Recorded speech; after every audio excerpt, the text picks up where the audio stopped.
Alright, hello everyone. How are you all doing? Hope you're having a good winter break.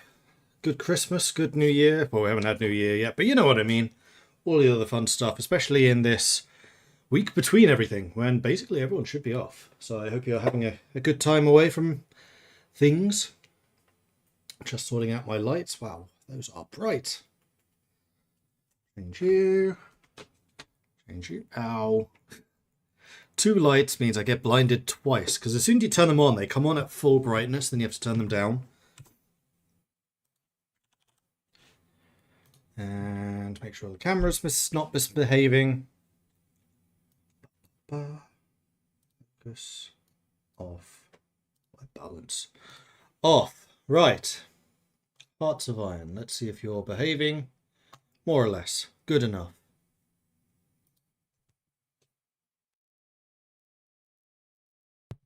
Okay, so hello, my name is Mordred Viking, and I'd like to welcome you to this stream of Hearts of Iron 4, where we need to decide what it is that we are going to be doing.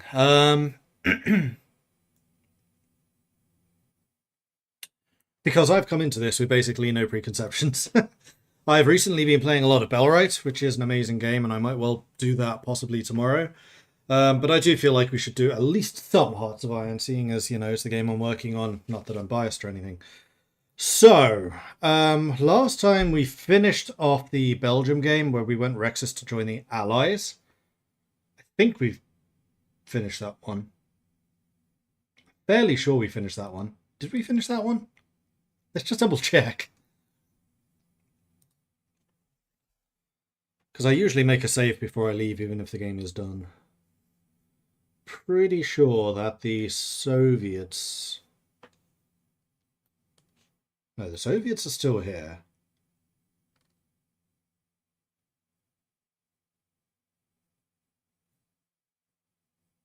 Right, we lost because we nuked London. I remember now. Yeah, London's in flames. So yes, we did finish this one. Because there ain't coming back from this. Yep, I remember now. That was a frantic game. And I should also enable game sounds, which I always forget to do now that I don't have the music on.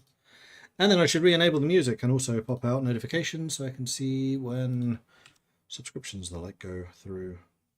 Yeah, those disappeared. Pop out activity feed. My entire setup changed since I started streaming on both YouTube and Twitch. Okay, that's done, and then we want to have at least some music going in the background. Let's go with track. And this time, I do want you shuffling, which is something I always forget to turn on. So, any ideas what we should do? What would you like to see? I guess would be the big question of the day.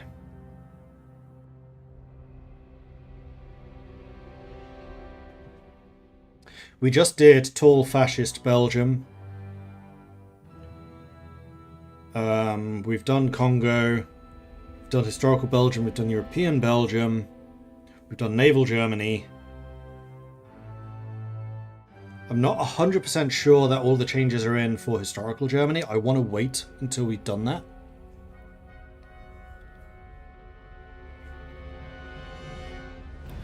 Sweden helping Finland. Hungary. We could do Hungary, actually. Hungary or Austria. We haven't done those at all.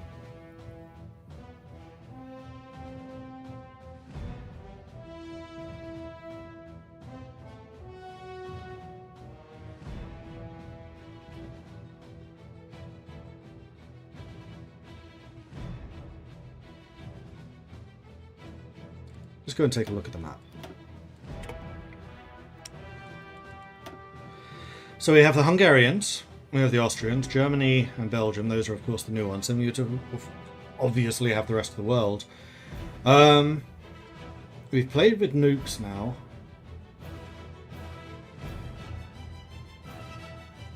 I'd still kind of like to play a bit more with some of the special projects. Now, I did notice a bug when I was testing things with Belgium the other day, that the Belgian helicopters are not assigning correctly. I wonder if that's true for everyone.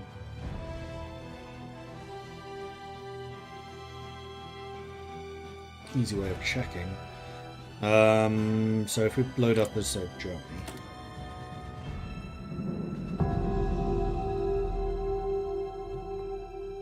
Because one of the things I was thinking of was doing like a helicopter game. Because I haven't really played with those much yet. Which is disappointing, because I made them. So if this is a bug and it's not working, I'm going to be very disappointed. I haven't had this bug in a while. Huh. Okay, restart the game. None of the UI loaded. For those of you who don't know what's happening there.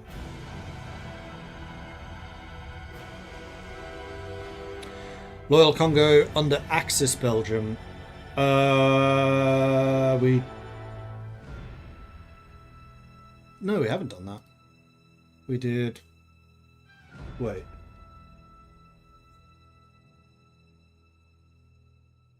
Why were we fighting so much as Congo? Were we? Under Axis Belgium? So we were fighting against Britain and France. I think we did that.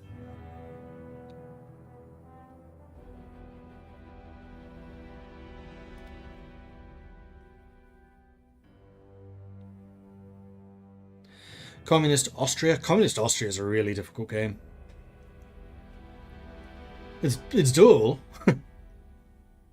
But it's not easy.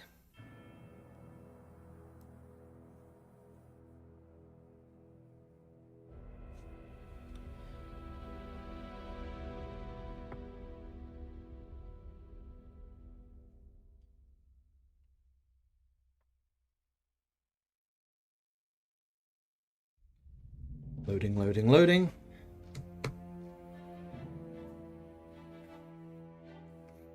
If you want to do special projects, maybe play as the USA.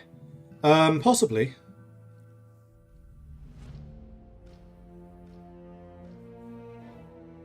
Because they will definitely have more potential and capacity to use the special projects. But if I was going to do land cruisers, for example, I'd probably go with France and basically do a new Fortress France with Maginot and with land cruisers. Plus, I think France starts with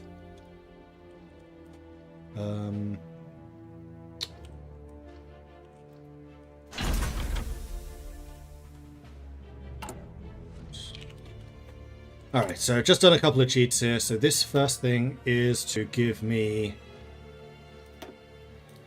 an air base, not an air base, a aerodynamics facility. Doesn't matter who I choose. I'm going to go with you. Helicopters are available straight away. And then we do SP instant. So the first thing was I turned on all tech in case I needed tech to unlock stuff. Second thing is I had a breakthrough point so I can just do any of the special projects. And the third one is instant construction so I can immediately build one of these facilities. Now I'm going to make it so that special projects are immediate. And then I click off it by accident. We then let day pass. There we go, we have helicopters. We go into here. We don't. We go into here because this is where I noticed it was broken. We add helicopter brigade, which means that we can now add helicopters as our look thing. And they are all broken. Huh, okay.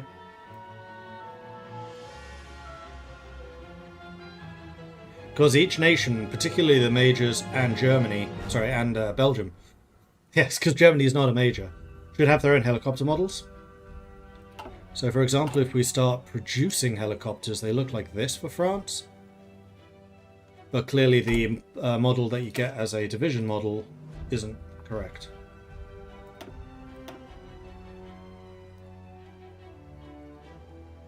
That's the generic Spanish model.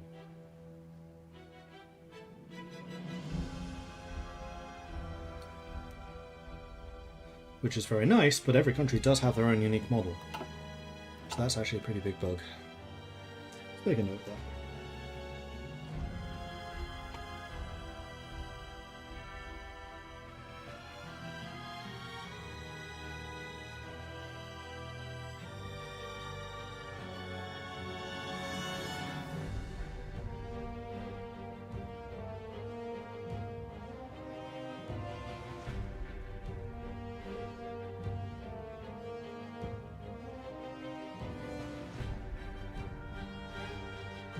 Okay, so that basically says let's not do the helicopter thing until that's fixed. That's not going to get fixed until at least the next patch, if not patch after. I just feel like Communist Path is not something you've done a lot, which is why I kind of want to see it. I mean, we could do Communist Belgium. We did try that one game and failed. We could try again to basically go defensive Communist align with Stalin Belgium, which would effectively kick off an early Barbarossa.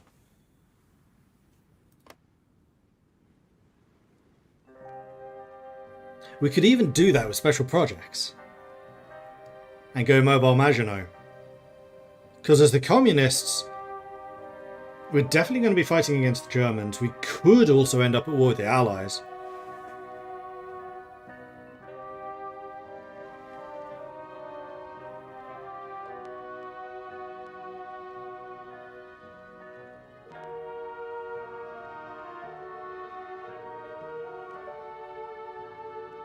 But we'll definitely need to boost Germany up if we do this. Which is fine. I'm happy with that. Alright, let's do that. That actually sounds fun to me. Mobile Maginot Belgium.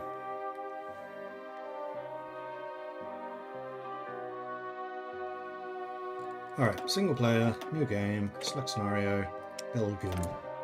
Okay, so custom game rules. We are going to need to boost the Italians at least one, the Germans I think twice.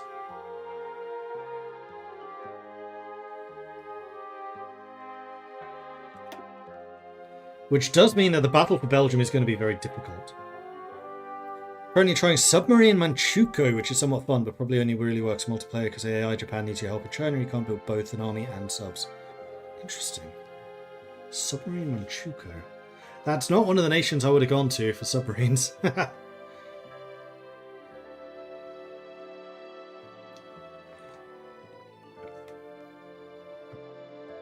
I mean, actually, the other thing we could do if we really wanted to make this game difficult is make France fascist.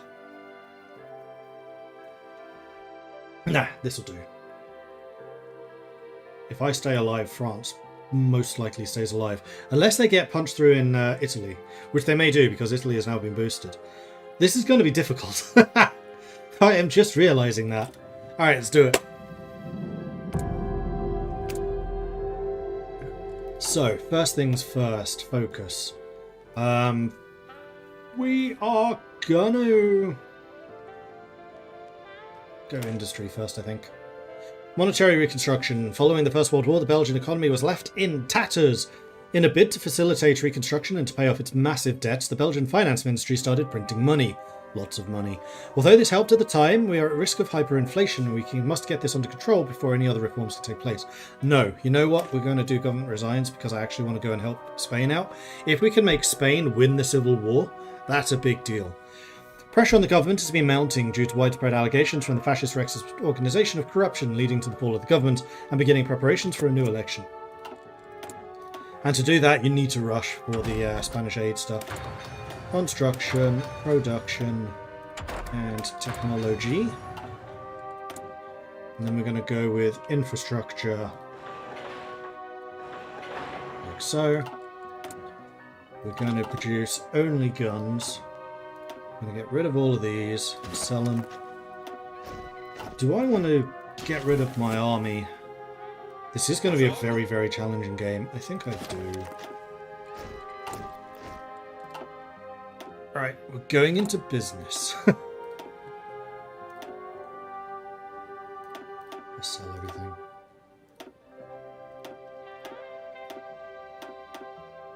Except maybe convoys. I think convoys we do actually want to keep. Because trade is going to be a... Well, no, I might be able to trade with the Allies.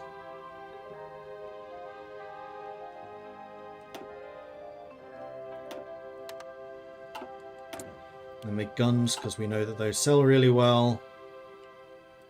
Right, I have you two as well. I shouldn't need to do very much in Congo.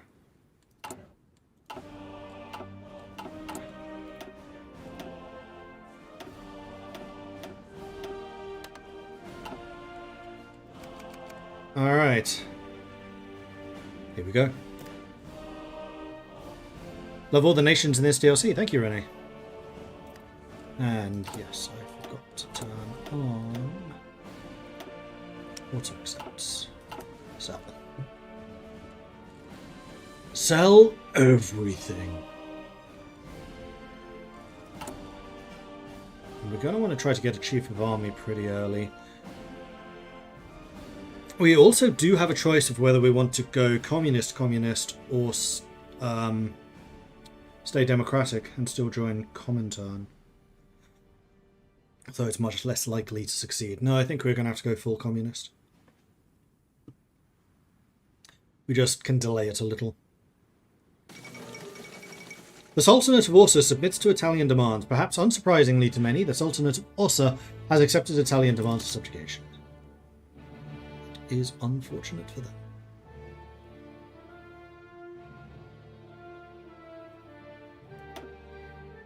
And now, because we're going von der Velde, we don't actually need to do any of the neutrality stuff initially.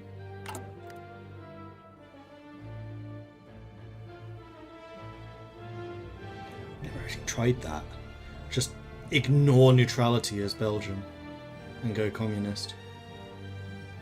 Because it all bypasses if you do go to war.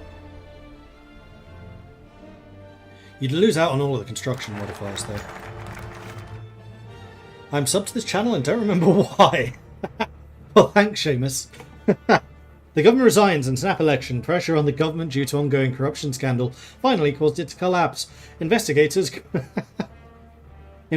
led by Leon Grell, leader of the fascist Rexist movement, have been investigating the bribery of ministers for several years, resulting in numerous payouts to be discovered. In a bid to regain legitimacy, the embattled Prime Minister Paul van Zeeland held a snap election to regain credibility and legitimacy, and the results are now in. The Partij Ouvrière Belge, the Belgian Workers' Party, led by Emile van der Velde, performed best, capitalising on the unpopularity of his political rival. He should take this victory and form a minority government, or he can work together with Paul van Zeeland's Catholic Party to form a more stable majority and form the government of national unity.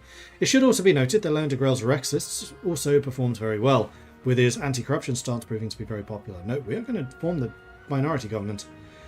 And van der Velde, le patron, is going to be in power. There we are.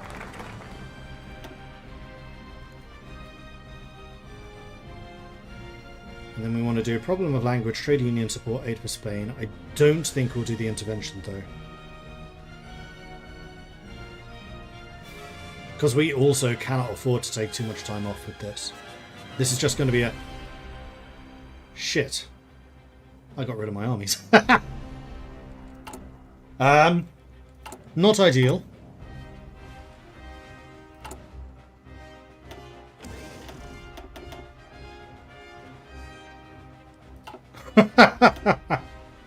Okay.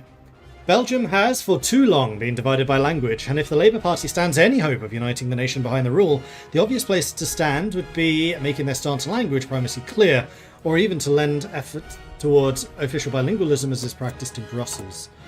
So if I didn't sell everything, we could make Chasseur Ardennais. No, I think we're going to go with full infantry. I think they are going to be more useful in Spain.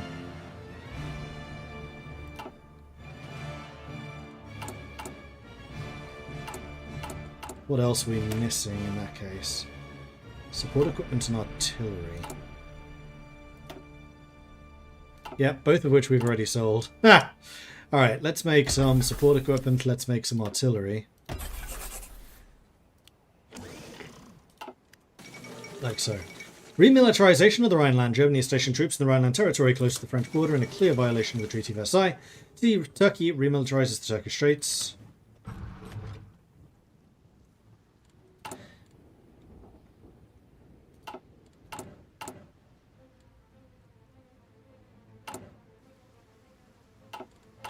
These units are going to be ready. We've got like 140 days to do this. I think we should be alright. But yeah, that was definitely a bit of a whoops. Alright, we're not horribly short on support equipment. Electronic mechanical engineering. Mechanical computing. I was going to mention it would be smart to get rid... Wouldn't be smart if you wanted to intervene in Spain, but then I thought Modric the Viking, he must know what he's doing. Oh, I'm glad I maintained that illusion. Could buy the stuff back from the market. Nah, it's kind of expensive, and I think we will have it done more or less in time, and we're actually training pretty quickly, so I think we'll be alright. The Second London Naval Treaty has been signed. Delegations from Britain, France, Italy, Japan, and the US met in December of 35 to discuss the renewal of the First London Naval Treaty. And Sergey, coming in with a 29-month Prime resubscription. Thank you very much for the ongoing support, Sergey. Thank you, thank you, thank you.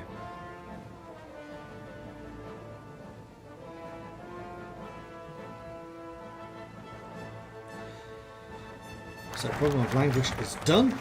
Our people have long been divided by language, the Walloon speaking French, the Flemish speaking Dutch, which drives a rift between the groups and prevents a more unified Belgium from developing.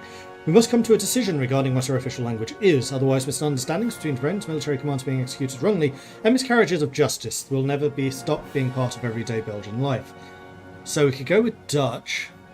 So the moment we have the language barriers, which is a loss in political power, stability and war support. If we go with Dutch, we lose half the we lose all of the war support penalty, we gain some of the stability, but we also gain recruitable population. Or we go with French, we don't get any of our stability back, we get all of the war support back, and we actually start generating more political power. Or we can just get rid of all of the penalties entirely, but it costs 150. I think this time around we're going to go French. Although actually, interesting. If you go French as our language to generate more political power, that would be really powerful if you're doing EU. Because then you're going to have the political power to actually invite more people to join you. Recruitable pop is not to be understated. I should probably get rid of the stability bonus with the Dutch. It's quite powerful because of that. But I think I'm actually going to do this one. This is the negative for a little while, but so be it. Okay, trade union support, changing the popularity of communism, political power plus 50, and then we also lose 10% of the consumer goods factory penalty. Our natural allies in the political struggle are the trade unions, but so far their support for our movement has been lukewarm. We can intensify our promises to them, and they in turn will rally their membership to our favour. Is Communist Belgium any good? Yes, but they are difficult. Following the largest strike movement known until now in Bolivia, the military under the young Lieutenant Colonel German Bush moved to overthrow the genuine Republican government of José Luis Tejada. I mean, one nice thing about this path is you can also form the EU, and it's probably slightly easier to do with the Van der Velde minority. I think you can get to this quicker than the pseudo-historical path where you stay with Spark.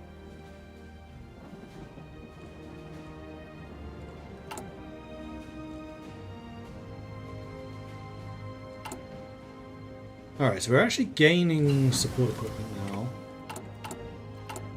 You guys are training nicely.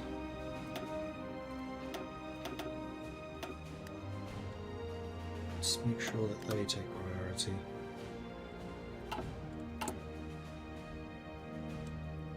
And we do have another technology. Concentrated industry sounds wonderful. What's the plan with this run? Try to save Spain and join the Soviets. Arrived a little late. What are we doing today?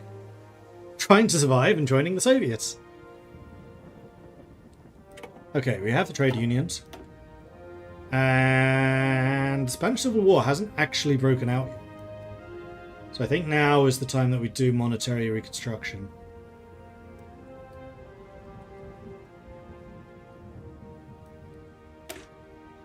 Following the First World War, the Belgian economy was left in tatters.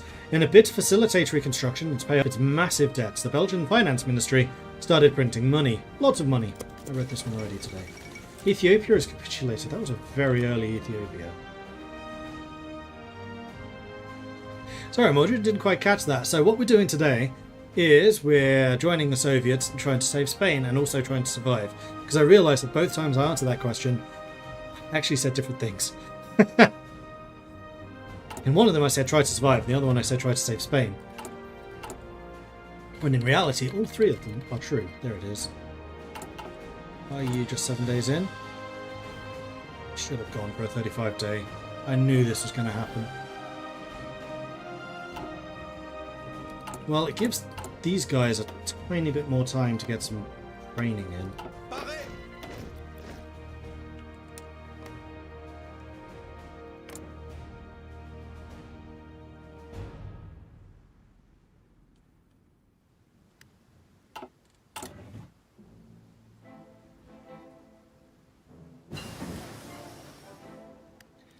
Construction 1.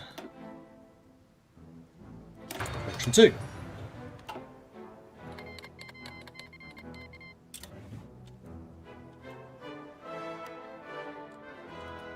Ooh, we have a lot of political power already. First thing of the day, I think, is probably going to be to grab one of these. Most likely Camille goods.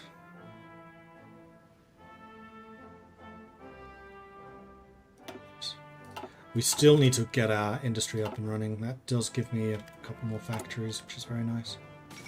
2 more, in fact. The games of the 11th Olympiad. The 11th Olympic Games were recently held in Berlin, Germany.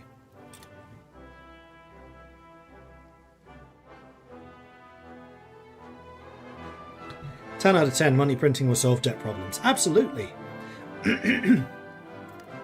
Although actually in this case it's not printing money. This is saying because we've been printing too much money, we have hyperinflation problems. Let's get the Wallonian industry. Wallonia was the area hardest hit during the German occupation in the First World War, with much of its industry and resources plundered by the occupiers. Reconstruction has come on apace in the meantime, but it could always do with more investment to reach its true potential as the Belgian industrial heartland.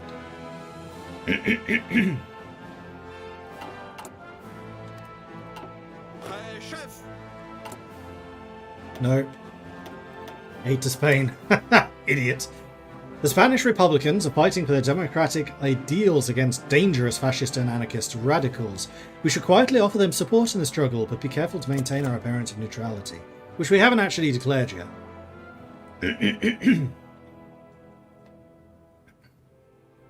Did I have a good Christmas? I did. I did absolutely nothing. It was blissful.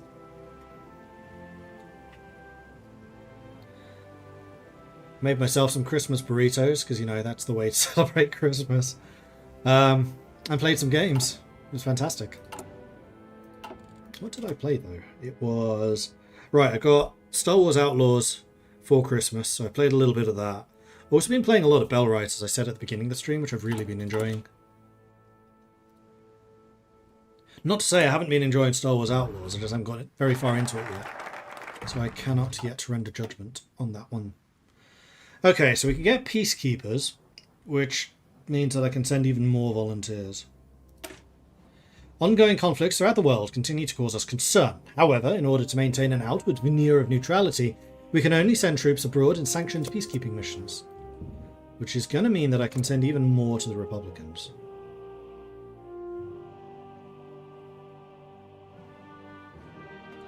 Yeah, which is why I need the peacekeepers, because that gets rid of the divisions required entirely.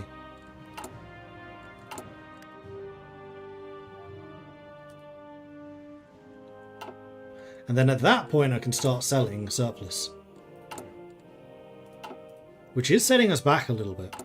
This may have been a bad idea.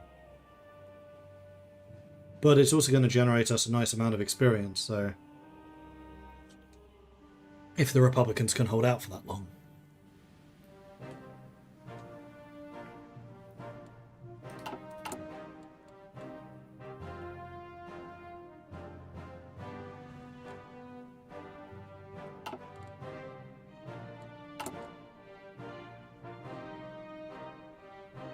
Getting a good amount of communism in the meantime, that's good.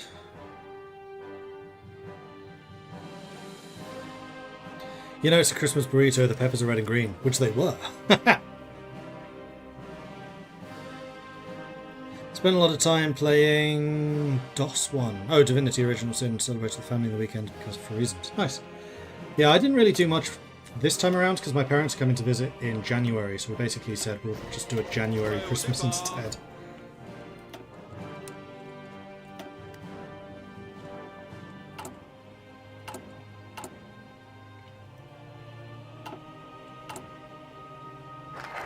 Alright, peacekeepers have arrived.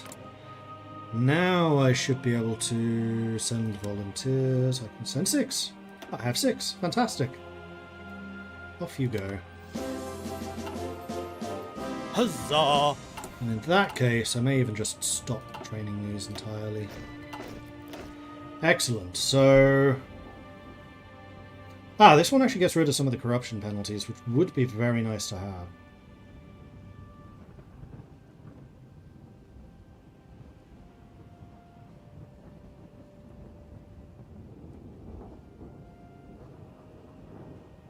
But I'd also very much like to get the construction speed bonuses.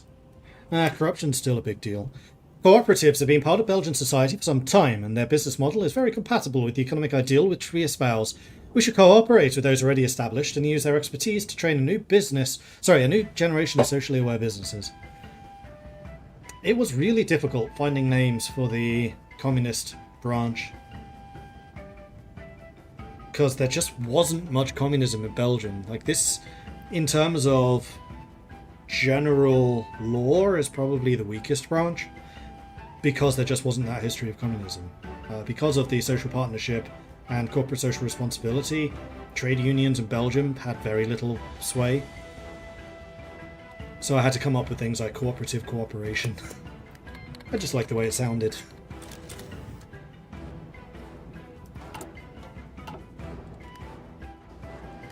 And we also need to decide which general we're going to send. I don't think we lose any for going communist.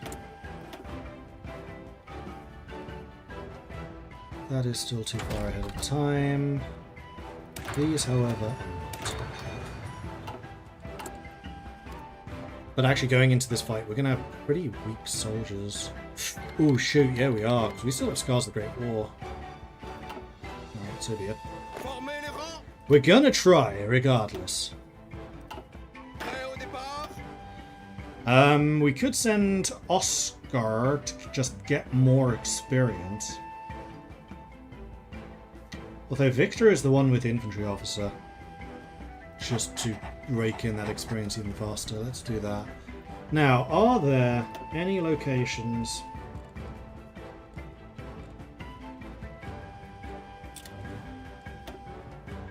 which do not have planned offensive?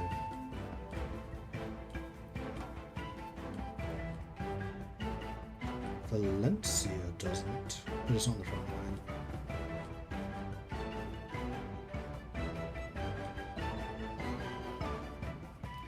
No, it looks like they all do. So I think I'm probably going to send these guys just in defense of Madrid.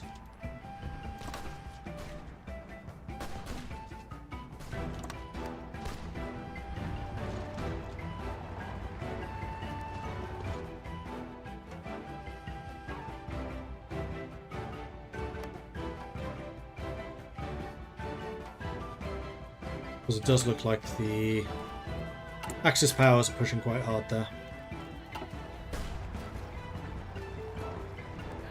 The Soviets are here too, that's good.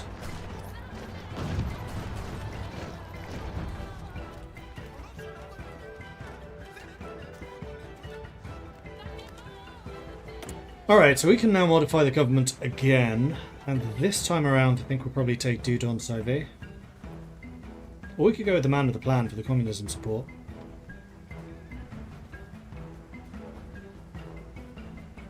I don't think we need the communism support that much, though.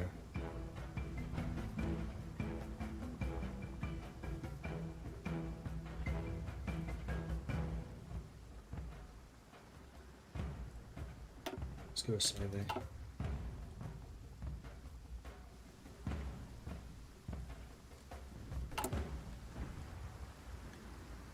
Alright, so the Ardennes is now fully developed. No, I still do infrastructure, this is fine.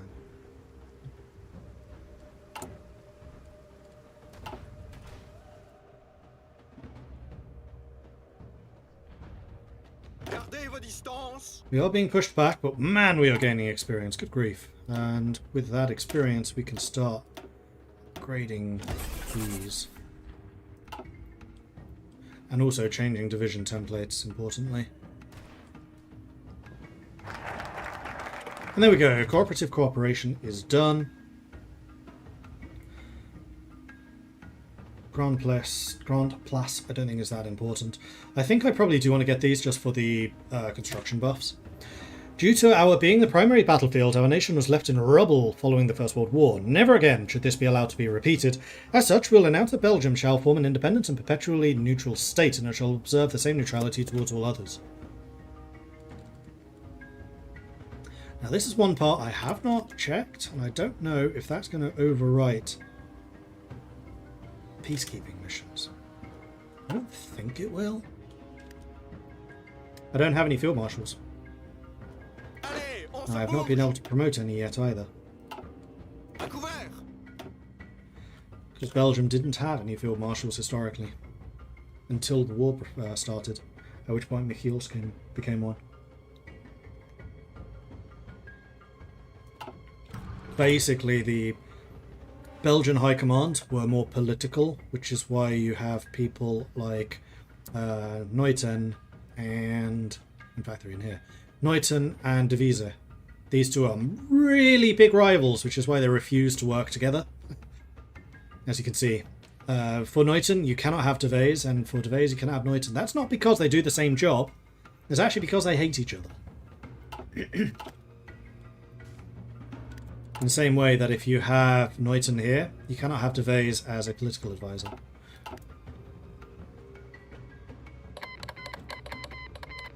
Okay, so there's the communists going in, or the anarchists rather, going in as well. I think we still want to support the Republicans, because they tended to be more aligned with Stalin. Continued government attempts at reasserting centralized control over the mostly independently acting anarchist communes in northeastern Spain, as well as the Stalinist repression of dissident communist viewpoints, has now led to full-blown infighting in the Republican front. There's construction 2. That's way too far ahead of time, so I think it's probably time that we got ourselves some better guns. Merry Christmas and Happy New Year, Mordred. Thank you, Kaya. Huzzah! And we can now also start producing specialized artillery. And this is important because now they'll start generating more funds for those companies. And they'll assign any bonuses that those companies have. No, they don't get any more funds. The funds are actually generated for having them assigned here, not here. But the equipment just becomes better because it gets the bonuses assigned to that company.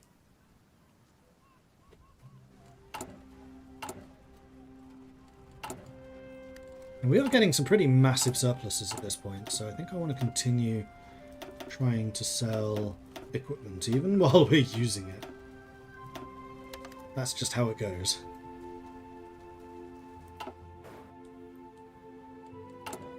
Because we're not training any more divisions. At least not at the moment. And there is perpetual neutrality. Let's go ahead and get independent, neutral, and loyal. See, this is the send volunteer tension limit modifier. During the last war, we relied on our allies, and our country became a battlefield as a result. Therefore, in a bid to keep war out of Belgium, our rulers declared us to be independent, neutral, and loyal. This will rally the political classes together in the need to address our own defences, and thus develop our own military deterrent. Chinese United Front forms in Hindenburg. Yes, I could modify this template if I wanted to. At the moment, I'm kind of happy with it. The only thing I might do is add engineers. In which case, I'll need more support equipment. Yunnan joins the Chinese United Front. Spanish gold reserves. It has been quite some time since the Imperial Spanish gold reserves arrived in our country. Oh. Yeah, I'm not going to seize them. Spanish victory would be enough.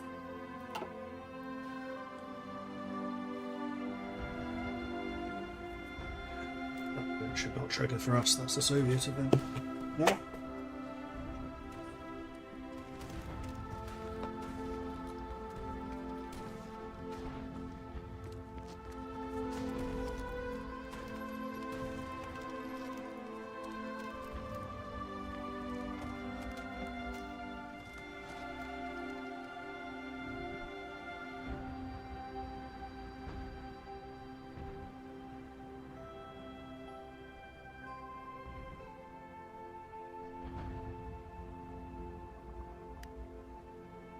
Yes, we're a completely neutral arms dealer. We don't care who we sell things to.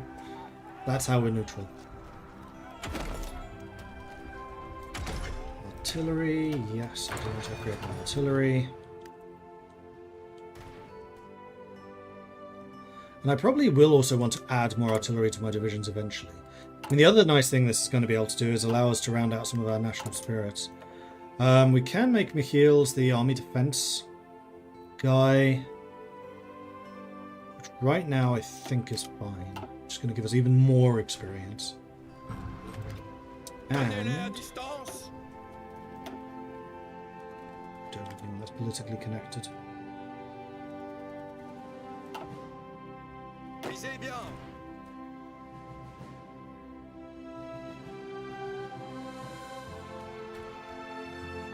They're really trying to push us over here, and they are generally failing so far.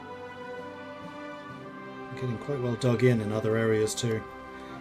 Although we don't have any of our dig in bonuses yet.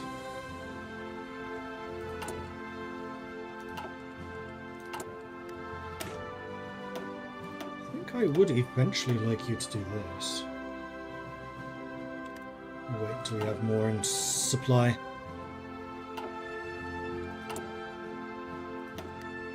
In the meantime, sell the guns. Amelia Earhart circumnavigates the globe. The famous aviator Amelia Earhart, known to many as the Queen of the Air, has completed a flight around the world. Cool.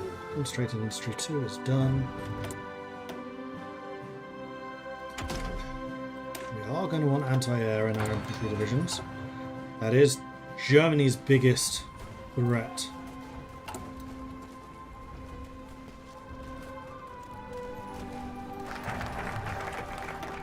Okay, and then defense bill to get rid of the organisation penalty.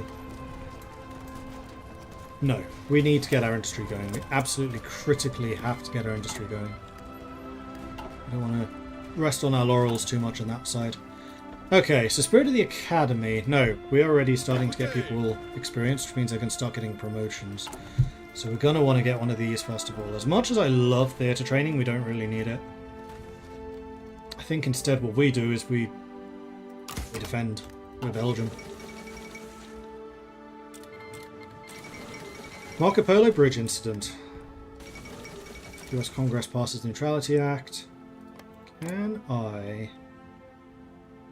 send you volunteers? Yes, I could.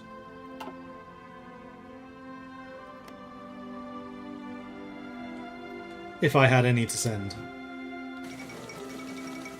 Maringio takes power in Paraguay. Let's see if I can sell any more guns. Am I going communist? Yes, yes we are.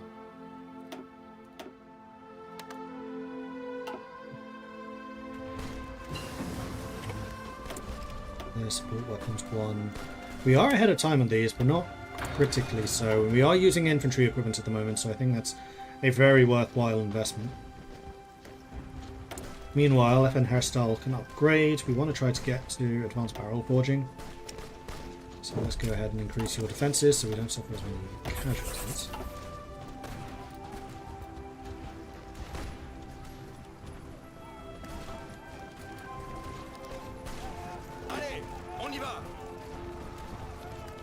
Everyone except for you is being attacked and is gaining experience. In some cases, quite a bit.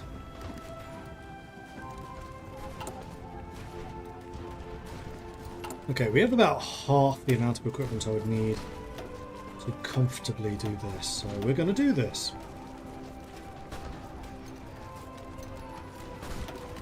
Good enough. Is it ever worth waiting the 30-day timer for research slots before taking ahead of time tech? Possibly, if you really want to min-max things, maybe. The only time I ever really do it if it's like December moving into the next year. Sometimes I'll let it roll over, but usually I don't bother. I used to do that a lot more, but I generally don't find I have problems with technology. So, yeah. Maybe if you started with just 2 research slots like Congo, then maybe it's more worthwhile. Guangxi has joined the Chinese United Front.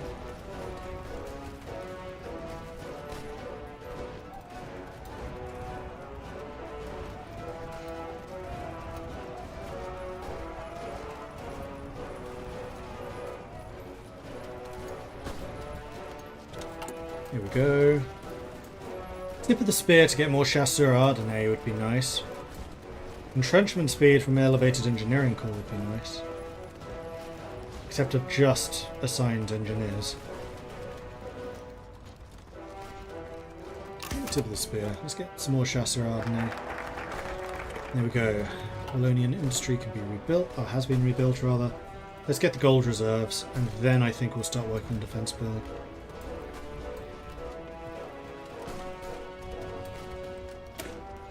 Thankfully, the Belgian state maintains a sizable gold reserve.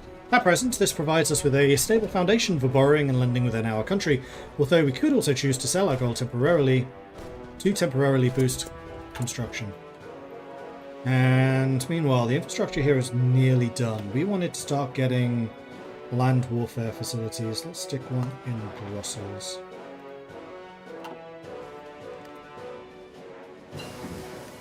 Into war artillery. That's still a bit of time. So are those. So are those. We can, however, get radio. Let's do that.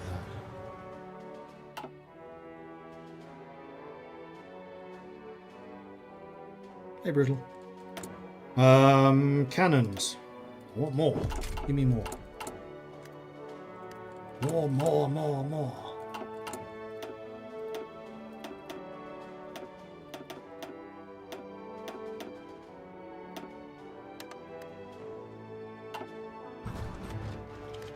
In fact, to lend Lucian. No. But if I did Spanish intervention, I could. Do I care that much? Not particularly. Or do I?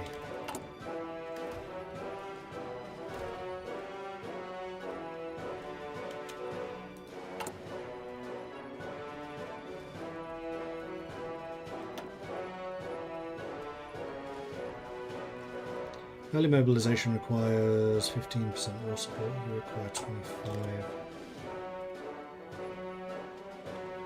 It's going to be difficult to get. Railway guns are only really good when attacking because they counter entrenchment bonuses. I don't intend to do that, really.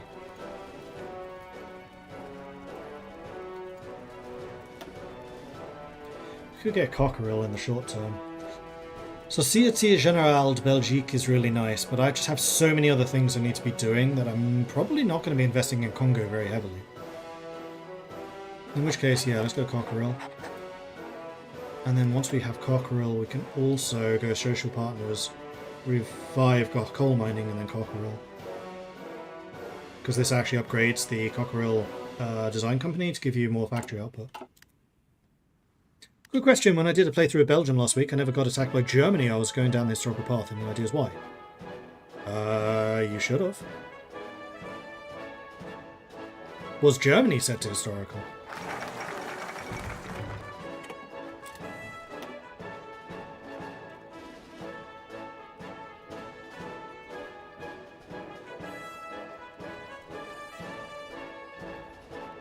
Defense bill. Social partners in that order, I think. Our declaration of perpetual neutrality was not precisely well received on the international stage. However, the reality is that this needed to be done to concentrate political support towards a significant rearmament program. Dude, you wrote this. Why are you stumbling so much on the text? Okay,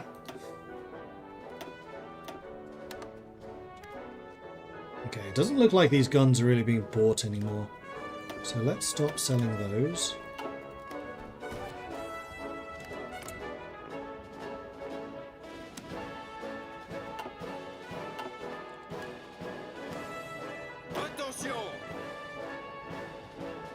Getting a good amount of experience, which is great. Level 3 already. Excellent.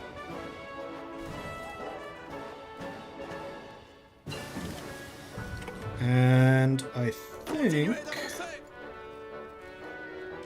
yeah, we're one command power away from promoting a field marshal.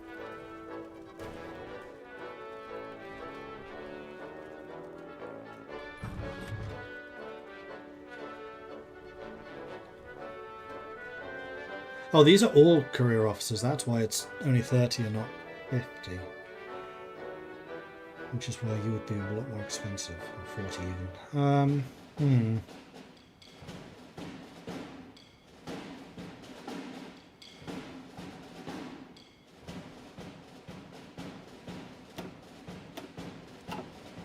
The fuels does just make the most sense. Let's get you guys some experience. And let's go with defensive doctrine. Need command power for that, of course I do. Technology. Man, it's not even 38 yet. Blimey.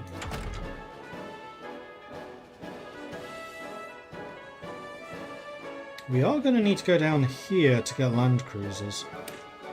So let's start looking at heavy... We're going Soviet aligned! Duh! No, let's not do this yet.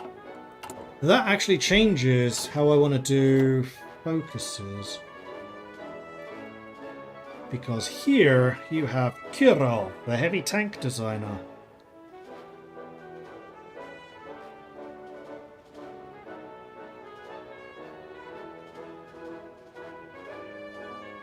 Like I said, we're not going to be doing a lot in Congo. I'm sorry, Congo.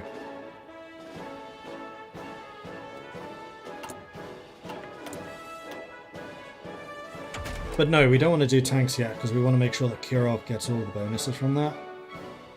We could do more support stuff. That's excellent. Let's go with this.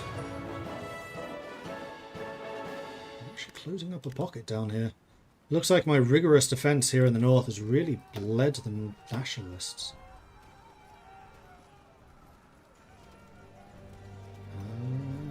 We've lost more, apparently. Which is a little bit concerning.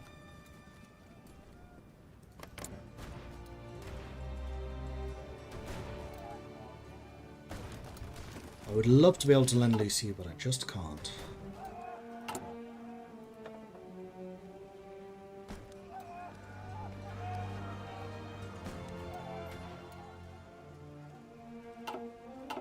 We want static warfare. Right, yeah, they do lose a lot in Bilbao. That looks like a naval invasion. I didn't even know you could do that in a civil war.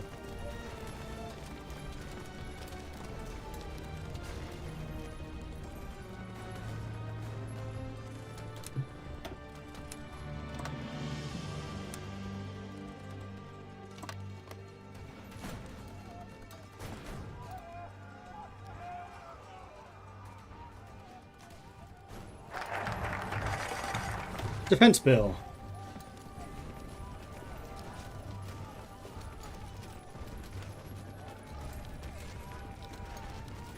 I don't need manpower. We could get FN. No, we were going to try to get down to Kirov. Start doing heavy tanks. The Grand Square at the centre of Brussels has long been a hotbed of socialist thinking. Most famously, Karl Marx wrote the Communist Manifesto here. Followed to that same place, hosting the Third Congress of the First Internationale, and eventually being the foundational location of the First Socialist Party, the Belgian Workers' Party. I do have a lot of experience now, which we can use for static warfare. More entrenchment. Well, unfortunately, we're now moving. Right, this was just from cut-offs. Well, let's cut them off again then.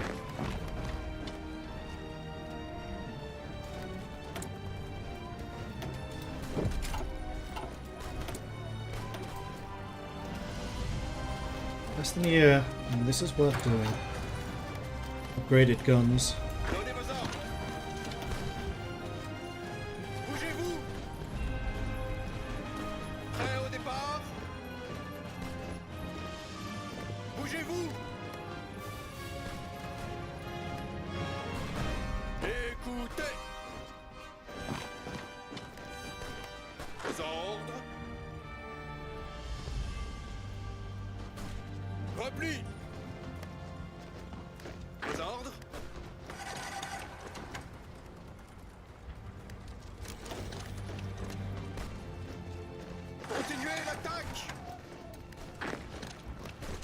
ennemi.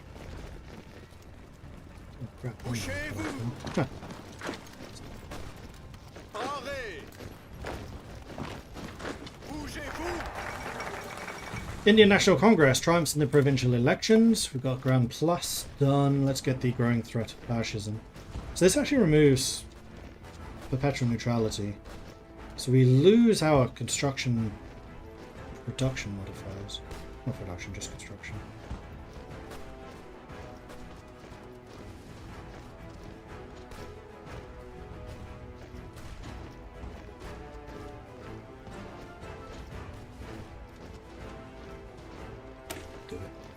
The rise of the radical fascist support throughout Europe and indeed the world has become a very concerning trend, and we should be prepared to do what we must to prevent its spread, even if such actions must be preemptive.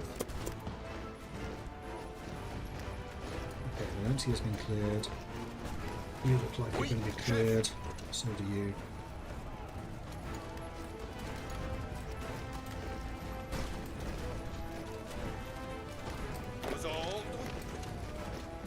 This will be quite a few losses for the nationalists.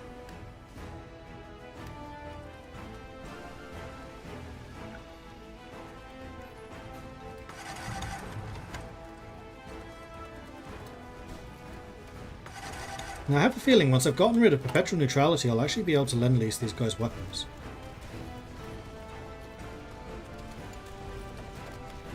Man with a plan. Just double down on that production.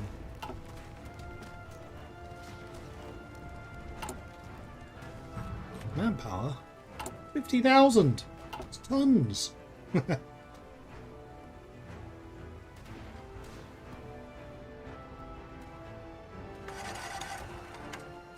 we're popping the hats. That is going to be a heavy loss for them. Nice. Alright, let's see if we can roll this back.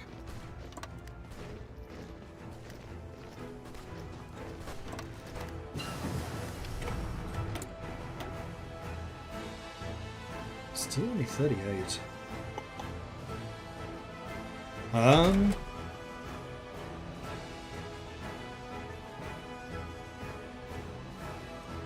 Let's get field hospitals.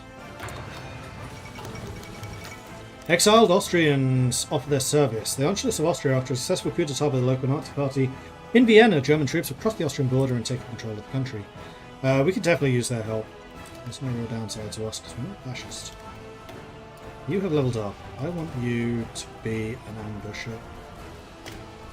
Even more entrenchment. Oh my gosh, these guys are veteran already. Oh, oh, okay.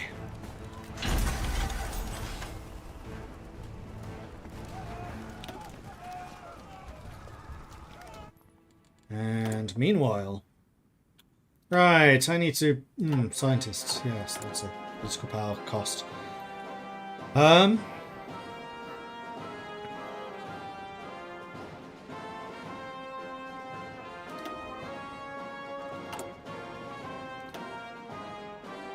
I can now also get partial mobilization because you have gone over 25. And it's not a bad point that I should be working on defenses. I have nothing else that I really want to be producing right now.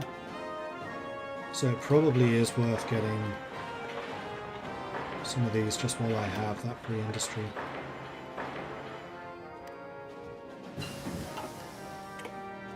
There is radio. Let's get the 38 radio. Even more production than FM hairstyle.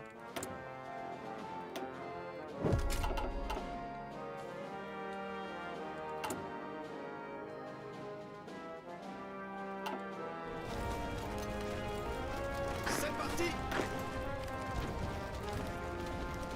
Écoutez. Attention.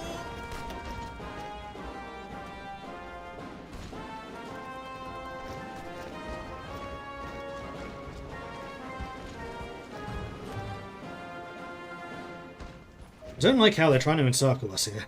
Stop that. That's very rude. Let's get the International Bureau signed. International Socialist Bureau.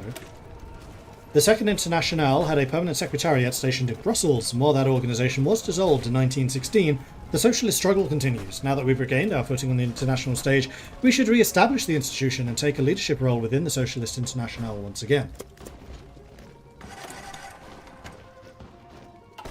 So I need 100 political power for that. And I can actually get a doctrine. No, I can't. I need 100.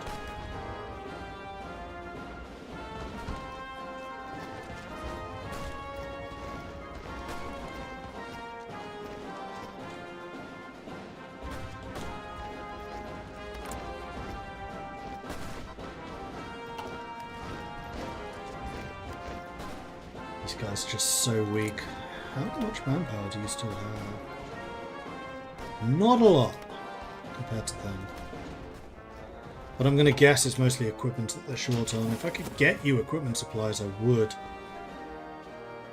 But also, I've kind of gained from this conflict what I wanted to gain, which is experience for my generals and my units, then also a ton of army experience. I can edit these to my heart's content. Speaking of which, no, I don't support anti-air. I want regular anti-air.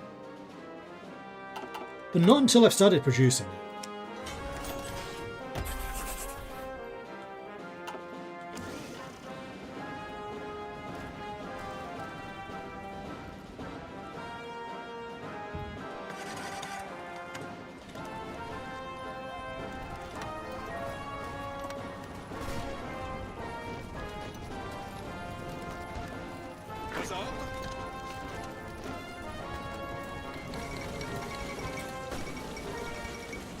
Hungary announces the Yuri program.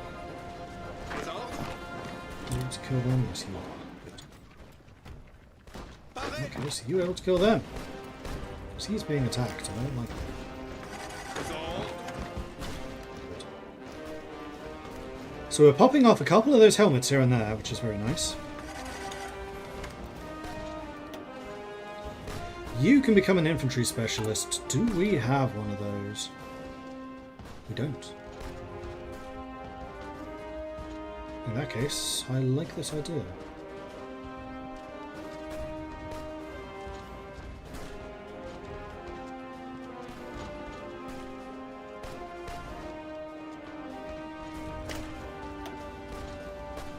And I was saving 100 political power for something. What was it? Scientist, thank you. Georges Allah. There we go. Now we're gaining some breakthrough points in land. Any. How's the construction of the forts coming along? It is coming along. And then after this we want to get mobilization. So we need 150 for that. So that we can start building factories in earnest.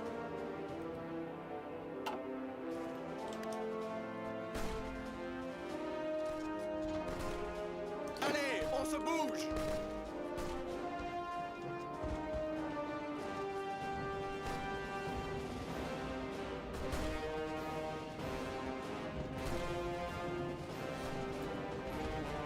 As long as we keep the access open to the ocean so I can continue getting supply to these guys, it's fine. That's why I'm not just purely trying to guard Madrid. Alright, time to raise the red flag. And get the Soviet guarantee and then invite Soviet tank designers. I don't want to join Comintern straight away. To date, most of our efforts have been in line with the more moderate socialist ideal. However, in order to align ourselves more with the Soviet bloc, we may need to increase our support of the Communist Party. The first step towards doing this should be to endorse Le Drapeau Rouge, the red flag, the communist newspaper within Belgium.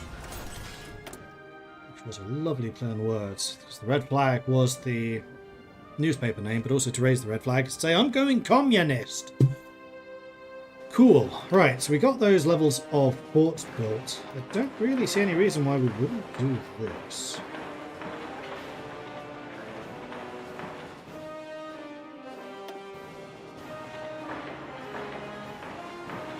Let's get some anti-air everywhere as well.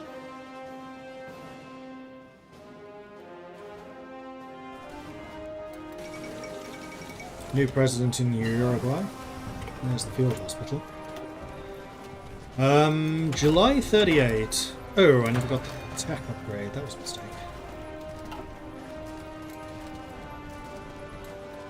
Continuez d'avancer.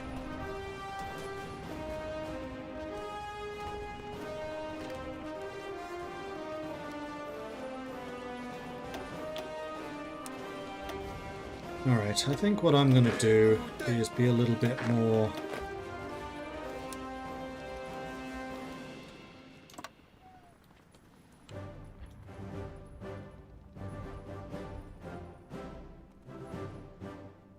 Here we see your railway is there. Yeah, all of that would be pretty important.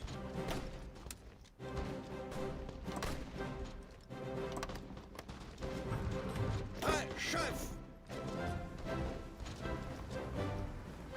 I don't think that Madrid's going to hold out for much longer. In fact, we've only got Almira left in terms of naval. I do not want to lose my army.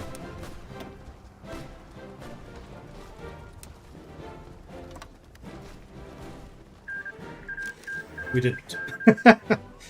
Okay, so the Spanish Civil War was lost, but we gained an absolute fortune in terms of army experience and command experience. So I'm going to say that was worth doing. Right, we have raised the red flag. Let's get that Soviet guarantee, then the tank designers. Despite our more democratic leanings, we have embraced the socialist way and we have much to offer the Soviet Union. So long as we offer the correct platitudes and abide by their broad diplomatic overtures, then we might make a friend of the Russian bear.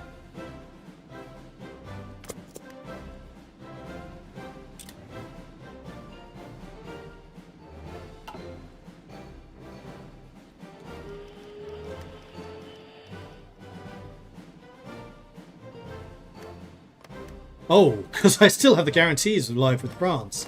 I haven't repudiated those.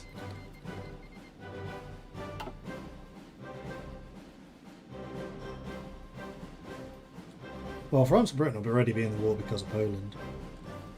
This is a very different game. I could have guarantees from France, Britain, and the Soviets.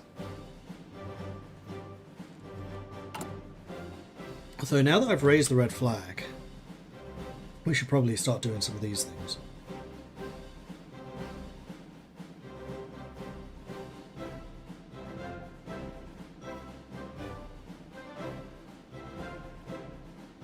So we need 60% support of communism to flip communist.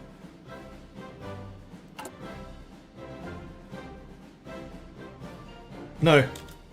Mobilization. Much more important. Although communist can go war economy. No, we're going to be partial mobilization for like a year, probably. I think that's worthwhile.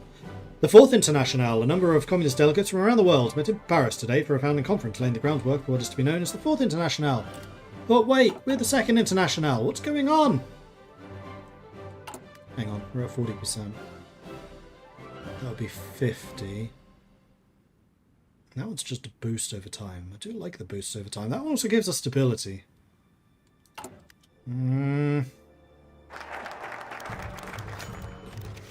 Soviets have guaranteed us. I was not actually expecting them to do that while we're still democratic.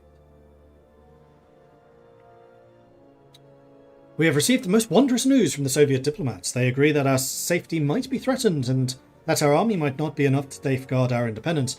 With regards to this, they have offered us the guarantee that we have requested. Alright, let's go and get Kirov. Previously, we've always relied on our allies for armoured units, and even though our friends have changed, this policy has not. Thanks to our friendly relations with the Soviet Union, we might be able to convince them to support us with some insights.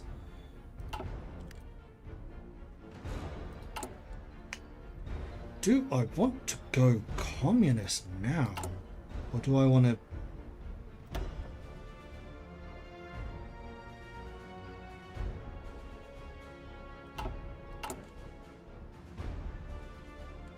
Because that gets me to 50.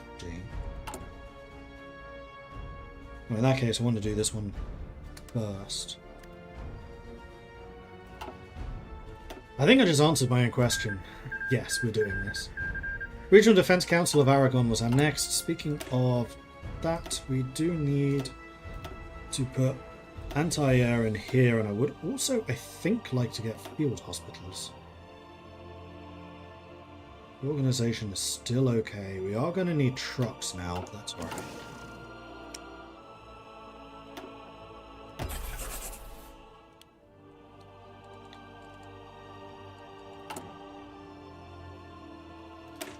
I'm going to get rid of those. We're going to add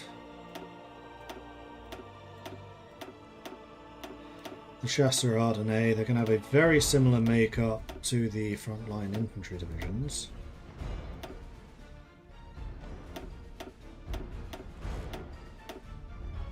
No, they can go 23, that's fine. I'm not going to have as many bits and bobs. You don't need support artillery. What you do need is engineers, field hospitals. That is an expensive unit. Worth it though.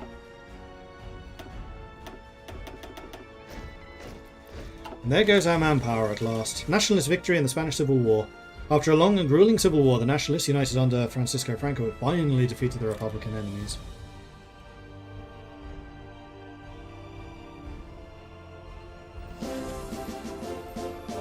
Huzzah! Mr. Banksy, thank you very much for the subscription. Welcome to the Mortlings. Good to have you joining us. And also, a couple of more came in. Cavil, thank you very much for the 9-month resub. Thank you very much. I learned a lot when you did your Italy guide. Huzzah! Any plans on an updated starter guide with the new DLC? At some point, maybe, but it's not a priority. Back then, I did things because I was a full-time YouTuber streamer, and I had time to do things like that. Now, it's more I just do these for fun, because I work for Paradox. Xanthar coming in with a 62-month resub. Thank you very much for the ongoing support there. Happy soon to be New Year. Yes, we are just 3 days away. And Kalinus coming in with a 57-month resub. Thank you very much, Kalinus. I'm back. Good to have you back. I would like to do a guide at some point. Another beginner-friendly. Definitely not exactly easier to do, but more in line with what I want to do than doing like full tutorials.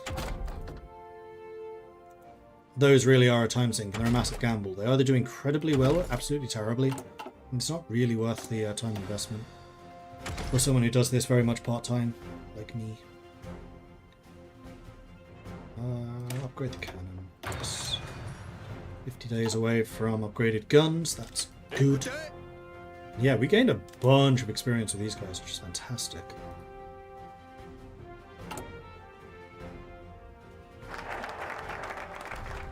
Soviet tank designers are here. Kiev reporting.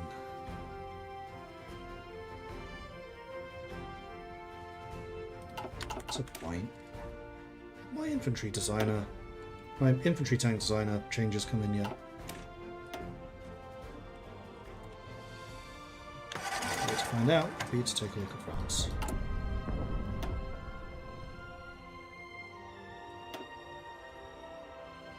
No. I've completely overhauled infantry tank designer because I didn't like it.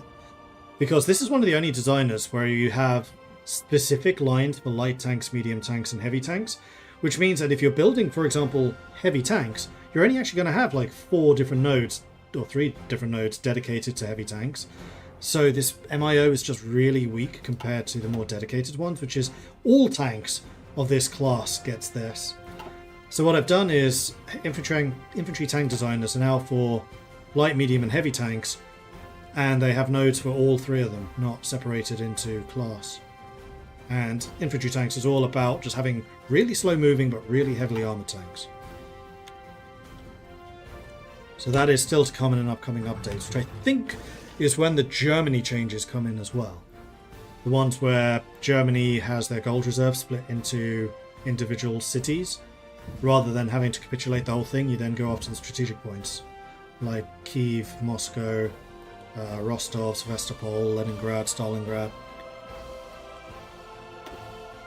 But no, those changes are not in yet.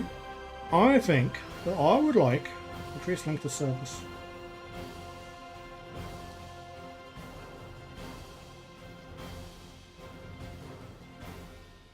I also want to get to Poudre de Belgique before the war starts, but we have like 2 years probably before that happens. I also really want to get to Cockerill. But I think right now, actually building units is more important. With tensions rising around the globe and our strategic position between military giants, we must show our willingness to defend ourselves and ensure our territorial sovereignty. As such, we will put our reserves on heightened alert and increase the length of service for those currently serving. Can you explain how to play around the MIFO bills? I feel like they're super punishing in this new update. Yes, so 2 important points for this. The first one is under the 4-year plan, which you want to do early. You want to get to institute price controls because that can really help reduce how fast MIFO rises. And then secondly, attack people. The more people you attack, the more gold reserves you can plunder, the more you can drop your MIFO. Which is why the changes coming to Russia is so important. Because at the moment, you have to capitulate the entirety of the Soviet Union in order to get their gold reserves, which is going to be like 180% MIFO reduction. It's overkill. So we've changed it now so that you only need to take the various strategic points to get a portion of the gold reserves.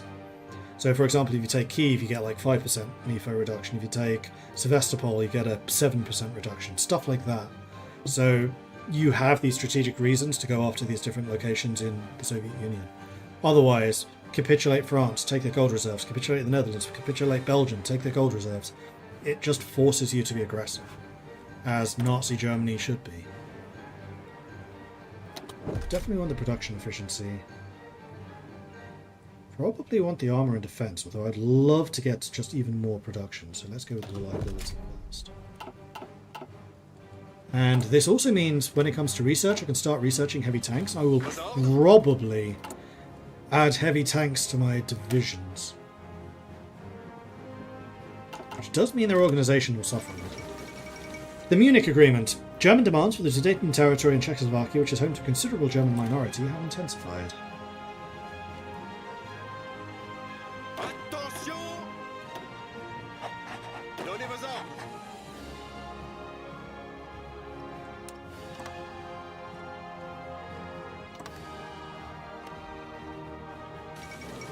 Panay incident. American and British gunboats were attacked by Japanese aircraft in separate actions today.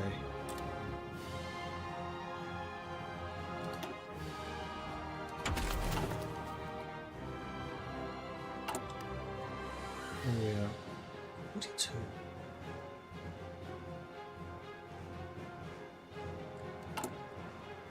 Then yes, we probably want to drop democratic or fascist. I mean, I can't drop democratic. Oh, hang on, I've got more. Stability down, construction speed up, communism support up for a year.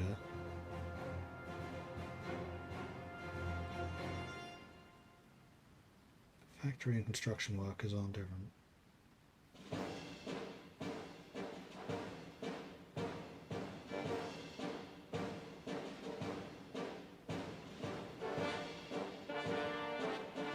Oh, you only lose the stability for a year. I'm okay with that. I have really high stability. Well, construction speed is golden, especially right now.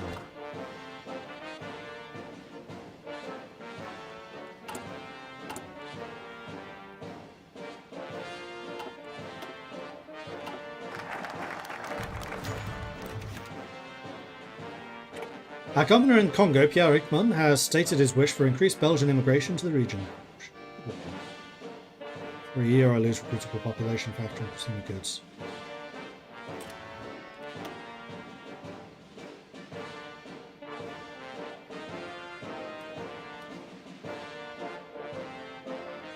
I should probably do Congo Investment Société Générale now, so that you have access to more of this. The Belgian central government is well aware of the riches of the Congo, and as such we should harness that wealth and turn it towards further recovery of the Belgian economy. Do I care? I mean, I do care. We also get rid of more corruption. This also massively drops the fascism support, which would allow communism to rise more. The allegations of corruption never left the government, and calls for an investigation have intensified. Lendegrel, the fascist Rexist leader, is even directly implicated Paul van Zeeland himself, accusing him of taking bribes. Not the current government, but still useful. Hungary renounced the Trianon. We have new guns.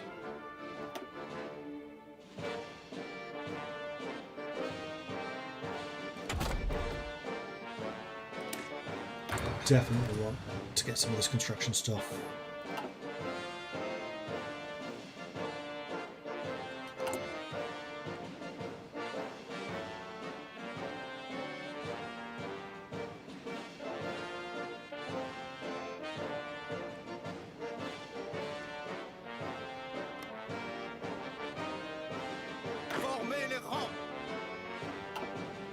And I probably do actually want to get repudiate treaties with France to get rid of Scars the Great War, because that's still a hefty penalty.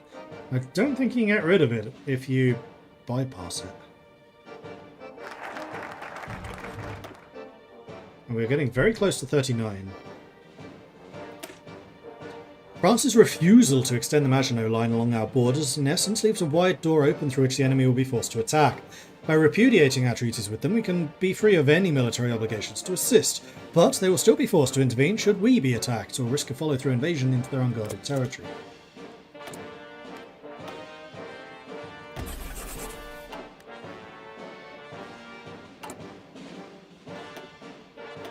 It's getting really annoyed by the ass, which is why I researched your rock. Thank you, Colonus. See, we're getting land progress very soon.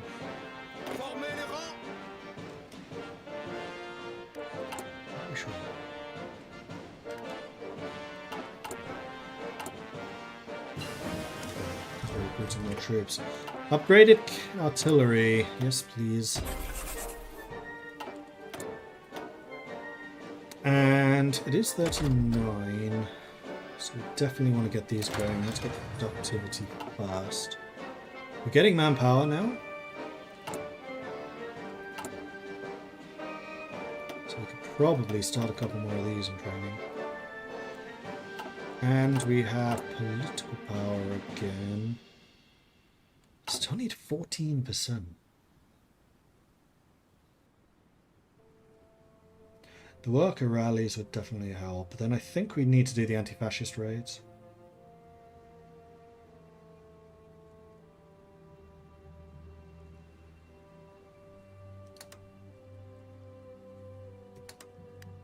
Do both.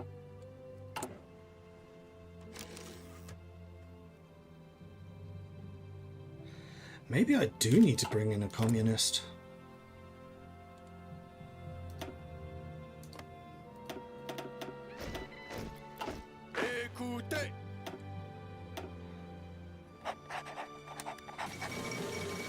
Aftermath of the Chilean earthquake.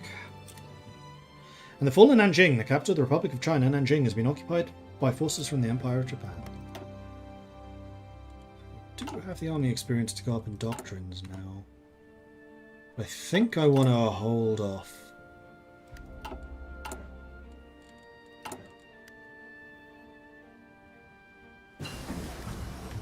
Computing machine. Yeah, because we're already in 39. Yeah, we got the 1938 computing machine really late. Which was definitely a mistake. 59. 60! Oh yeah. Daily change due to changes in other parties plus 0.07. Because we're annihilating the fascists right now. Oh right, because we also got corruption change too. Yeah, okay, we may have overkilled that one slightly.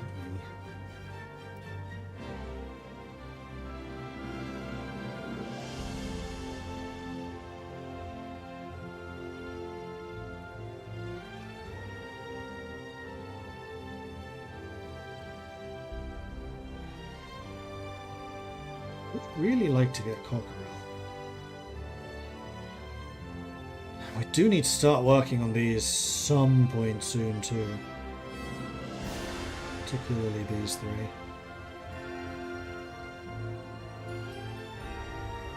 Let's get these two. Belgium is blessed by a world-renowned arms industry, Fabrique Nationale de Herstal, or FN Herstal, being the most prominent. This arms manufacturer produces exceptional quality arms designed by the very best in the business. Their close working collaboration with Browning's arms company further reinforces the truly global reach our companies enjoy. Yeah, Saive's collaboration with Browning, they made some pretty hardcore stuff, like the BAR, that was them. High power pistol, that was also them. FNFAL, that was them, and then eventually FN Herstal bought Browning. Although that was after the events of World War II. I think it was like 1980s.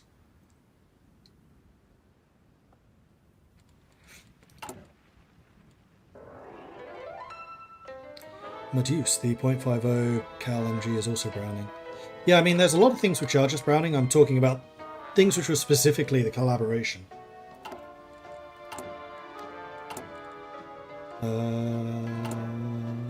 Communist Constitution.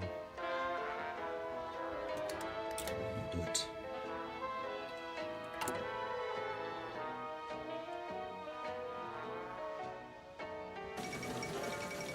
Beta Czechoslovakia. German troops have crossed into Bohemia and Moravia, ostensibly to restore order in the region in the wake of the collapsing Czechoslovakian government. Oh. I was about to say we got the Marxist guy. I don't think we can. Plus, manpower as Belgium isn't usually that huge of an issue. Okay, now we can get war economy once we have 150 political power.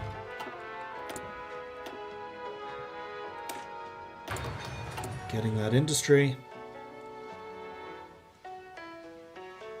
And we are now communist. And Herstal, get some more upgrades. Including these ones, which are the most powerful. We definitely want to grab those. And then Poudre Bruyant Belgique. Because we're kind of screwed if we don't get this, because you can never get rid of that economic downturn otherwise. If you lose Vlaanderen. The second oldest arms company in Belgium, the Poudre specialise in munitions, so streamlining their position on the logistical network will provide us with real explosive results. King Zog submits to Italy. An ultimatum has been delivered to the Albanian government by Italian diplomats.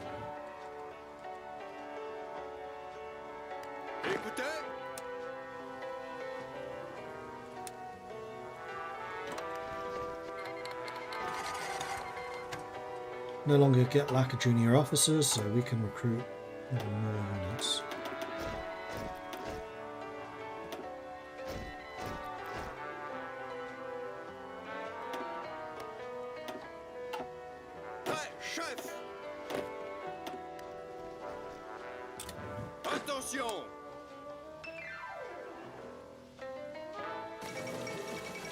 German Reich claims Memel. The German forces on the border poised to attack Lithuania has given in to the German ultimatum.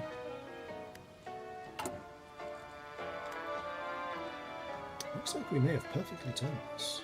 Maybe a little bit early.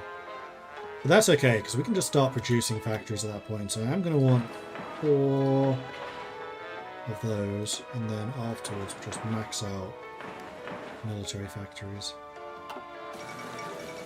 Yellow River blown. In a last-ditch attempt to halt the oncoming might of the Japanese forces, the network of dikes and flood defences along the Yellow River were destroyed by the Chinese army. Actually, I don't want to max these out. Save a space, because we're going to need more military research places. Advanced machine tools done.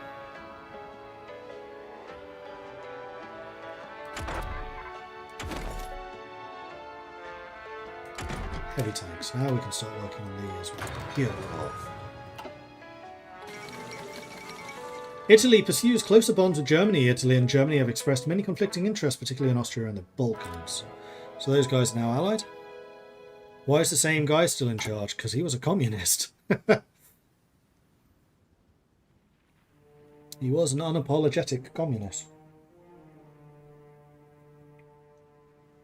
He just worked with the socialists. Same actually with Henri de Man. No, Damon was more of a socialist, as was Spark. Spark and Damon were socialists. He was more of a communist. Because he was a founding member, or a member, I think, of the Second Internationale. And the whole reason that Belgium has the aid for Spain and Spanish intervention is he was super interventionist. He really, really wanted Belgium to get involved in the Spanish Civil War. On the side of the Republicans.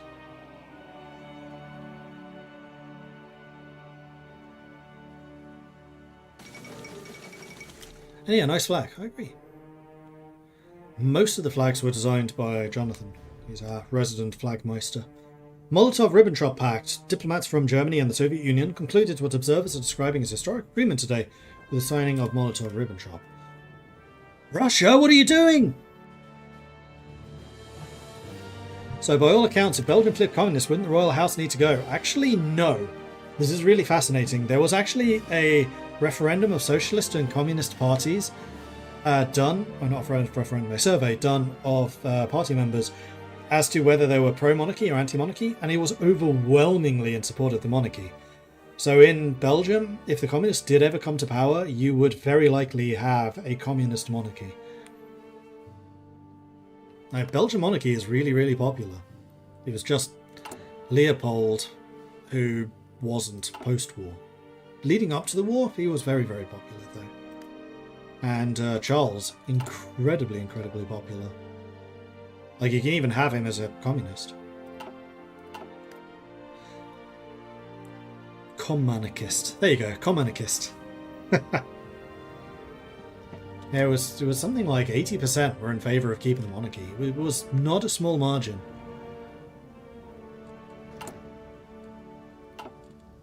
Right, now I can change to war economy. Boom! Now our economy can take off. Though that didn't actually make any difference to the number. Oh no, it did. We gained 2 factories. Foudry, Oyo, and Belgique are done. I need dial plan for Minerva, but I'm actually kind of happy for dial plan to bypass.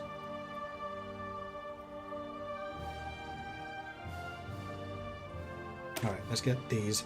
Now that we've made our neutral stance clear, it is time for us to begin working towards enforcing it. We'll make ourselves too difficult to conquer, thereby making invasion unfeasible. I don't know that I'm going to bother getting all of these, however. Getting to Koninghoi to Averline would be nice. Ah, wait, we can do Southern Neighbour and then mobilise the nation without any of these. So yeah, I probably won't bother with the defences because we've already built them. We would need to get some of the research on the defensive side done. And already we're kind of backlogged on that, so probably not the best idea. We're short on artillery, we're very short on artillery and infantry equipment, so let's get one more on you.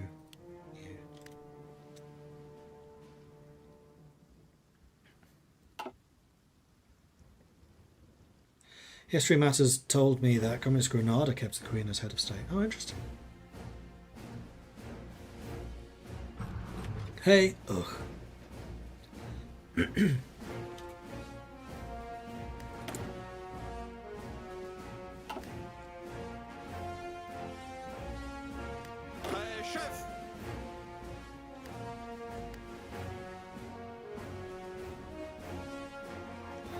Yeah, you guys are kind of balking the supply here, so let's pull you back to the Dutch point. Have you responsible for this?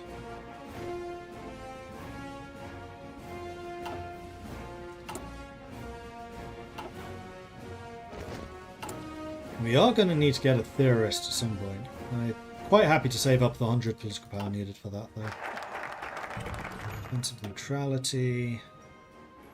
Belgian gates. Also known as the Cointe elements, these large iron constructions are designed specifically to deny tanks passage. What is my entrenchment up to now? 42. 53 on these guys, wow. Poland refuses the German ultimatum. Considering the demand, it seemed inevitable Poland to be forced to cede Danzig to Germany, and a Polish plenipotentiary be sent to Berlin to negotiate further terms. So it begins.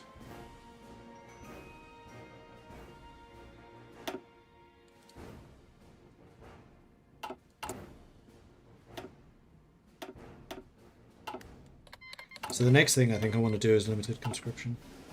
No, theorist. We want a theorist, because then I can actually start getting doctrines. Poland has joined the Allies. Good, good, good. You're still mobilizing. Are you? Yeah, you are.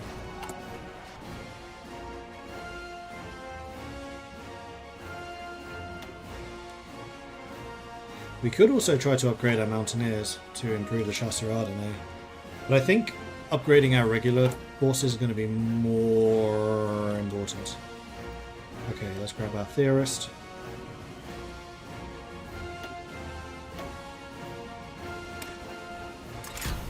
And most importantly, this one, defense and organization. My entire army. So we can now get 46 org, which is excellent.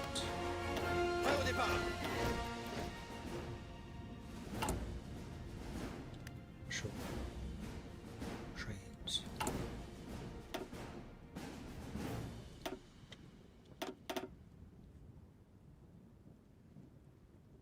We'll keep all of this old equipment up for sale.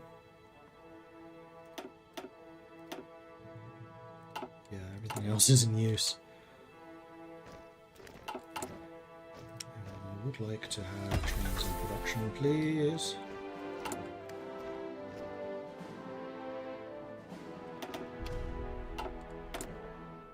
Meanwhile, Minerva Imperia automobiles. Production output for trucks, please.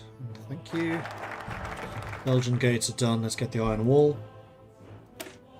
Our Belgian gates are proven to be a significant obstacle to enemy maneuvers and testing. We should deploy them en masse throughout our nation to halt those who would invade us.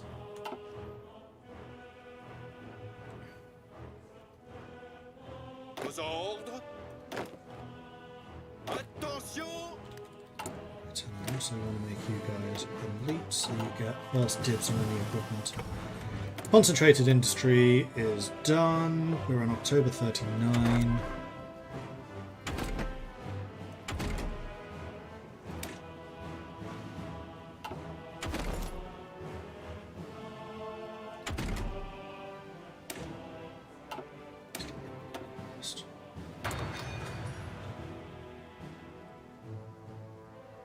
Artillery.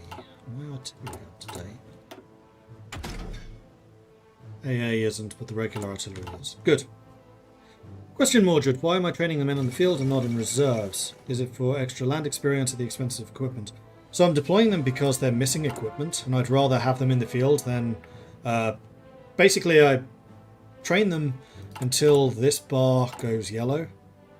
At which point it's saying we can't train any further because we don't have 100% equipment. At which point I'm deploying them and just letting them finish off their own training, even though they're lacking the equipment. Because this can only go as high as the strength. Otherwise they would be there forever.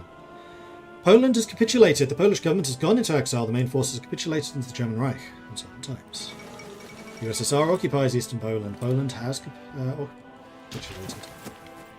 Alright, we're going to be soon.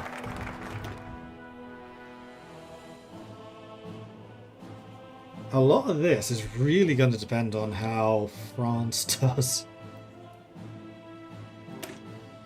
Thanks to our experiences in the last war, most of our defences have been directed towards our eastern neighbour. However, they are not the only bordering great power. We should ensure we're similarly fortified to the south.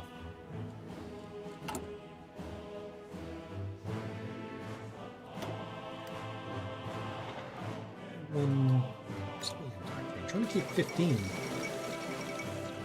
Oh, Dan is taking damage. Why? Yeah. The end of the League of Nations.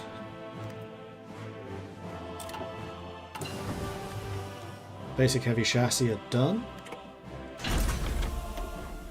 Let's get the 1940 heavy chassis. And we can actually start building those, because the difference between the 1934 and the 1940 heavy tanks is enormous. We could also start researching these, and I am tempted to get military engineering vehicles. I do want to get the Land Cruiser, but we're still a long way away from that. Bits. Sean de Wolf, thank you very much for the bits. Gotta fortify the border against the dangerous southern neighbour, Luxembourg.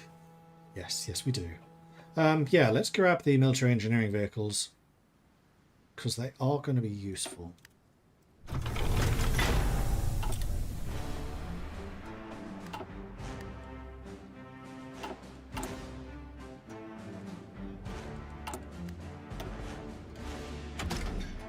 Just howitzers become available.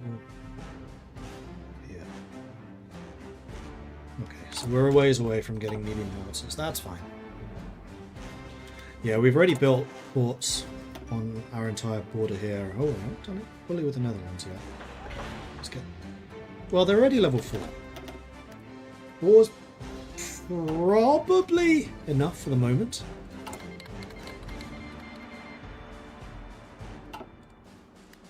Stability, meanwhile, is now at 100%, which is fantastic. It means we're fully efficient in producing equipment. Our industry is going to be monstrous.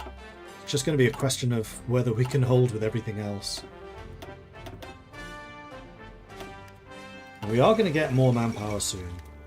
As war has come to Finland, many hunters, Huoliskunta militiamen and shooting club marksmen have taken up arms to fight against the oppressors.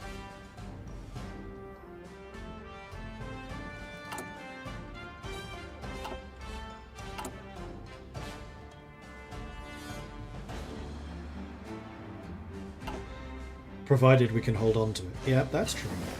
That's very true.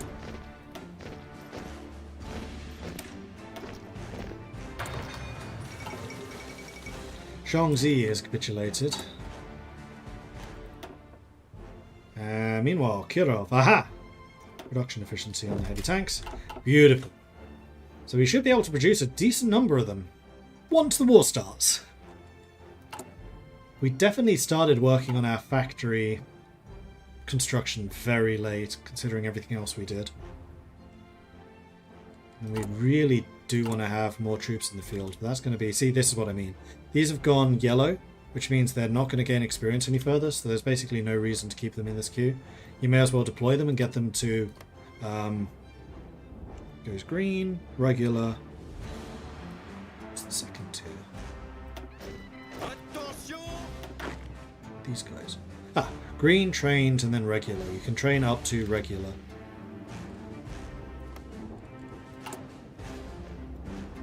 So they go up to trained in this queue, and then you deploy them, and then you train them further in the field to make them regulars.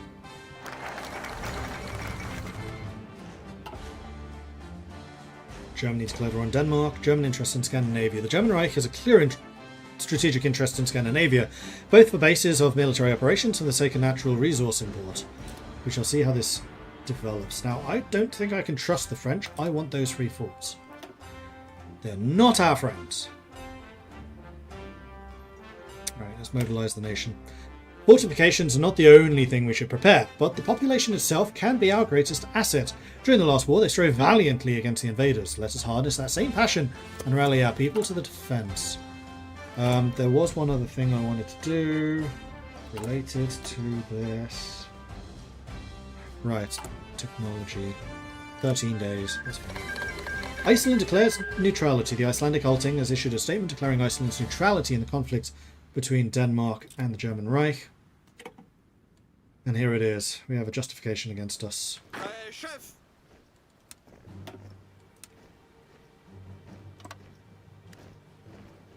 Oh, no. Hold on to Liège, please.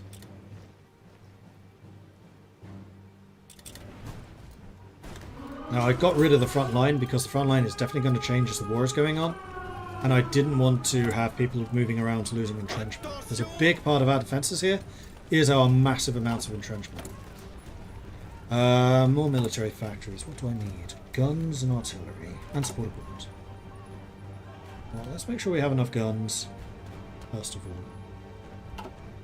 But we are now producing military factories, and we should be making these very quickly.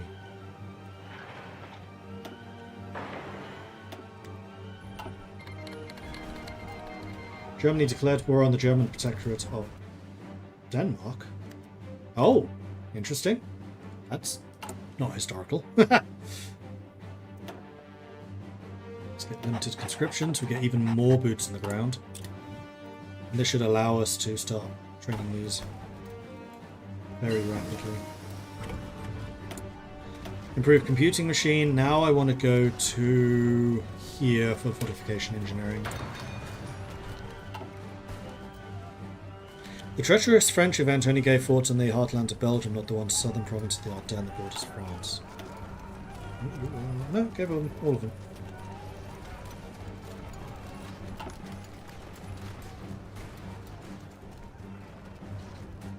And now we need to watch basically the Alpine War. They're preparing Evan and Mail.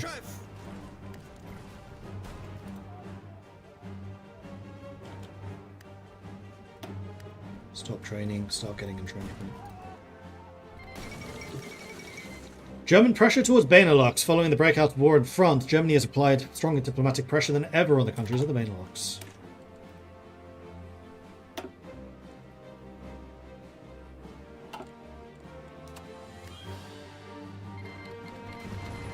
Luxembourg's joined the Allies. The Netherlands have joined the Allies.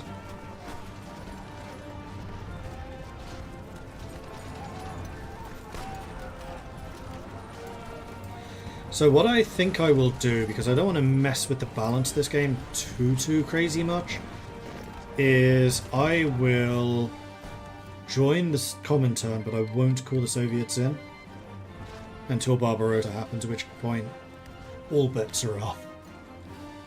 Right, I need more of those, more of those. I'm going to say the artillery is more important.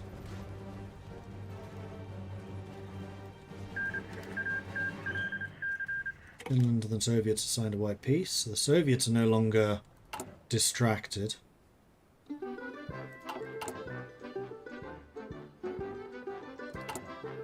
will say that you have a lower priority than any of these guys already in the field, who are going to need their stuff. Luxembourg has capitulated, and here comes Germany, and immediately start pushing this. Even though we have almost 1,000 defense. But that's only one division. And they're being attacked from basically every single position. Unknown sympathies. King Leopold III has been living in the shadow of his father, King Albert the Soldier King, famous for having kept Belgium in the Great War and denying victory to the German Empire. Although in the process his country was turned into a battlefield, the military pride of the nation was unblemished, and the reputation of Belgium rose on the world stage. Now with Belgium once more at war, the true test of Leopold's character will begin, and already there are rumblings which cause us concern. Claiming to want to preserve the lives of the people, the King has already been putting out feelers for peace, and we suspect that should Brussels, Liège or Antwerp fall, then the King may capitulate early, regardless of the democratic will of the people to continue fighting. Now remember, I did change this event very slightly. You can now lose the Ardennes and he won't surrender. It used to be if you lost the Ardennes, he would. But considering all of the Belgian defensive plans hinged on falling back to this line and then this line, the Ardennes was never intended to be defended. I do not wish to join your faction, Britain, thank you. I do want to join yours.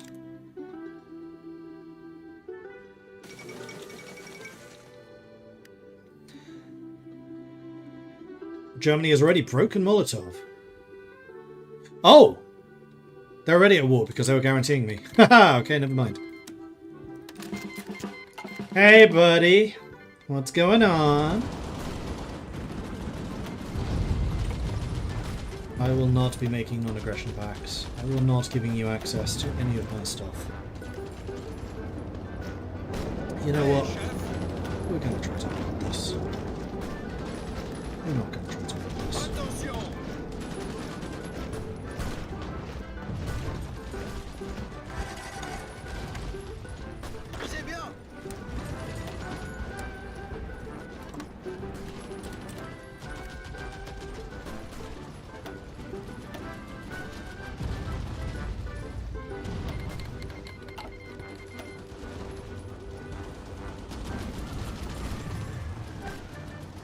"29 factories, that's really low for Belgium at the start of the war.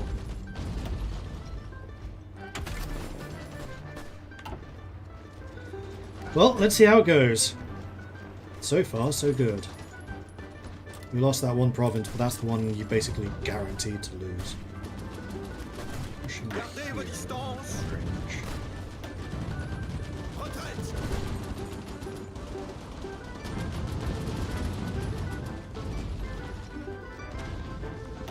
Chef.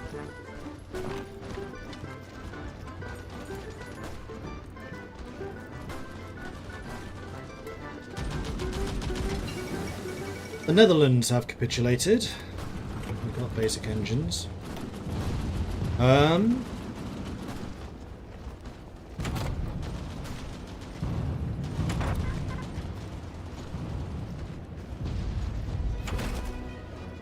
we should definitely get these.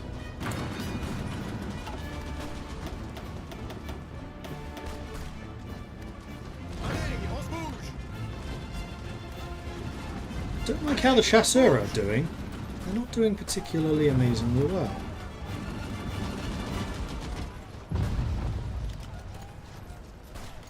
Écoutez. On met les rangs.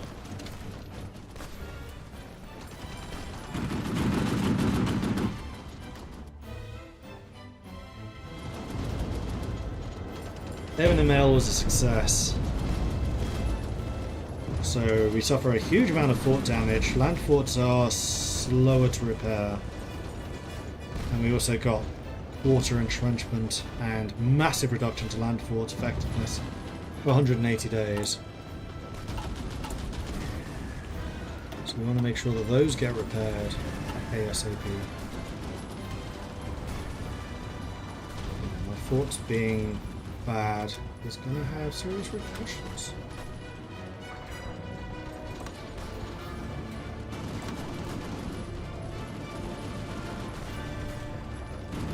Prêt au départ.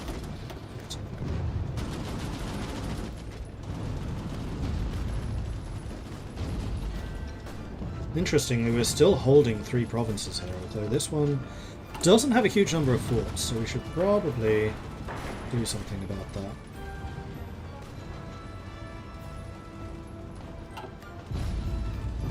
It can only be attacked from the one province. This is now the odd one out, the weak spot. Oh, geez. Antwerp. Allez, on y va. Pas de pitié. Huh.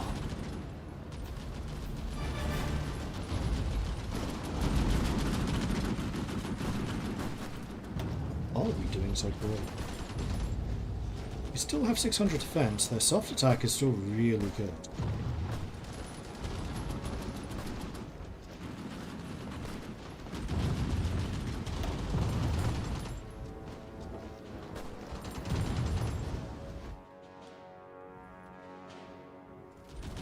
Can't see how the French are doing. Attention.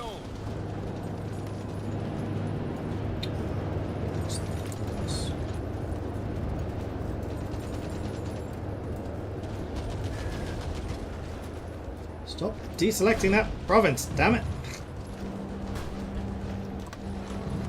C'est parti.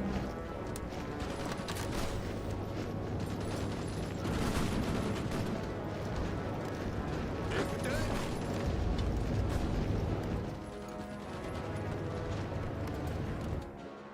This is not going well.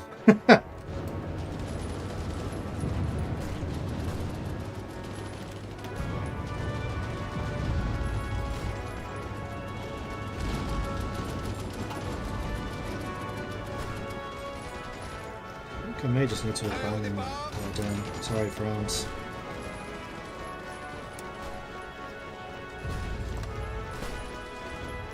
Ça.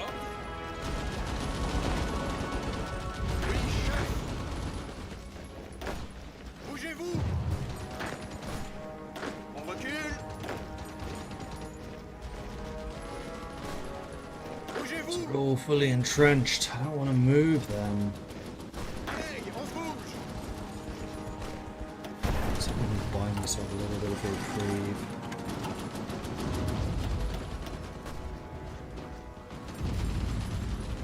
Continuez d'avancer. Tenez-les à distance.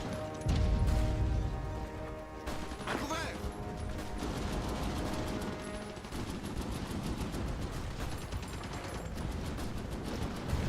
Continuez d'avancer. Stop.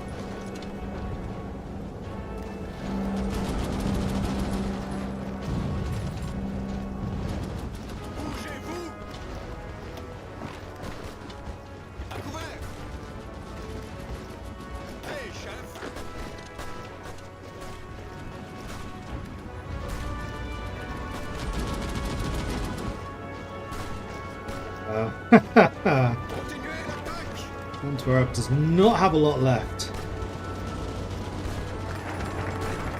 But it's fine, I've mobilized the nation. So, that's good.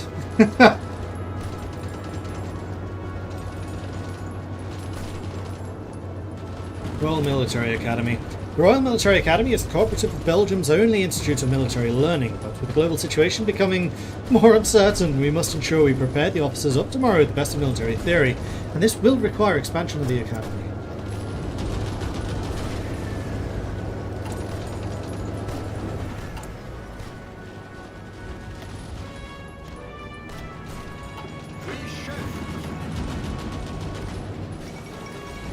Bulgarian government supports IMRO.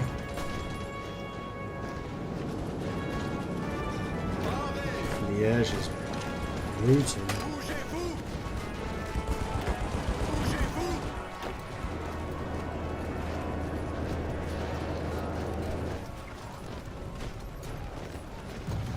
Oh, now you're actually À couvert. signed.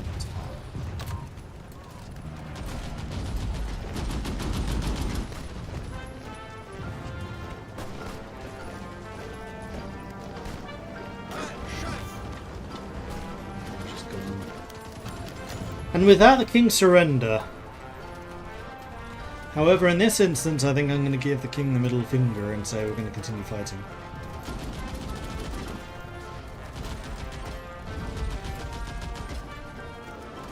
However, this does mean that if I lose Antwerp, then we lose.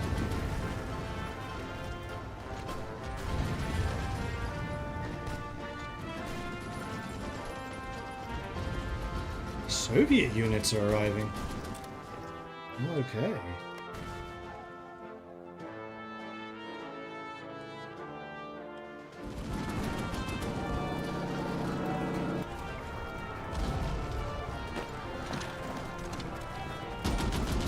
Continuez d'avancer.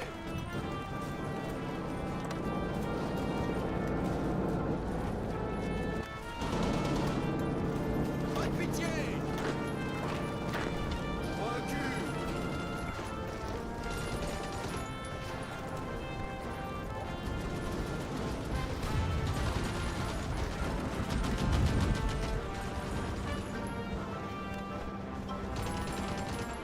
Gardez vos distances.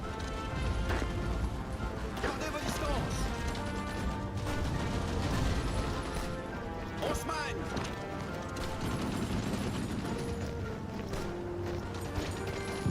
Oh man! Ah! Nope.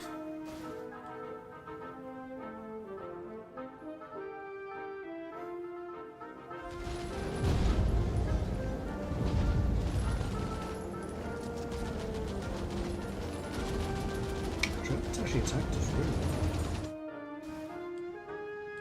I think historically this was like May 1940. And I've not developed Congo at all. This genuinely went a lot worse than I expected. We took our toll. But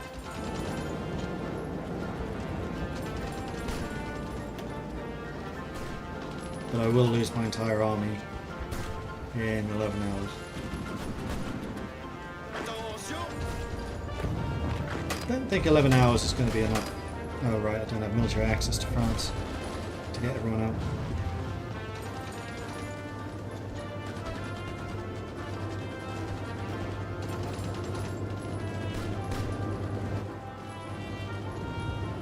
Let's go back to the save that I made, which would be you.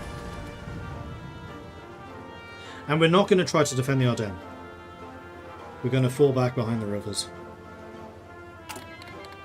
It just overextends us. Arrêt.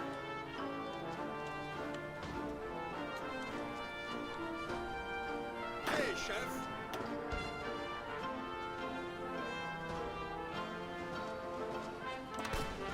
Écoutez.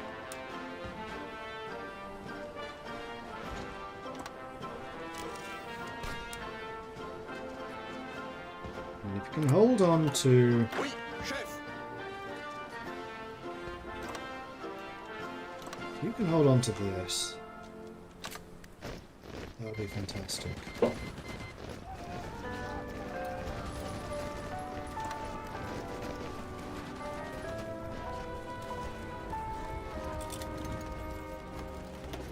So going after the Dutch now.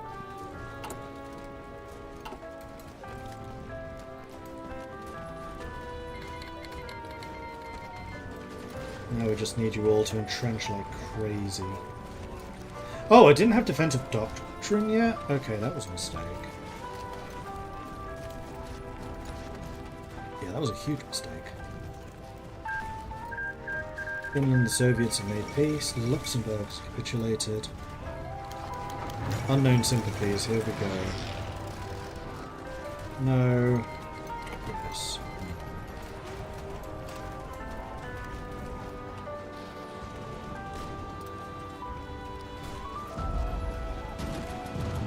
Well, we do have more entrenchment this time around. They are going to be attacking across rivers. Continuez l'attaque. Are the ones who are a bit questionable.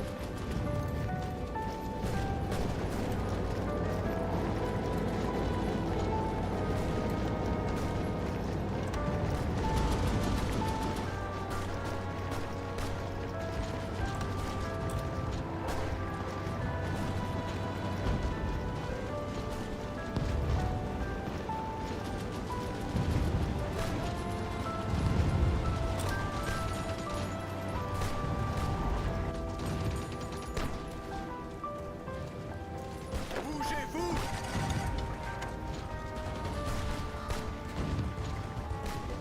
Let's just have the entire Chasseur-Ardennais guarding this.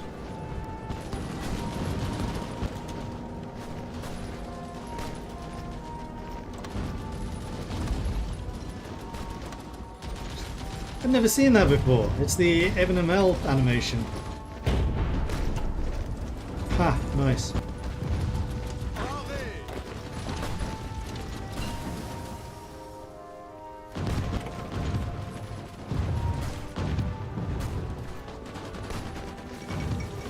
There goes the Netherlands. We are now holding everywhere for the moment. En arrière. Alright, what else do we need to research? Weapons. Namur has no forts. That is true. Man, you have too few. Although at the moment my forts are going to be less efficient.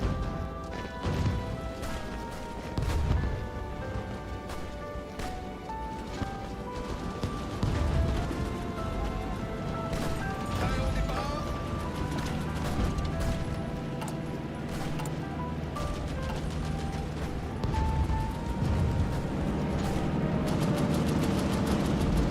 On se manie. On se manie. Arrêtez. Logan is unfortified, so we really need to hold them up here.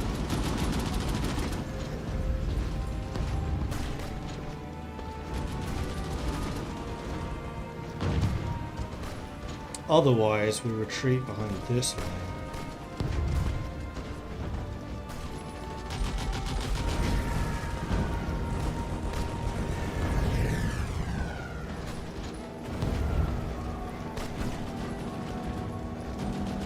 It does mean that we'd have to give up the edge.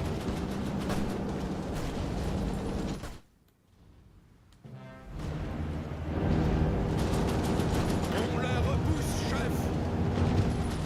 On se manie.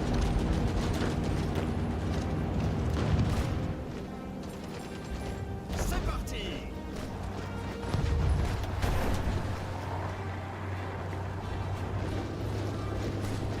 Let's do a last stand. Hein, chef. Continuez l'attaque.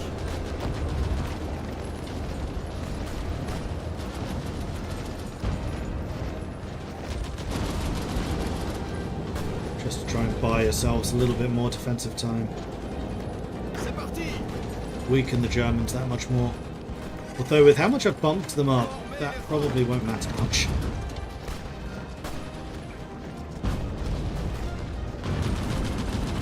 Would military acts with France help? I don't think so, really. This is the next one. The problem is, I don't really have troops from anywhere else that I can send to assist you.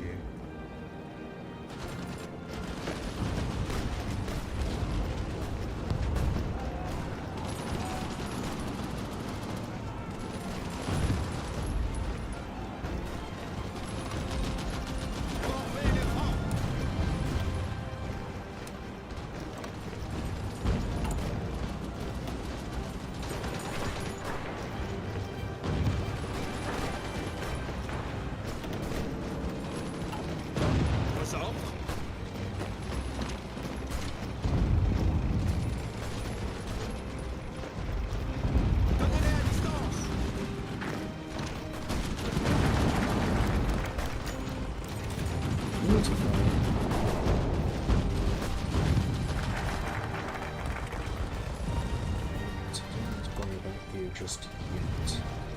What I do need to worry about is you. Well, actually not entirely.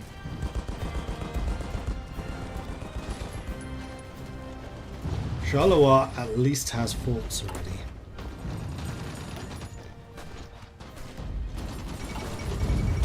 I've lost basically all of my civilian infantry in the meantime too. But I do have manpower, so that's good. So let's protect against France and get those free forts. If I can hold that. Let's move you this way.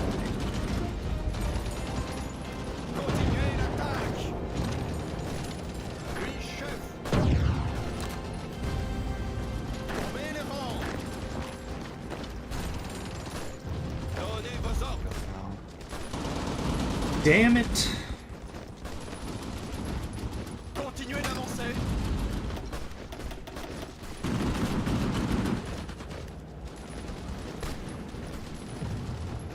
I don't need to hold this. It's pointless. Antwerpen is being hit hard. Ah!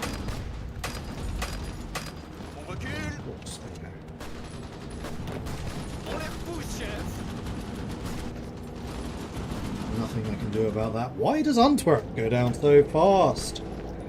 That's the one I don't understand. River crossing.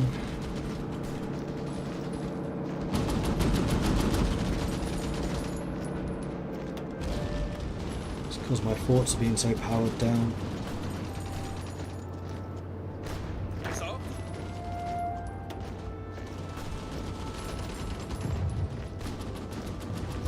Actually, well, yeah, fort plus 17.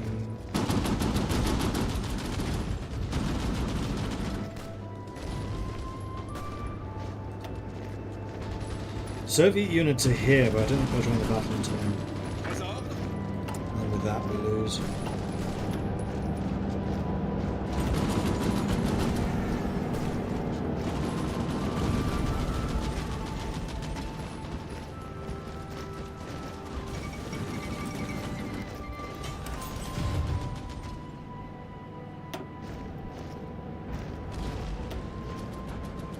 Okay, let's try fortifying even further back. Leave Liège out.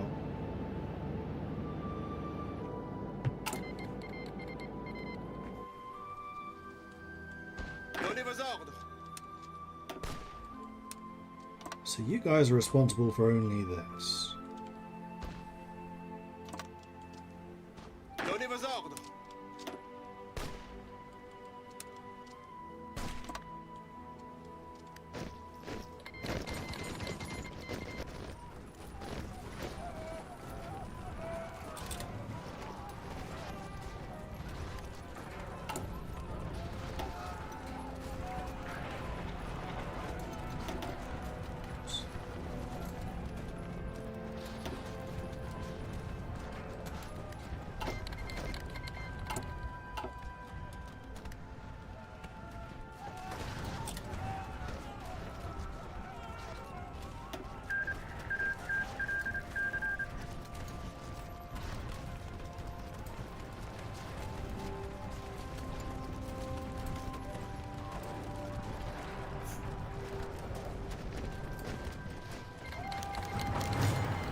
Instant defeat.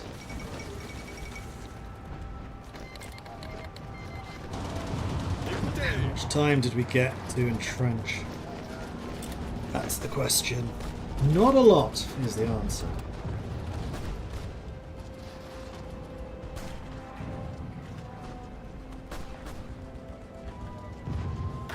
Although they're not pressing their attacks, I think they're kind of astonished at how quickly I fell.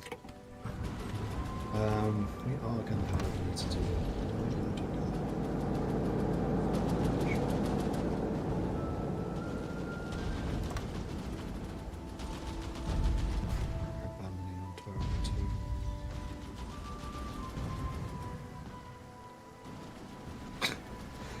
Can you please draw the line, or I'm drawing the line? Ah! Attention!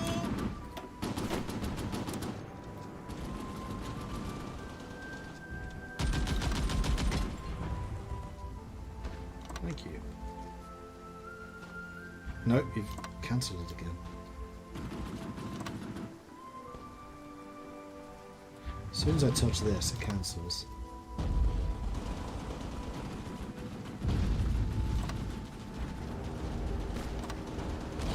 I can't win!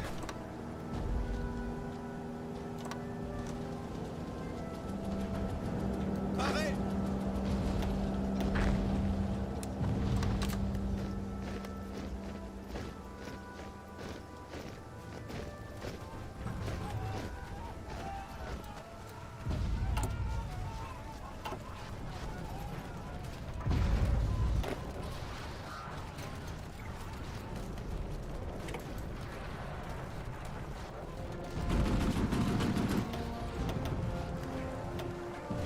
We'll call them in. And better guns. Please and thank you.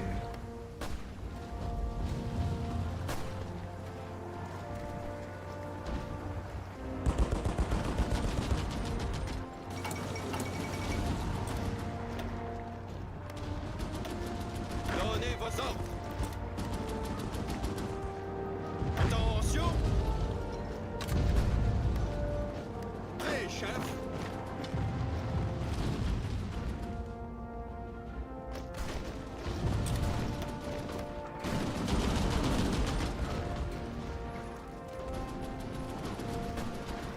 Alright, a little bit better this time around.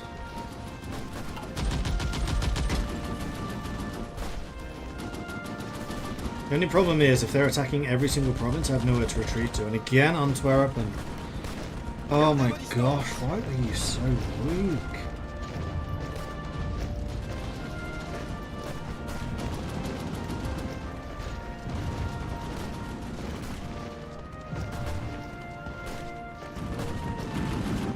Because the fort's not reducing their strength.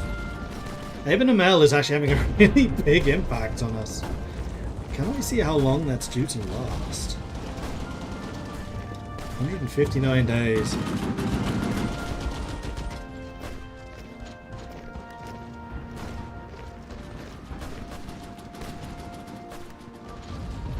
Attention! Bouchez-vous! Bouchez-vous! Bougez-vous! Retraite! Big problem is we have no tiles which are not attackable. So if Germany attacks every single province, which they probably will, I have nowhere to retreat to regain organization.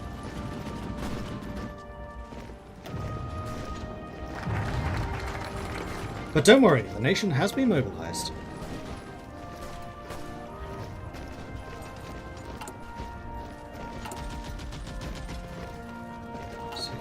Days. This is the 5.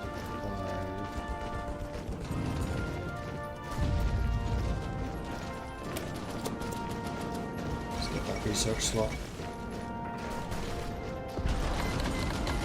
Whoa! How did they get pushed? Allez, on y va!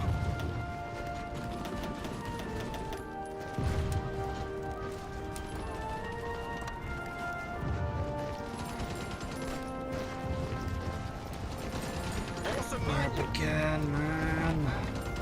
Continuez l'attaque. Arrêtez.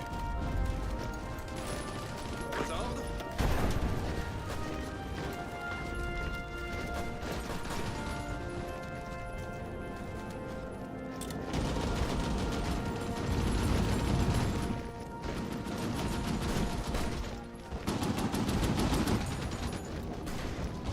I'm shooting down a lot of planes, but we're also taking a lot of damage from them. Probably because they have like their entire air force over Benelux right now.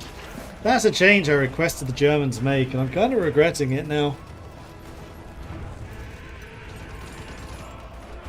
Belgium basically doesn't immediately capitulate. Germany moves their entire air force over Benelux and just bombs them into submission. Damn it, Daniel!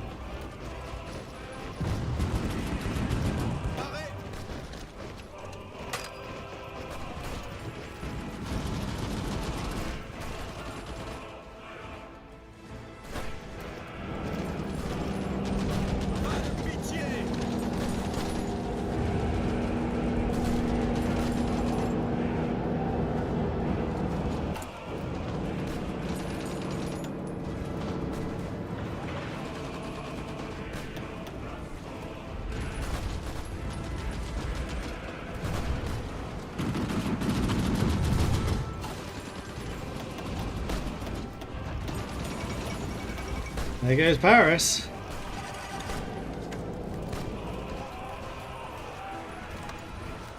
Just looks like you're trying to defend Lille, but you're not.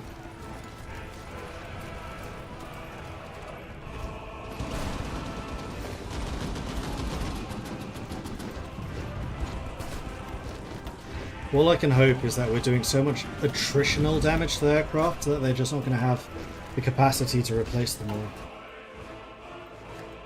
France is going to capitulate very, very soon. And then all of their troops are going to come for me. Yep, here they come.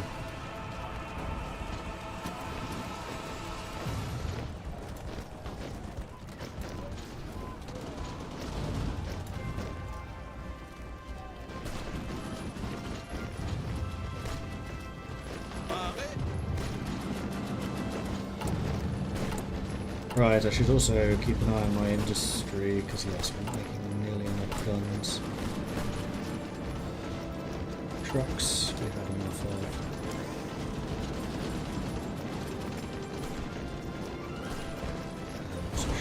Resources.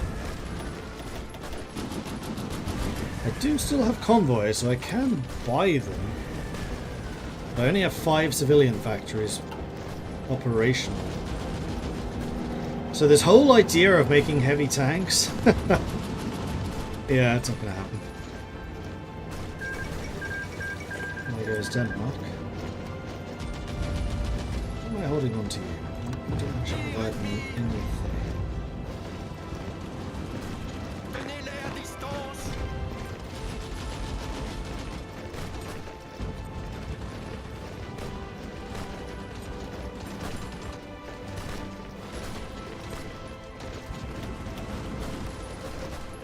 There's just nothing I can do about Antwerp. There's just nowhere that I can recover their strength. Continuez d'avancer. Which means I'll start popping helmets soon. We're playing the ruins of Belgium as communist Belgium.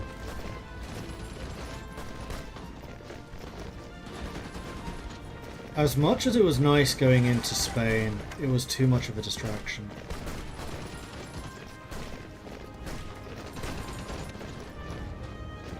We didn't lose much going there. I do think it was a net positive. The only thing we lost was time.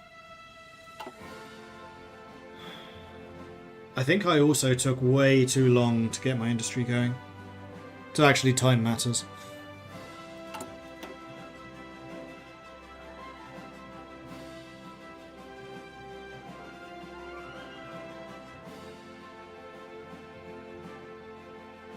Because that's the 70 day and I think that's the 35.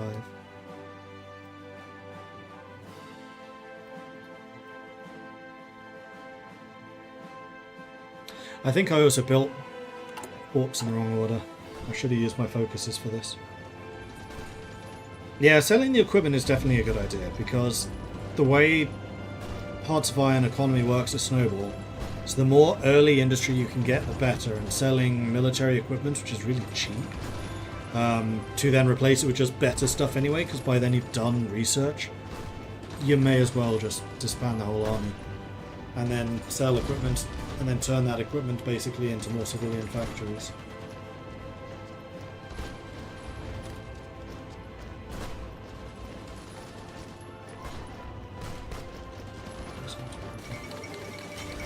Alright, I think we're going to try one more time from the start.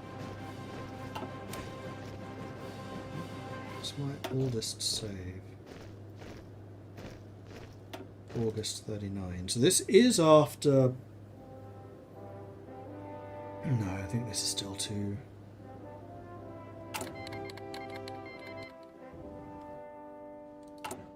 Because the other problem is how long it took me to get to war economy.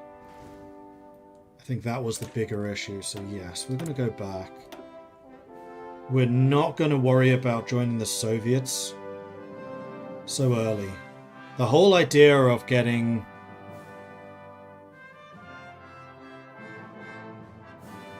a land experimental facility, still heavy tanks I think was a decent idea. I think getting the land facility was the wrong one.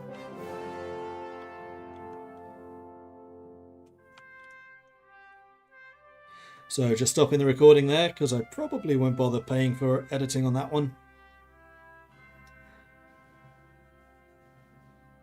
So I'll do the intro again, so bear with me. In fact, let's take a couple of minute break. I'm going to go and refill my tea supplies, because I need some more tea. I've run out. And then when I come back, we will try again. So back in a second.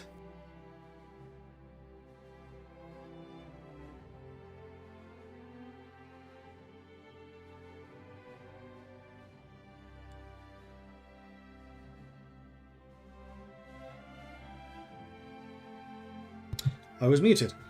I'm going to grab my tea refill.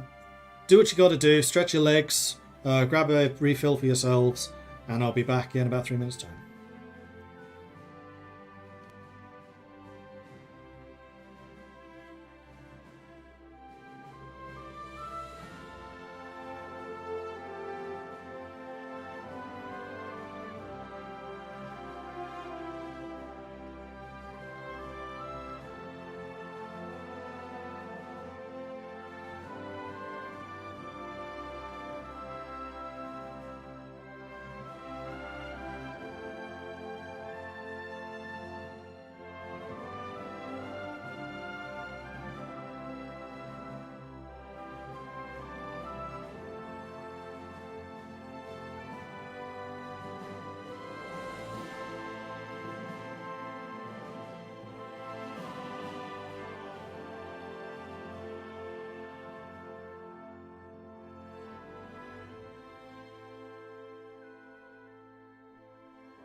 Alright, I'm back. And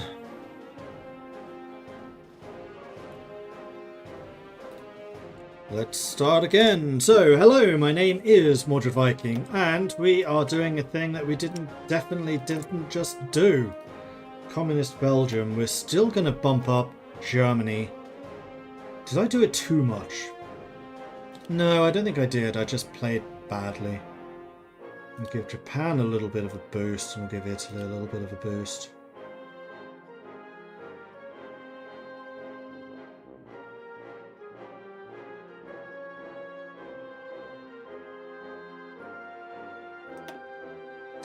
Hashtag start of stream. Yep, definitely. Just beginning here. Nothing bad happened. No lessons were learned. So, the lessons that we learned were Spanish Civil War, I think, is still a good idea. We are going to want to recruit troops. We're going to want to tweak our armies. We'll start with the usual sciencey bits. I shouldn't have deleted all of my units. The Chasseur-Ardennais, yes. The bikes and the motorized, yes.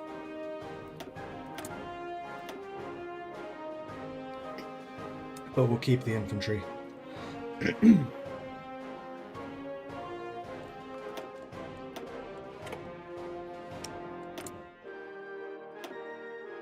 Germany, Italy, Japan.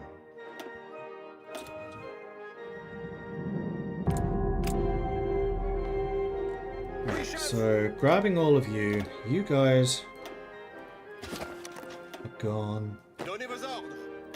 You guys are gone. You guys are gone. That just leaves 6 infantry who can be training, and then we can also get rid of the Force Publique down here. Alright, so that's going to set us up nicely for Spain. We're going to do the government resigns because we want to get to the Spanish Civil War as quickly as possible. Aid for Spain. So let's start with you, then research, production, construction, and electrical engineering. We're going to do the usual building everywhere. Now, do I want to build up the Ardennes if we're expecting to lose the Ardennes? Are we going to fight for it? I think yes. I think it is possible to hold. We just need to play the game a bit better. Get good, in other words.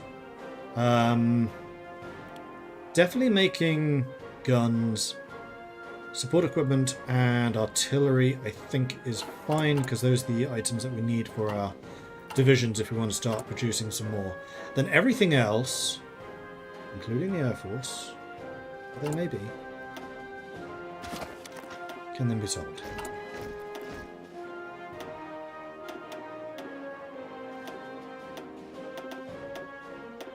Except for the convoys, we're keeping them.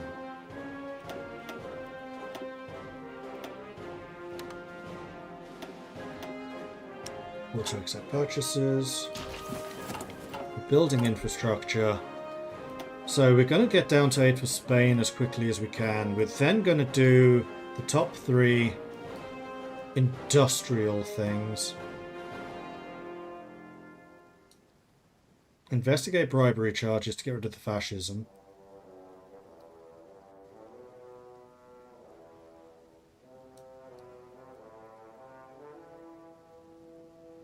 We probably went down these too early. We definitely need more of this. How do I... War support is you. And repudiate. I think I did actually repudiate the treaty with France too late. Because we want their war support, because if you repudiate the treaty with thingy with Blobby and do the other thingy with Blobby, you can get partial mobilization really early.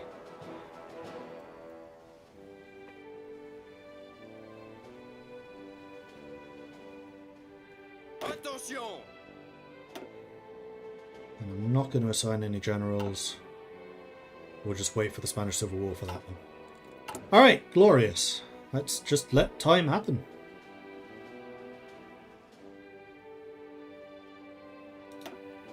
We could probably also do perpetual neutrality. Yeah, for that extra 10% construction speed early. Is it a 70 day or a 30 day? 70. So be it. What's the 35? Bribery charge is 35? Bribery charge is 35, so we could probably do that. So we'll do all of the aid for Spain, then bribery charges, and then just after that completes, the Civil War should begin. Around then.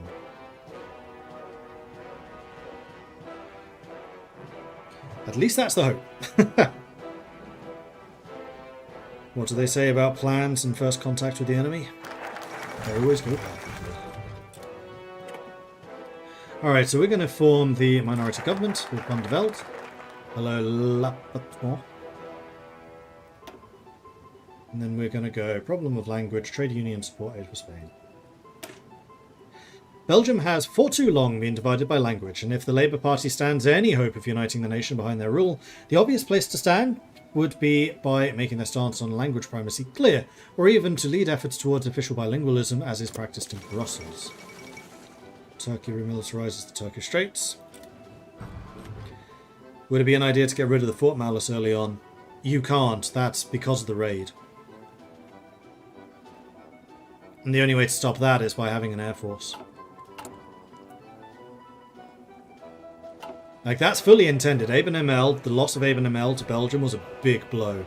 So we've replicated that here, and it does kind of take away that cornerstone of the Belgian defence.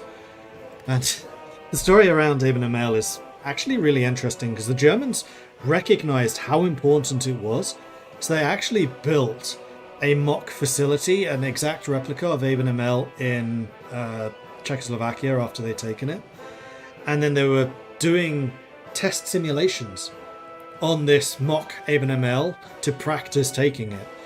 And during recon of the actual Aben Emel structure, they realised that Belgian troops are playing football on the roof, and they realised that is a football field worth of space. We can probably drop a glider on top of that. And they did.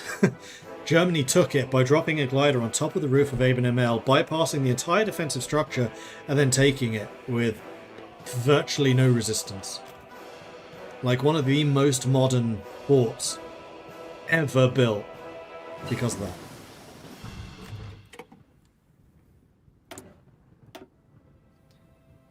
Mechanical computing, let's keep that research speed going. Hey Macho, is it your birthday? Really? Happy birthday if so. It wasn't so much of a design flaw as they played football in the wrong place. If they hadn't been playing football, the recon probably wouldn't have noticed it. And how big that space was. But then again, nobody really expected air power to play as decisive a role as it did. Which is why very few fortifications at this period had air defences. It was only really during the Spanish Civil War that even Germany recognised, that there is something in this. It is been celebrating my freedom as the family is left, offering leftover birthday cake for those who swing by. Nice! Except that means I have to go to Denmark. Right, we're going to remove the language primacy so I can get that stability and war support. Then trade union support, aid for Spain, peacekeeping missions. Except I can't do aid for Spain until the Spanish Civil War actually starts. So we'll do trade union support, then investigate bribery. Our natural allies in the political struggle are the trade unions, but so far the support for our movement has been lukewarm. We can intensify our promises to them, and in turn they will rally the membership in our favour.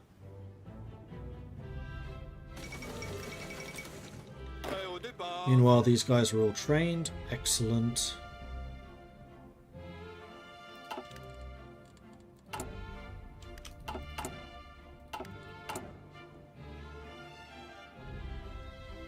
"188th birthday of the state of South Australia as we proclaimed a state on 28th of December 1836. Nice. We're the only free colony non-penal in Australia. That I did not know.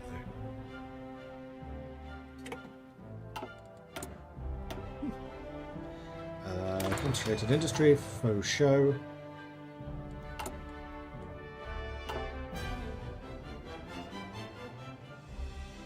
Oh! Forgot something.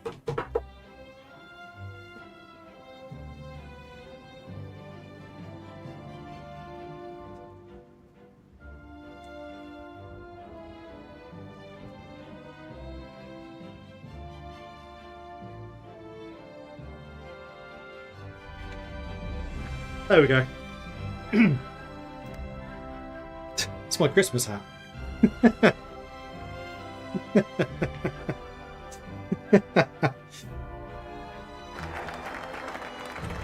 Alright, so we got the trade union support. Now we need to wait for the aid for Spain. Headset does not quite fit with this thing on. There we go. Alright, investigate bribery charges. Let's get that done. It's only 35 days, and by then the Spanish Civil War should begin. The allegations of corruption never left the government, and calls for an investigation have intensified. Leon de Grelle, the fascist Rexist leader, has even directly implicated Paul van Zeeland.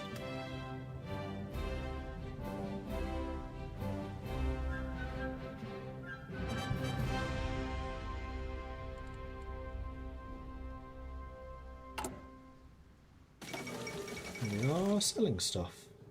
I'm going to keep the trains, I think. Ethiopia has capitulated, because that will save me producing trains for at least a while, until I start getting more and more units out in the field. Spain's declared war on Spain. There we go, Spanish Civil War. Definitely made the right decision this time around, because I'll be able to join it earlier. Particularly because I have not done any of the neutrality stuff.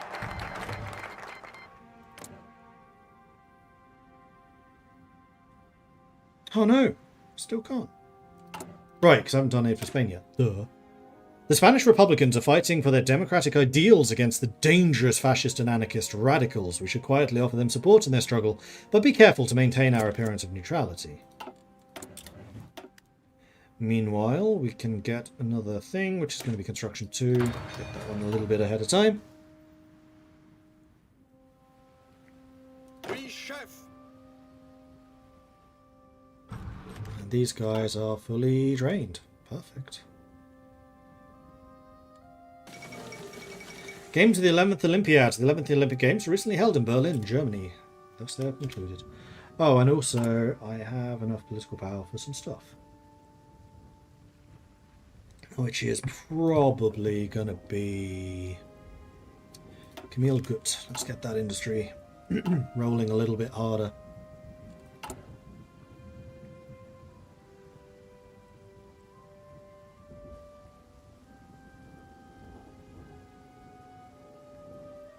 I probably still can't send them until I get the peacekeepers, because I don't have a big enough army.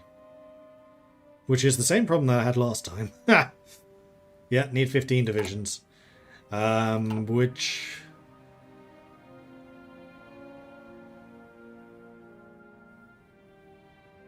I think Belgium starts with 16. No, not Spanish intervention, peacekeeping. Ongoing conflicts throughout the world continue to cause us concern. However, in order to maintain an outward veneer of neutrality, we can only send troops abroad in sanctioned peacekeeping missions.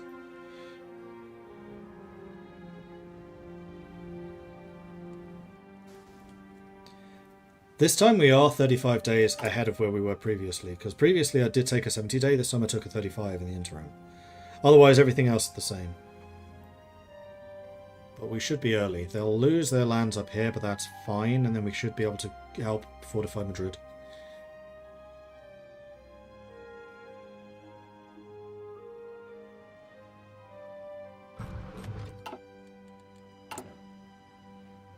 Meanwhile, selling the last of our equipment. Do I have any extra stuff? Yeah, I do. Do I want to sell it? Is the other question. Or do I want to give it to Spain?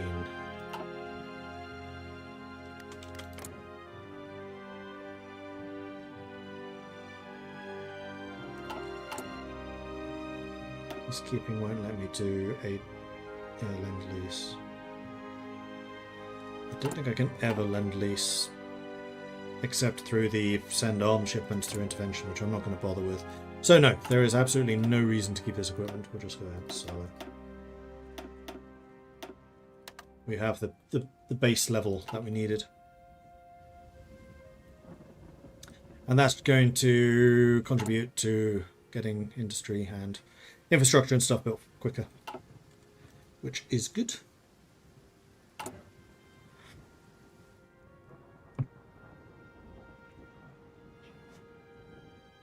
Then after this, we'll do the neutrality bits and then industry.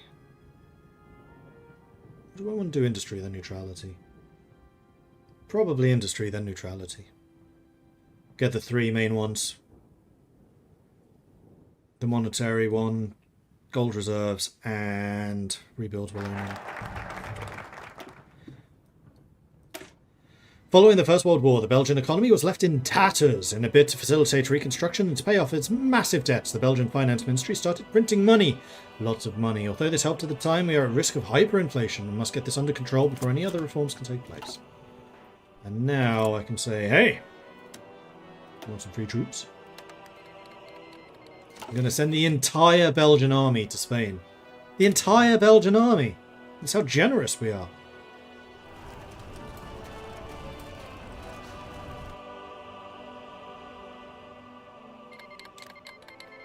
Okay, and we have arrived.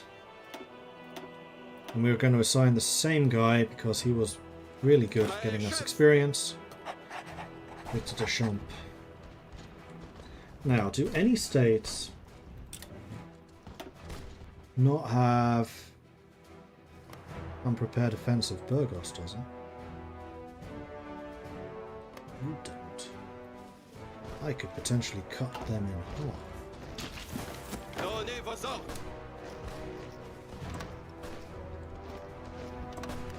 Which would be quite a big deal.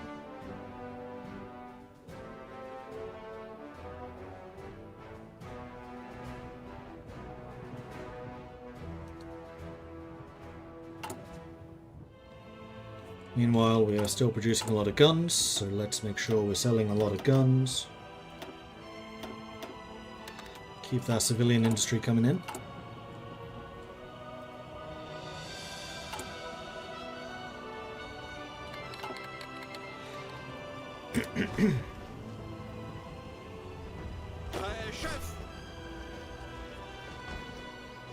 Do I want to waste command power on this? I don't think so, because I want to get the field marshal sooner rather than later.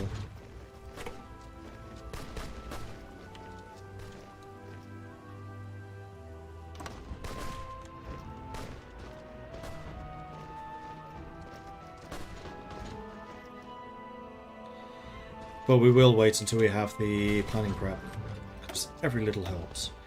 Okay, technology. 38 research. Definitely want to get that earlier than I did last time. And then improve machine tools. Let's go.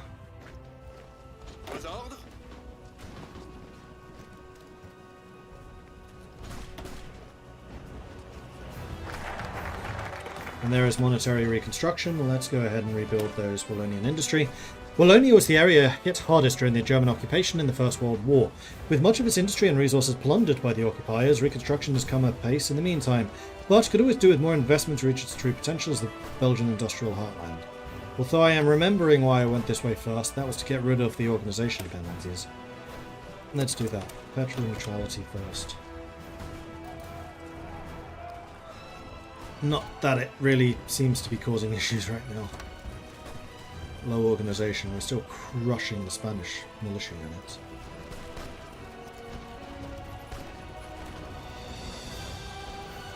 Definitely seem to have found a bit of an opening here. Okay, next up, let's go with Didier and Saivet. And we can also... I don't remember how to do it. Sell more stuff. Because it does seem to be selling. Probably to Spain.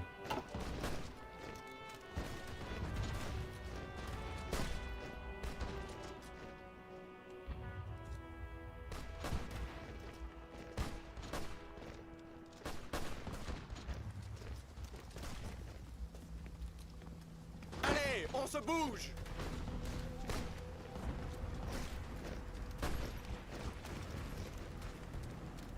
Thankfully, it doesn't look like any of the Germans or the Italians are here. They're all over on this side, fighting against the Soviets, which suits me just fine.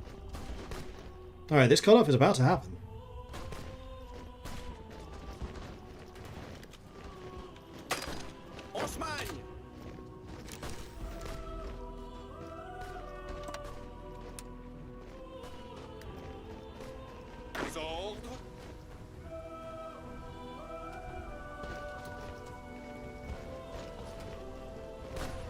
Let's get a little bit of planning prep back again. There goes the anarchist uprising, which is fine. Oui, chef. Production 2 is done. So let's get concentrated industry 2 then.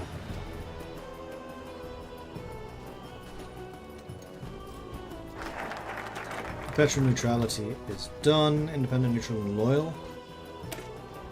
During the last war we relied on our allies and our country became a battlefield as a result. Therefore, in a bid to keep war out of Belgium, our ruler has declared us to be independent, neutral and loyal. This will rally the political classes together and need to address our own defence and thus develop our own military deterrent.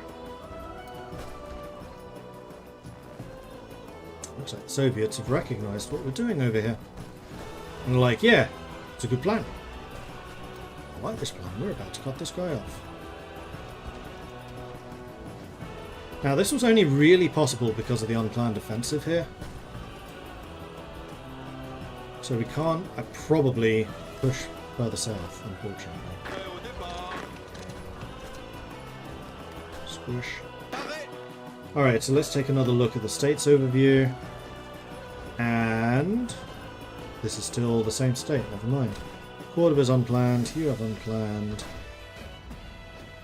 All of these guys. Burgos does not. So Burgos is probably the next place I will go and try and help against. Let's see if we can punch across the river. In fact, it definitely makes sense to try and close this pocket if we can. And then we can basically focus on trying to hold up in the north. Hindenburg. Chinese United Front. And it was a disaster.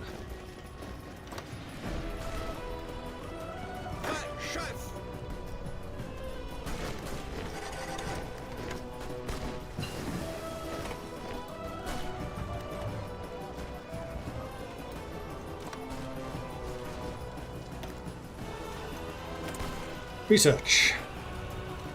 Now I think we can start working on either artillery or better guns. No, it's going to be artillery.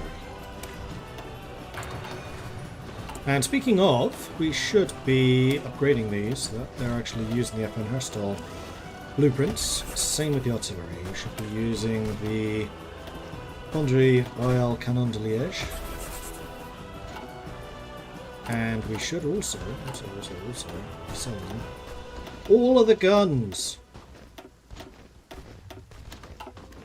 Carry on.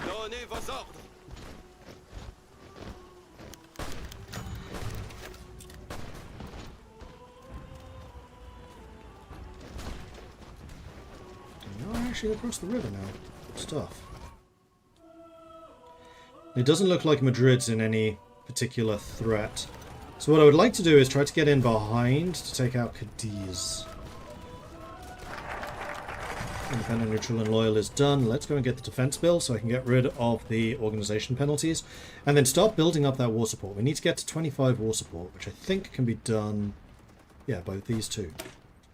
Our declaration of perpetual neutrality was not precisely well received on the international stage. However, the reality is this needed to be done to concentrate political support towards a significant rearmament program. Just double check.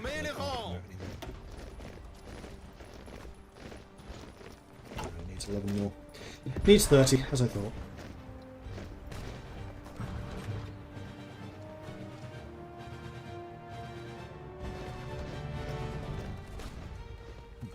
Back.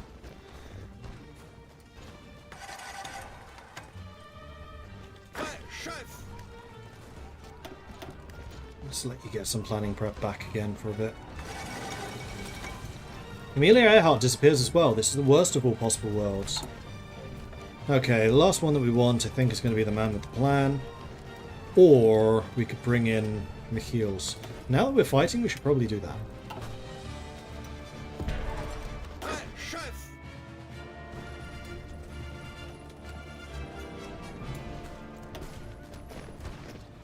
Okay, let's put on some pressure. Japan declared war on Shaanxi. Maringio takes power in Paraguay. Marco Polo Bridge incident. Japanese and Chinese forces skirmished inconclusively over the strategic Marco Polo Bridge located just southwest of Beijing. US Congress passes Neutrality Act. With tensions rising around the globe, the US Congress has been the scene of intense discussions about the role the United States should play on the world stage.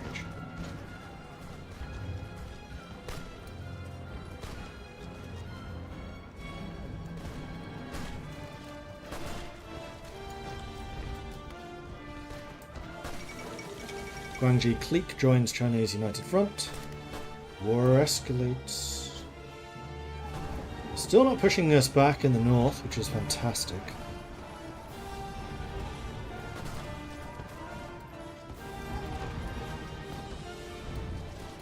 They're trying to push us down here. Potentially successfully in some cases. There's the defense build. So now we have our organization back in all of our divisions. So let's go ahead and repudiate the treaty with France to get the loss of the war support we need to then get partial mobilization. France's refusal to extend the Maginot Line along our borders in essence leaves a wide open door through which the enemy will be forced to attack. By repudiating our treaties with them, we can be free of any military obligation to assist, but they will still be forced to intervene should we be attacked or risk a follow-through invasion into their unguarded territory.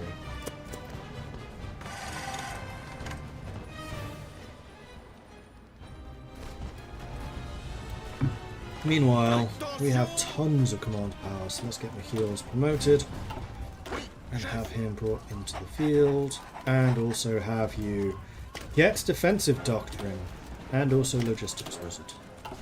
Beautiful!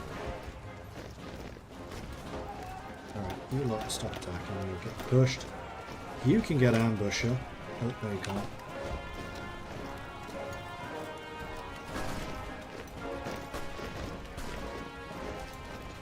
You can get ambusher.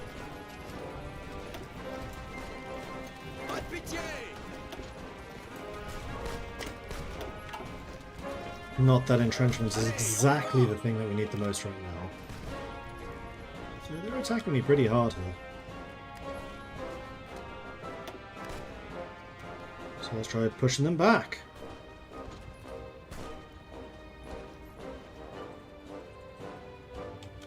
Actually, Spain is doing some defensive shenanigans at the moment, so let's let them counterattack into that.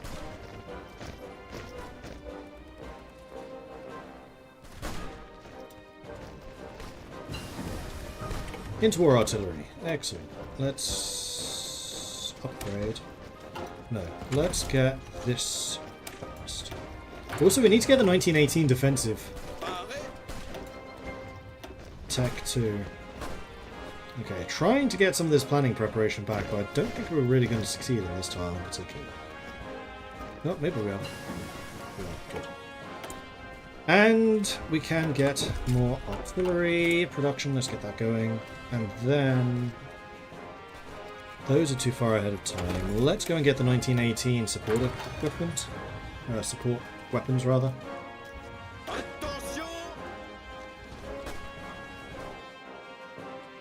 I really want to do a counter-attack. Attack down here, but I'm not convinced we have the planning prep for it.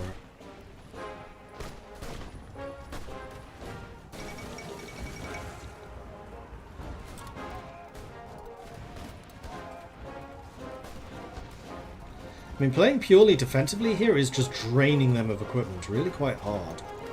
The other thing I would like to do, actually, while I'm thinking about it, is adding engineering and more artillery to these divisions. Let's get that done. France and Britain announced alliance on the day that Belgium was like, nah, I don't want this. It's a silly bit of paper anyway. And with that, partial mobilization, so our industry can now actually get going, and then rebuild Wallonian industry, which is fantastic timing because it means we can actually start building factories now.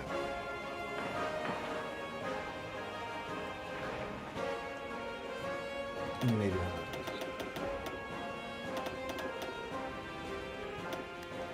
Something like this.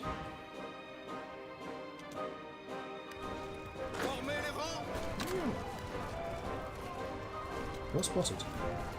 2 units were not assigned to the offensive. Keep losing planning preparation for some reason. Stop that.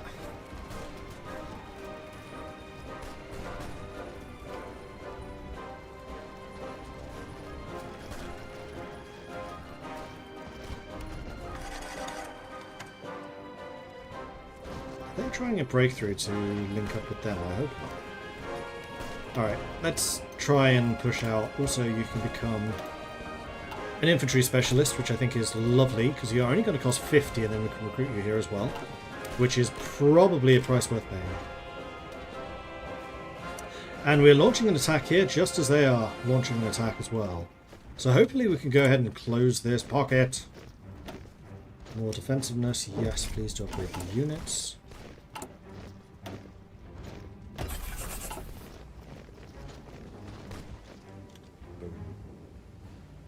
Continuez l'attaque.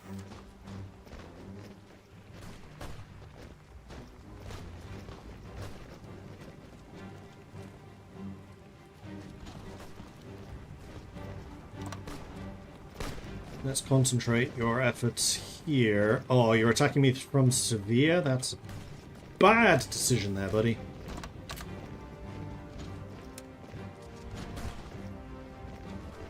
Continuez l'attaque. Just going to let me counterattack you. And there we go. Cadiz has fallen, which means these guys have no ports. They cannot escape. And they're not going to get any supply anymore because their capital's still in the north. Excellent. This is a big deal. This is potentially going to win us the Civil War.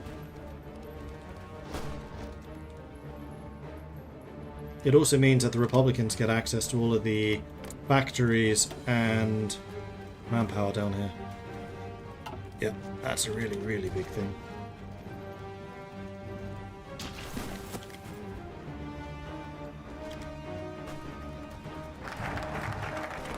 Colonial industry. Let's get those gold reserves. Thankfully, the Belgian state maintains a sizable gold reserve. At present, this provides us with a stable foundation for borrowing and lending within our country. Although we could also choose to sell our gold to temporarily boost the development of construction.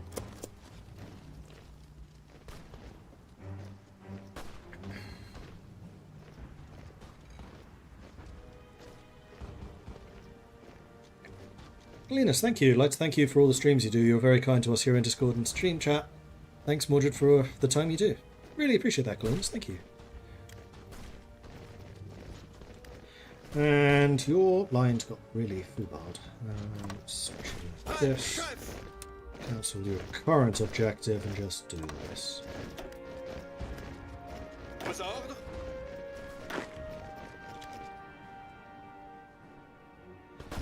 We're getting a great deal of really good experience from all of this too.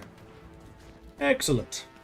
Now, it looks like the northern lines are holding so far because the Soviets have been primarily in the north, leaving us to deal with the southern bits and bloods, which I am kind of okay with. Meanwhile, we don't want... Oh, you know what we have to do? You've leveled up twice. Oops. Is get these tenacious defense, tip of the spear, static warfare. Oh well. Can't be entirely efficient, otherwise the game gets boring.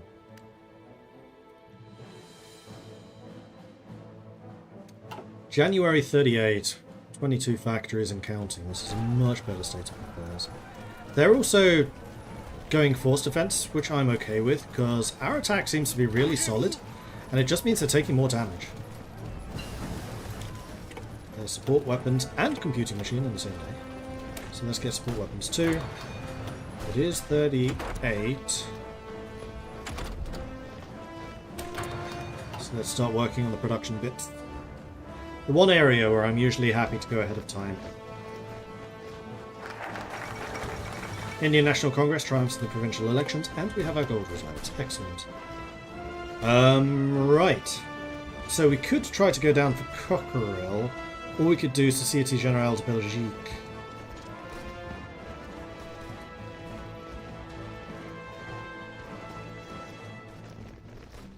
Don't think we need increased length of service yet.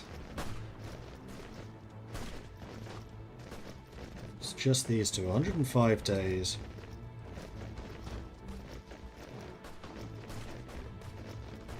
which is quicker than getting to Cockerel, interestingly enough. The Belgian central government is well aware of the riches of Congo, and as such could harness that wealth and turn it towards... Do I want to do this?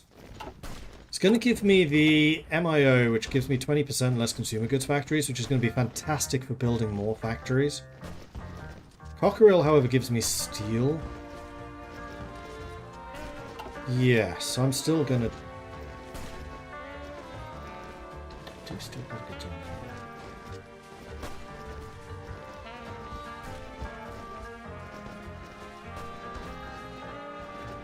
Going this path gets me a lot more steel. Any thoughts on returning to Old World Blues anytime soon? Yeah, I will do at some point. I am definitely not done with that. Same with Kaiserreich. I just rather enjoy playing my own stuff at the moment. Haven't gotten enough of Belgium just yet.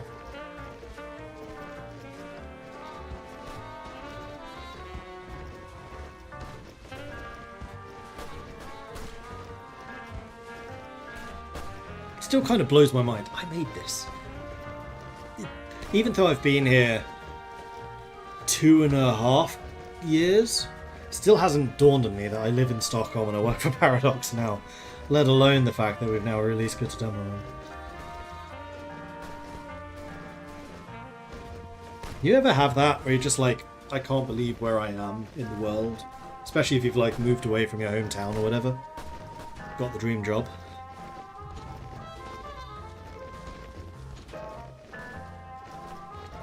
That's true, we could do this and it won't bypass if we lose Wallonia. Yeah, alright. The cornerstone of Wallonian industry has always been steel, and to better produce this important material we need to aggressively expand our coal mines in that region.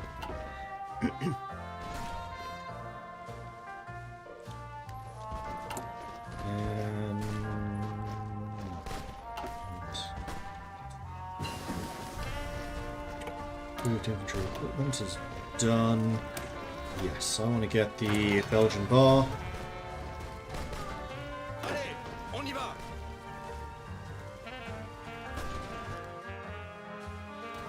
They're crushing it down here. Continuez d'avancer. When this pocket closes, that's going to be a lot of troops dead, and also it's going to hurt Germany and Portugal. I thought there was an Italian in here too. Maybe he's already gone.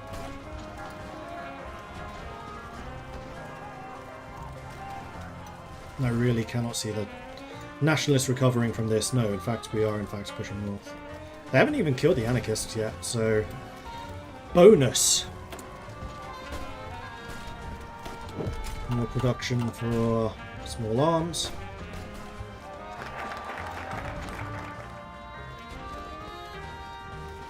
Can't believe it's almost 2025 already. There is that too, yeah. 3 days away.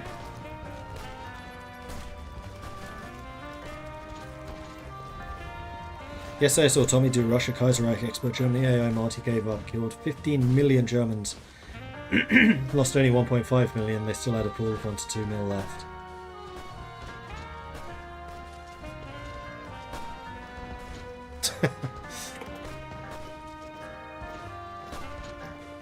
Hope the USA gets an update. In-game and also IRL. No comment. I kind of made a conscious decision this time around with all the absolute madness going on in the US. I'm just going to ignore American politics for the next 4 years. I'm just not going to care. It's going to be bad. Everyone's going to get really angry. And I'm just not going to stress about it.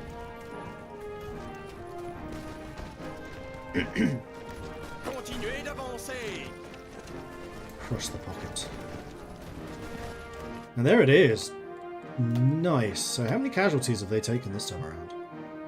382,000, and industry is now roughly equal. The nationalists still somehow have slightly more. Right, so where is the unprepared offensives? You can do an offensive wherever the hell you want. You can be as offensive as you like. Except Madrid and Murcia. So we can attack them, but they can't attack us. Interesting. Well, I'd say let's just push straight through the middle in that case. No, not against Portugal.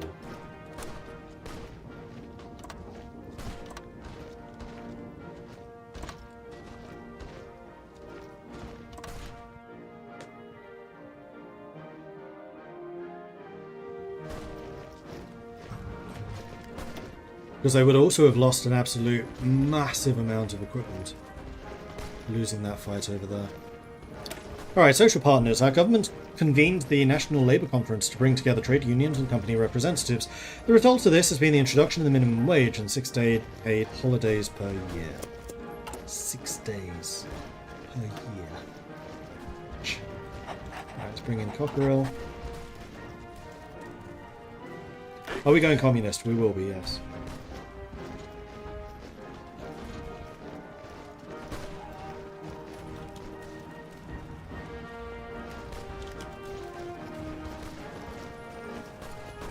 Once again, try to get planning preparation, because it really does help in these battle plan pushes.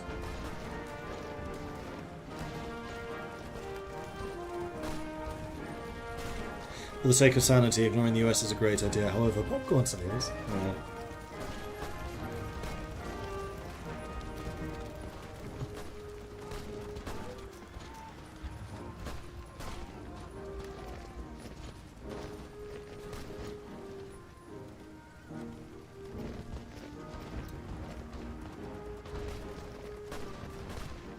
Does look like we're going to have the opportunity to get all the prep everywhere, which is rather good. Alright. And then... no, I'm going to wait on the doctrine stuff.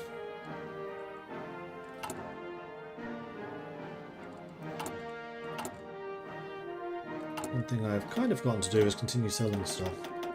So let's see if there's any market for this, but I kind of suspect at this point it's probably too late.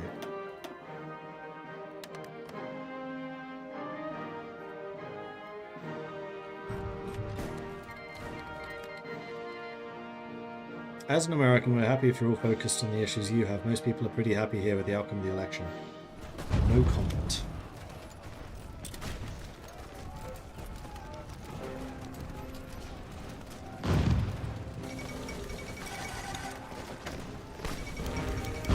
Exiled Austrians offer their service. Anschluss of Austria. After a successful coup d'etat by the local party in Vienna, German troops across the Austrian border and taking control of the country. Yeah, sure. Here's your help. Give us a bit more recruitable population. Support weapons too.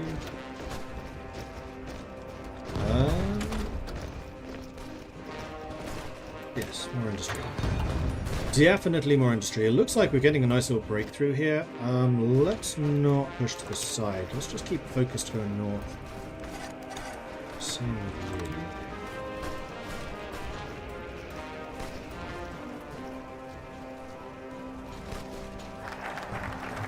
Social partners. Alright, so Cockerill. Cockerill are the foremost steel manufacturer in Belgium, with massive plants capable of producing anything from engines to artillery. With the increasing demand for all of these products, we're in a prime position to see to their further expansion. And yeah, let's dial back the politics. I know I was making my own opinions, but this is not going to lead anywhere good. So let's just focus on other things, like, what do you guys get for Christmas? Did you get anything good for Christmas?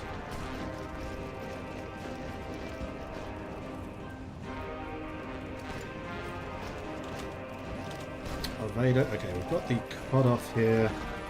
Let's focus everyone to closing this pocket. Pockets should generally take priority. Ooh, we have a veteran. We have 2 veterans. Excellent. And yeah, continue pressing the assault on that side. Oh, there's only 1 guy caught here. Oh no, 2. Well, I've got you a nice set of tools to help with car repairs. Nice.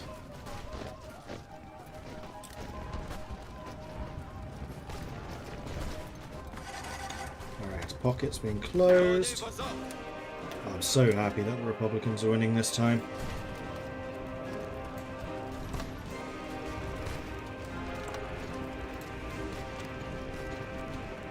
And they really should be basically out of units at this point.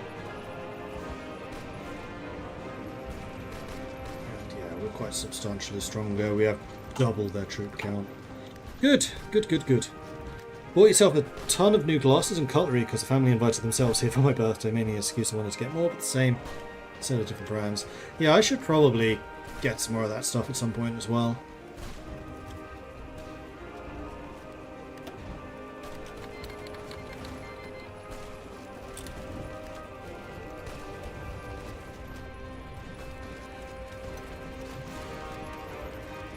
Downloads for my game from your company, so much fun. Great! Which ones did you get? I got socks! Hey, can't complain about socks. Socks and underwear, they're just a very, very solid gift.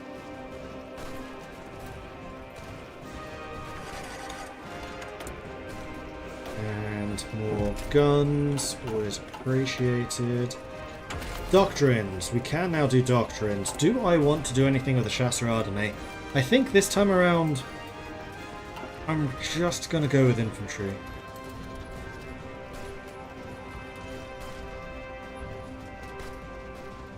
They got planets on them, very happy. Nice. T-shirts. Yeah, t-shirts are always also really good.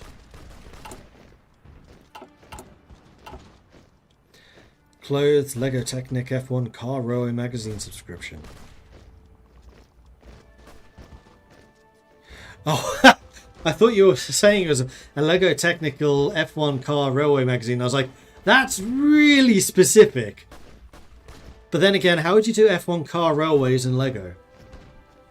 And getting a new air cooler for the gaming PC. Nice.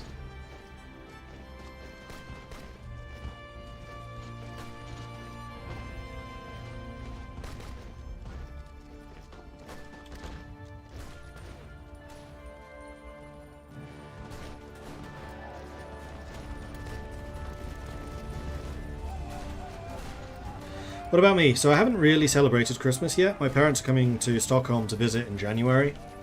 So we've said we would basically do Christmas then. So far I have gotten Star Wars Outlaws. And that's about it.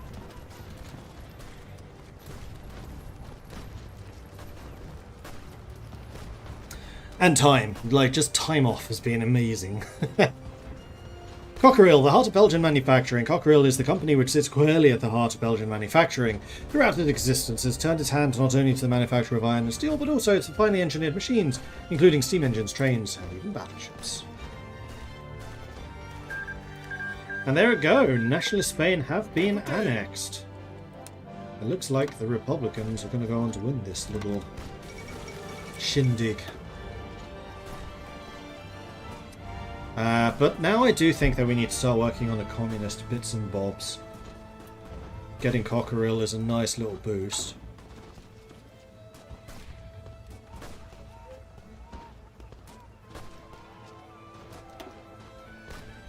So let's go and get the cooperative cooperation. Cooperatives have been a part of Belgian society for some time, and their business model is very compatible with the economic ideal which we espouse. We should certainly cooperate with those already established and use their expertise to train a new generation of socially aware businesses. Main present was the new job, so Christmas help was also a little delayed here. Only so much the wife could buy, and I'll buy other presents for the kids. Nice. Booze is always good. Yeah, I was actually sampling some of the whiskey I got last year. I just don't tend to drink very much, particularly living on my own, so it's just like, you know what, I'm going to take the opportunity and have a couple of drams of whiskey here and there. Alright, so none of these have unplanned offensives. So I think we should try to hammer them as much as we can. I'm kind of happy fighting in the mountains, but I will get the planning preparation before I do this. A number of communist delegates from around the world met in Paris today for a founding conference laying the groundwork for what is to be known as the Fourth Internationale. We did get some communism support for that.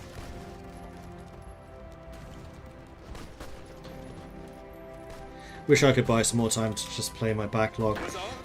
Yeah, I definitely was feeling a little, like, I'm not burned out, but I was definitely exhausted after the release of Götterdämmerung because a lot goes into it. So I booked time off. I'd only taken 2 days of paid vacation, which basically meant I stopped working on the 23rd, and then I was back to work on the 6th. Or was it 3 days? It might have been 3 days. But then I was told my boss, like the week before the vacation, I was like, I'm going to need some more. So I'm now off until, I think it's the 13th of January. I got another week off, basically. And I'm definitely feeling a lot better about that. Because it turned out I still had like 18 days of vacation left this year. I was like, I really need to use some of this. Okay, so we have enough political power to go up again. Limited conscription is sounding like a good idea, so we can start building up my army, because it is September 38, and we're going to need to start doing that. Am I selling any equipment? We are selling some. So let's sell all of the old bits and bobs.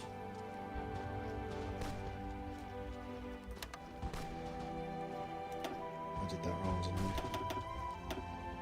Yes, I did. I did not press these buttons. And then I think I'm going to stop selling specifically the updated Mausers.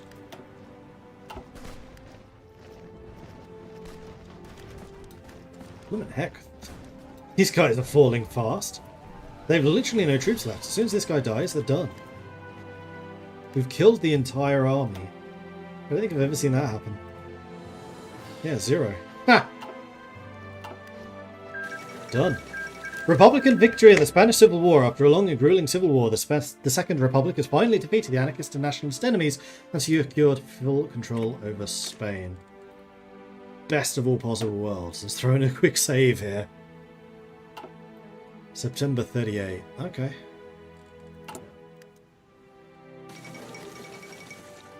Do you have carryover for unused vacation? I think we can carry over up to 10 days. Taking time off after working on Götterdämmerung to play Götterdämmerung. You got me there. But I also bought for myself Bellwright, which I've really been enjoying. It's kind of Mount and Blade meets Medieval Dynasties. I'm quite liking that game. You're a single character setting out to survive, then you build up a village, you start recruiting villagers, and then the villagers start doing some of the more tedious jobs so you don't have to, like cutting wood, harvesting resources, that type of thing. It's in quite a good place at the moment. I started watching Cage848 playing a series on YouTube, and it just looked really good. And then the combat in that, it's Medieval Dynasty with more of a focus on combat. Like, you get raided, bandits will attack you, you have to take over other bandit camps, and then take over territory, a bit like Sengoku Dynasty. But I'm liking it more than Sengoku Dynasty. And also bought myself the Warcraft Remastered Battle Chest. Just because Warcraft 2 is one of my favourite games of all time. It's the first game I ever bought as a kid. So I'll probably play through that at some point as well if I can. What was the game I said? Bellwright.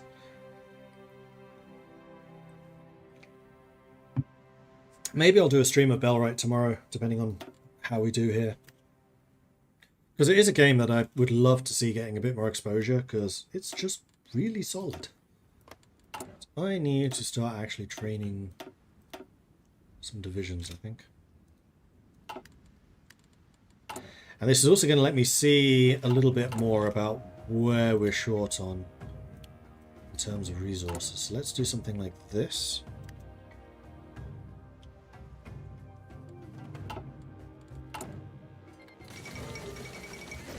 Troops have returned. Good stuff.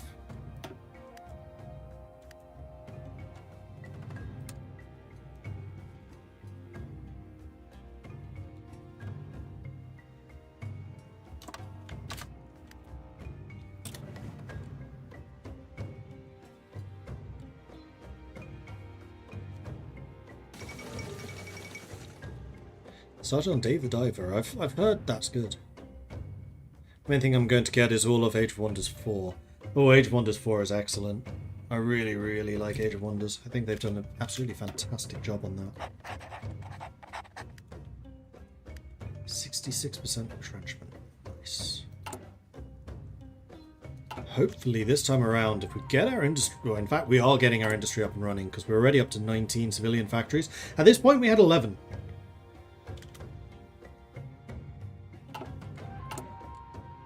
Which is just going to pay off so much in terms of just having more military factories as well, which means more troops in the field.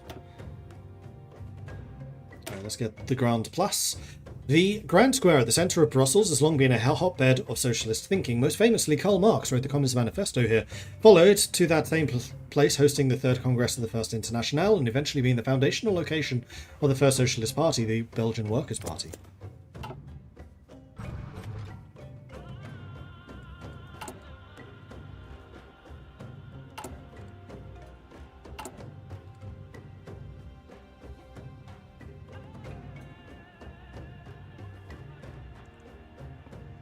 New DLC is beautiful. As I've bought it, it makes Hearts of Iron 4 more playable. I'm glad you think so. Pierre Rickmans wants more emigration. Oh, this actually reduces consumer goods for a year. Sure. Less recruitable manpower for consumer goods? Done. I hadn't actually noticed that before.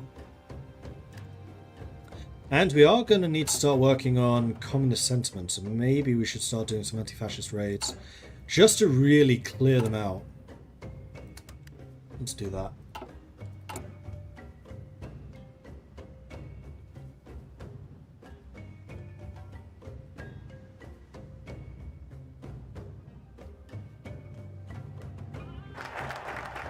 Okay, that's done. Then let's go and get Growing Threat of Fascism. This is going to make me lose my production bonuses. Maybe we'll hold off on that.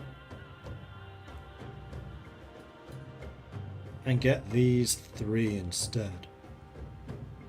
Though I also need to get some of these. Now, the mistake that I made last time was upgrading all of our forts to the maximum level. I don't think I should have done that, because we can use these to get them.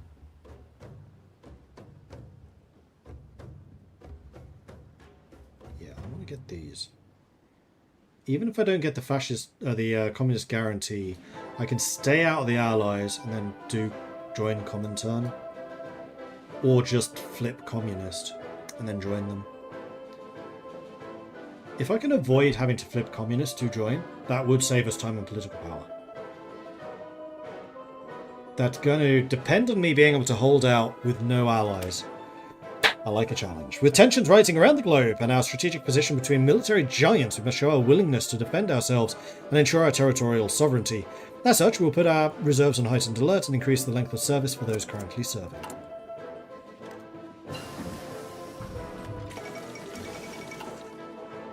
All of Nanjing. Meanwhile, more science. One thing I would like to do is get field hospitals.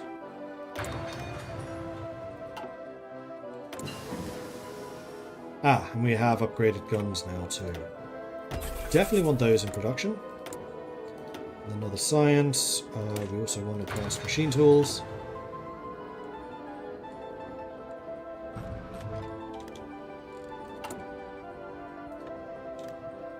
Now let's save up for the theorist.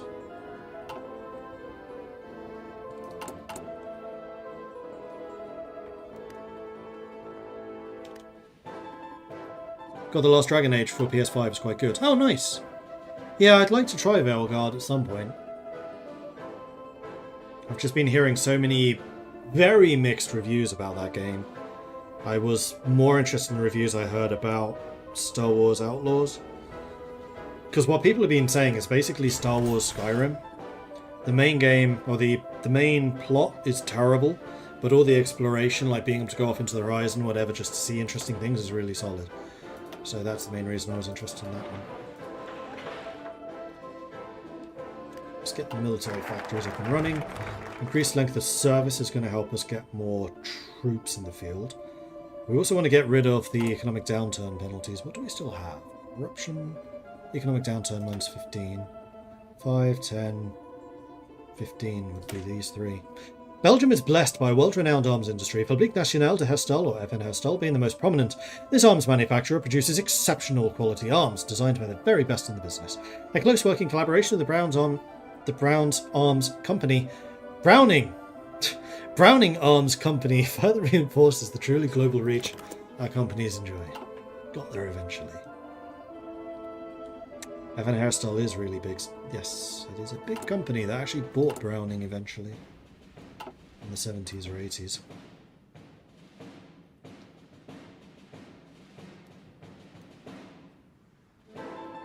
Main quest is okay, combat is okay, but it's strange telling-wise for Dragon Age.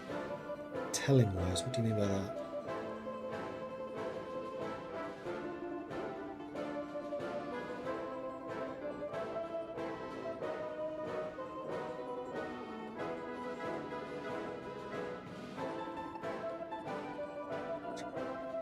Aftermath the Chilean earthquake.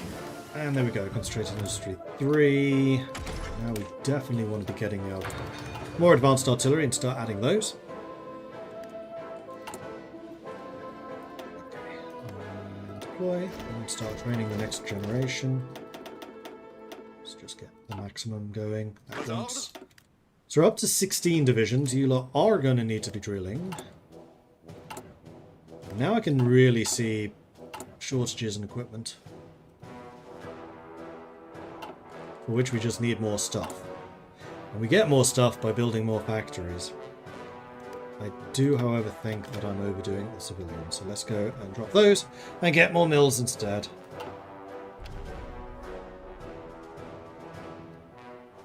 I think when Germany declares war on Poland is when I'm going to start flipping everything to defences. We're working on FN Hairstyle, so I'm going to save the points for when I unlock the special traits. And now I can get the Theorist, F1 American, to then get these. Ooh, didn't quite have enough of this one. Which is an important one, because that's defense and organisation.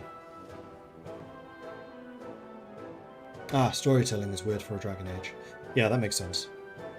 And that is often what I've heard.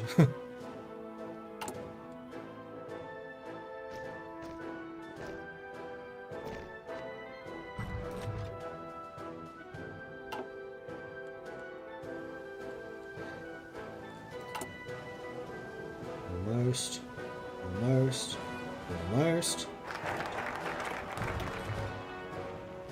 Alright, Poudrerie de Belgique we're going to do, and then I think we're going to do Growing Threat of Fascism.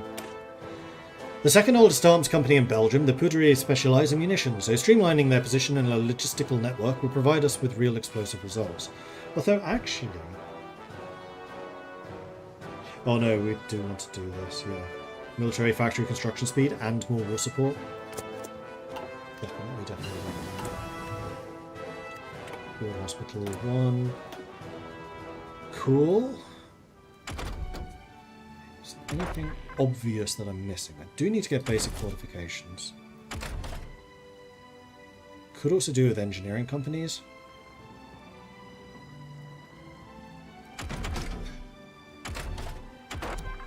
I'm going to do this, because we're going to be switching to fortifications very soon.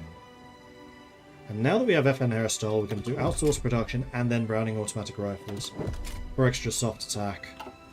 FN Hairstyle guns are expensive, but they are very, very good.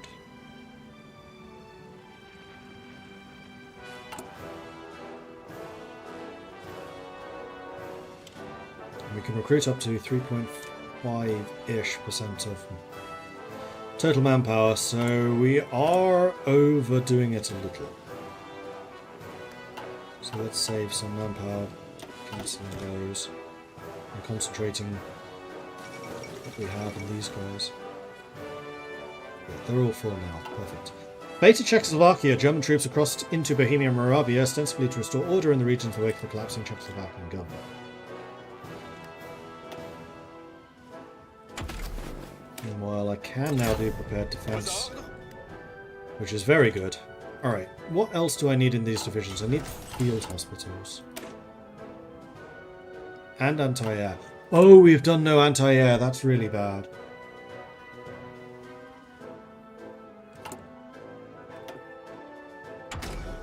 We need this way more desperately. 120 days. Risky. We need some trucks.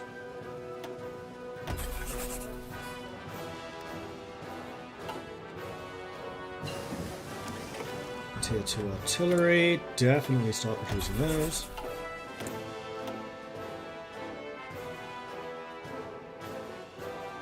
And then we can go back to the fortifications.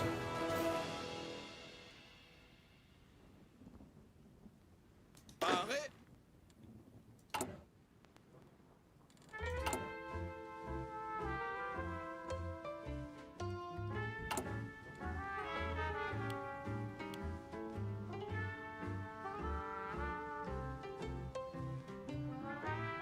Need more research slots. Because we don't do Navy or Air, generally we have enough. 4 would certainly be nice, don't get me wrong. But at the moment, I think for what we're doing, we're okay. Getting another is not hard, it's right there. But I'm way more concerned about getting our defences up and running now.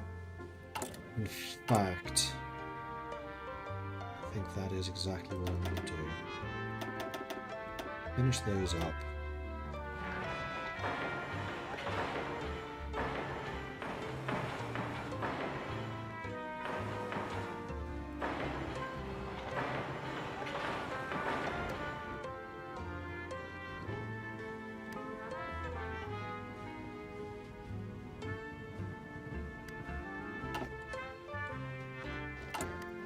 What did you get for Antwerp? 2.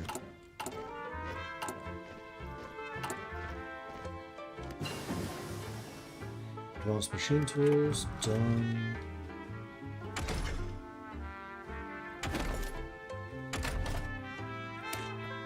All the engineers.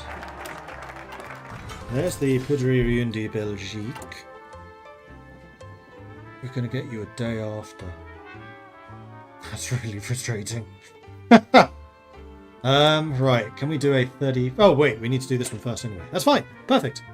Now that we've made our neutral stance clear, it is time for us to begin working towards enforcing it. We'll make ourselves too difficult to conquer, thereby making invasion unfeasible.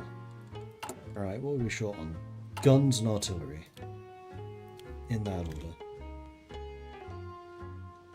No, I'm going to try and defend the Ardennes, because that's where a lot of our steel is. If I can stand there with full entrenchment, with a full army that is well equipped, as we are this time around, I'm hopeful that we can hold.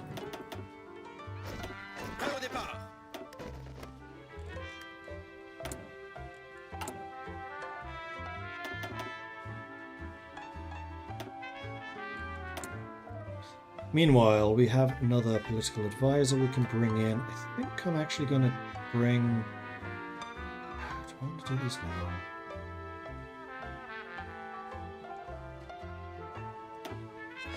Yes. Infantry and artillery. The 2 things we focus on the most. Italy pursues closer bonds with Germany.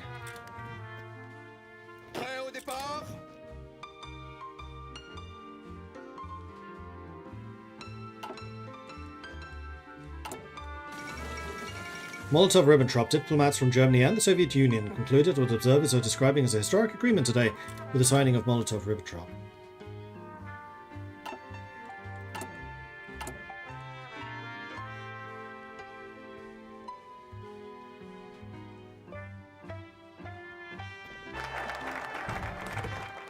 Defensive neutrality. Let's go ahead with the National Redoubt Antwerp. The historical cornerstone to our defence has always been Antwerp. We will upgrade the fortifications there and use it as the fulcrum to reinforce the rest of the country.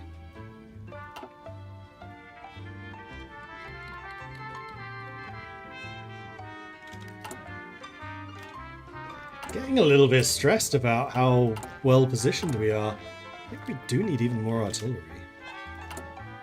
Like, fortifications are going up quickly. And the fact we don't have anti-air is really bad. Ah! Alright, a month. Then we can start adding it to our units. We're going to need to invest quite heavily in that. And thankfully we do have the army experience to add it straight away as well. Speaking of which, we could also add the field hospitals.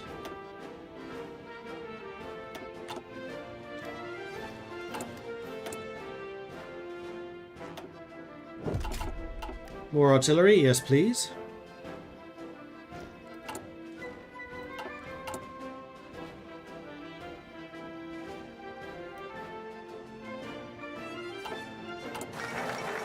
Concy has capitulated. Alright, let's fortify Liège. During the First World War, the fortified position of Liège played a significant role in holding up the German forces, allowing for a successful defence to be mounted. Despite this, serious shortcomings were highlighted with the design of the forts. We have learned our lessons, and it's now time to upgrade the fortifications again.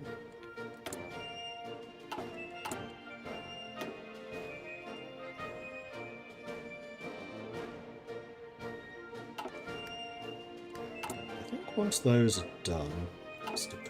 Hey! Basic fortifications are in, that's good. Let's bring in improved land force as well. Don't know that we'll have time to exploit that, but we can try. AA, good. Make me AA! Lots of them!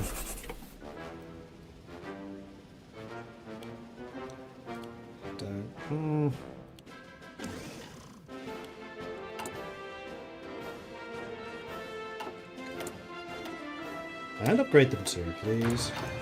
Make sure they're good. And now... let's try and get level 3s in each of these states. Lots of anonymous alcoholics. Exactly!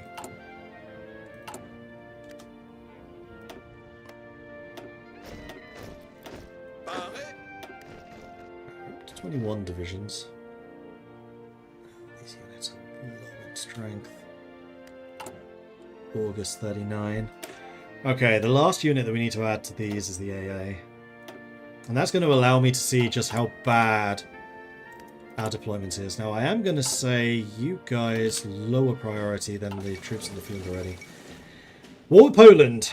Considering the demand seemed inevitable, Poland would be forced to cede Danzig to Germany, and a Polish plenipotentiary would be sent to Berlin to discuss further terms.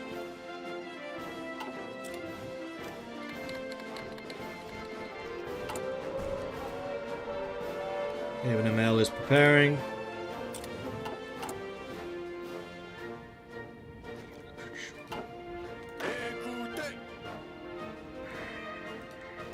I don't know about this. Alright, Liège fortified. Let's get Avon and Mail. The largest and grandest fortification in our line, positioned on an elevated point overlooking the Albert Canal. Avon and Mail will provide the defensive staging ground and artillery support for any surrounding forces, and prove an impenetrable obstacle to any who would violate our borders. Yeah. Buy tungsten.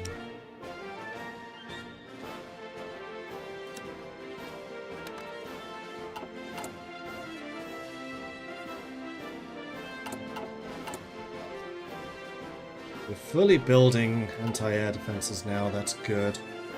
I'm still kind of terrified by the fact we don't have much anti-air in our divisions, though. And our divisions generally are just looking really weak.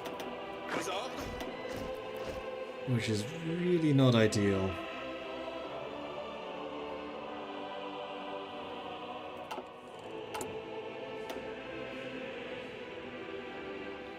You. Probably you as well, because then I can see where I need to build more forts. There goes Poland.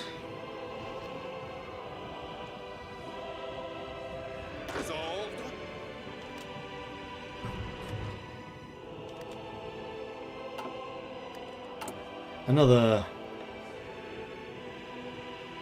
organization attack on core, division defense on core. I don't need the special forces. I might actually try this one. Because we're going to be defending core territory. Also, I've not gone with special forces at all. So one of these other options is probably better. Experience gain? Maybe.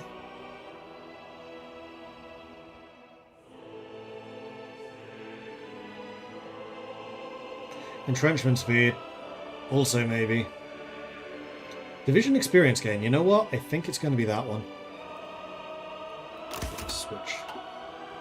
Because I know that the more experience these guys get, the much stronger they get, and it is a really big multiplier on defensiveness. The USSR occupies Eastern Poland. Engineer company done. Still don't have radio. Get radio. We do have a lot more factories this time around, yes, that is true. And I think also better defences. There's Aben and Mail. Alright, Belgian gates, also known as the quintet elements. These large iron constructions are designed specifically to deny tanks entry.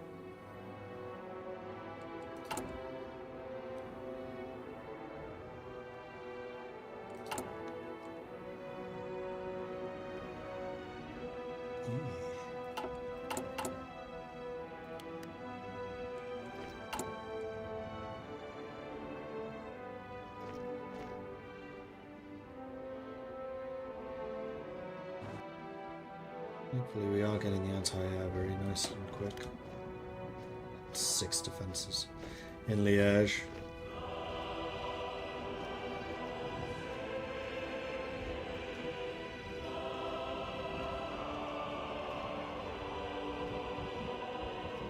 We don't get any more from any of this, do we? No.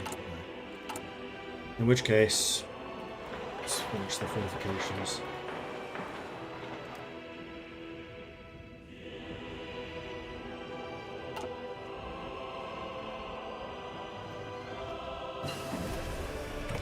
Anti-air upgrade. We can go to the more advanced version. I think I will.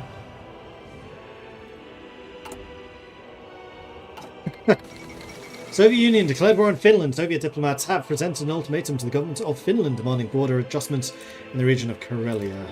Also the end of the League of Nations. Meanwhile, we can get more production efficiency because we are the Royal Cannon Foundries at Liège.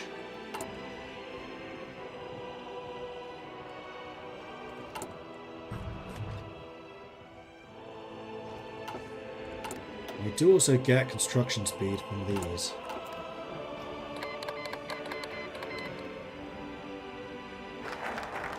There's the Belgian gates. Let's get the iron wall. Our Belgian gates are proven to be a significant obstacle to enemy manoeuvres and testing, so we should deploy them en masse throughout our nation to halt those who would invade us. Yeah, I think we have 12 more factories than we had at this stage. I think we were at 29, we're now at 41. That's the end of the AA. And we got level 3 AA everywhere, not level 2. The only place that we don't is here.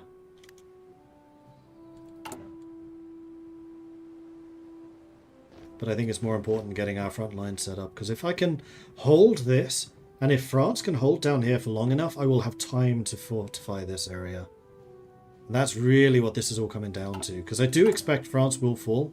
They're kind of intended to. Oui, chef. Aux ordres.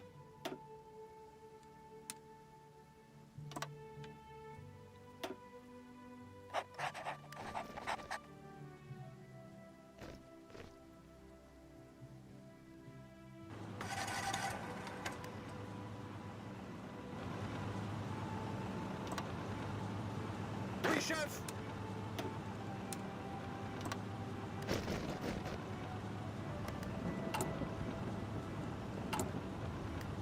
We have surplus infantry equipment. Excellent. Support equipment's where we're really short. So let's do something like this. Prêt au départ. If it comes down to it, I'll get rid of the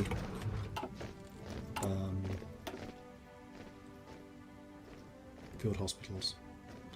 Alright, so we can now get up to level 6 forts. I'm pretty content with that. We do need to get these, however. Are my civilian factories safe from invasion? Let's hope so. And then we can get Koningshoekt Wavre line for even more. But no, I think we actually need to do Southern Neighbour, mobilise the nation, then we'll do Koningshoekt Wavre, because we're already basically at our fort limit. We're still upgrading to it, rather, and every level of fort that you have increases the cost of the next one.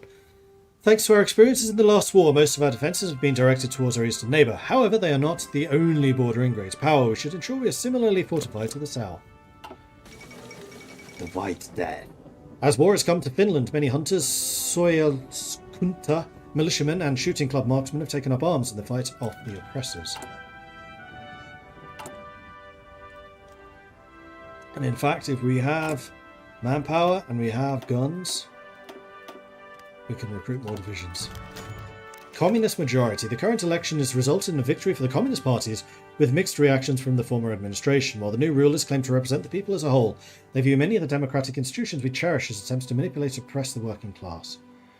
Oh!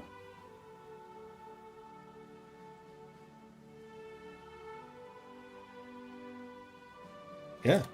Switch communist. For free. Cool.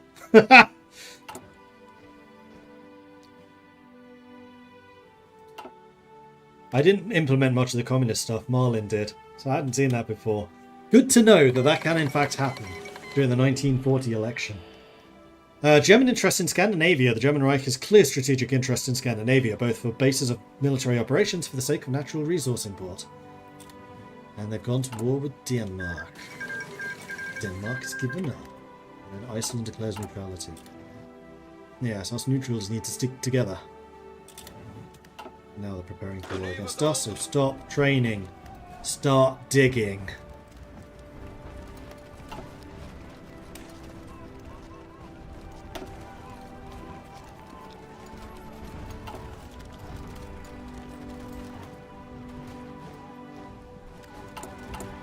I really don't think we've done enough in terms of equipment.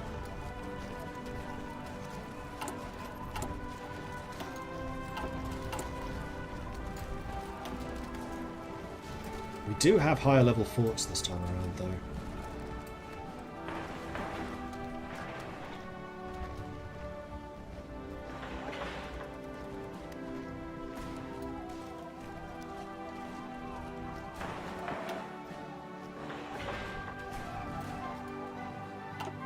Let's upgrade them in this order. What makes a man turn neutral? Lust for gold, power? Are we just born with a heart full of neutrality? A.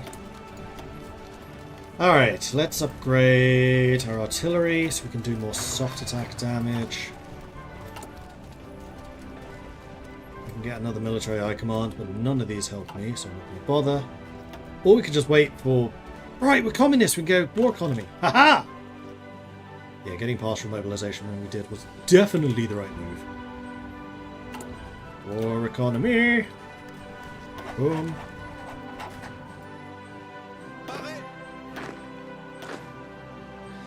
I really don't like how weak these units are.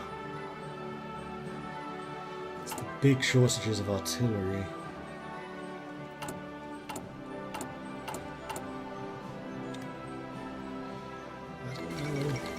No. German pressure towards Benelux. Following the breakout of war with France, Germany has applied stronger diplomatic pressure than ever on the countries of the Benelux. Third war in Luxembourg. Luxembourg joined the Allies. From the Netherlands. Netherlands joined the Allies. At least we are fully entrenched this time around. And here we go! King Leopold III has been living in the shadow of his father, King Albert the Soldier King, famous for having kept Belgium in the Great War and denying victory to the German Empire. Although in the process his country was turned into a battlefield, the military pride of the nation was unblemished, and the reputation of Belgium rose on the world stage. Now Belgium once again at war, the true test of Leopold's character will begin. And already there are rumblings which cause us concern, claiming to want to preserve the lives of his people. The king has already been putting out feelers for peace, and we suspect that should Brussels, Liège or Antwerp fall, the king may capitulate early, regardless of democratic will of the people to continue fighting. That's green. That's a good start. That's a very... Okay, it's fluctuating a lot. 1,400 defense! Get in! That's more what I was looking for. 1,000 plus defense.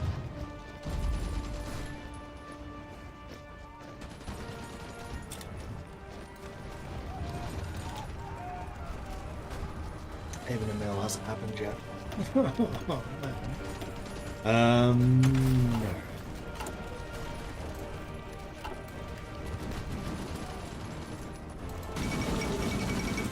Wow, the Netherlands fell quickly.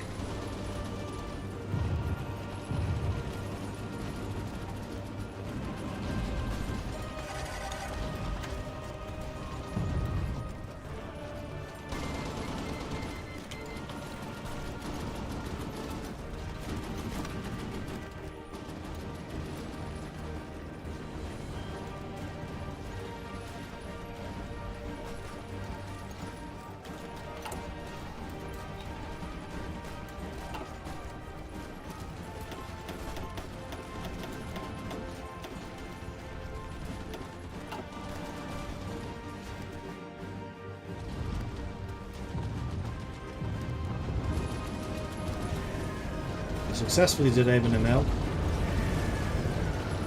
Do love that animation.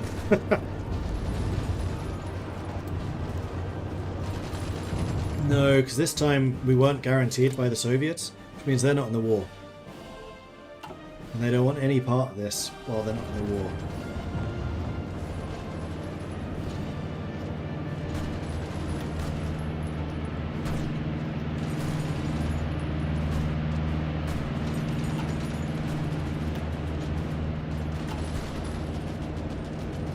And considering we're already fragmenting up here, that's a really bad sign.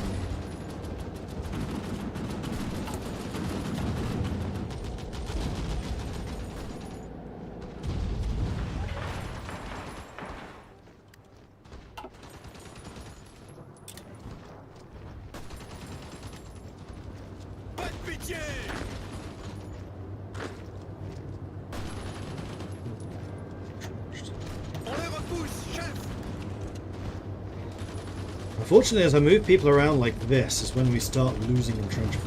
It's what's really dangerous.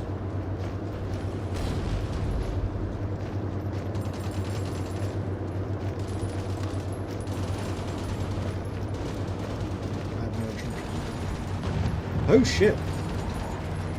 Okay, that's really bad. Alright, you guys. Ardennes is not holdable.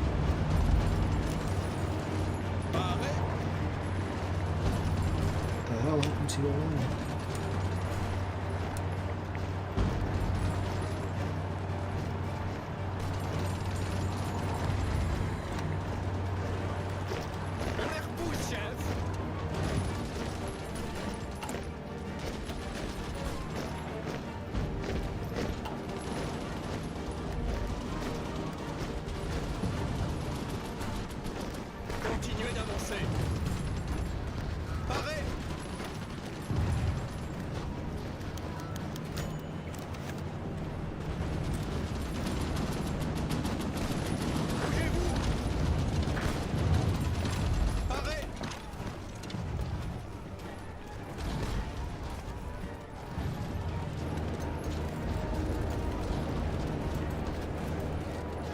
Ripping Antwerp. My God, why are you so hard hitting here?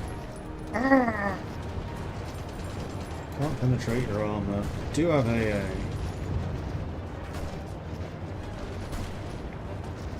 Enemy superiority minus 45%. Yeah, it's the lack of AA. It's dooming me. I was right in having problems with that.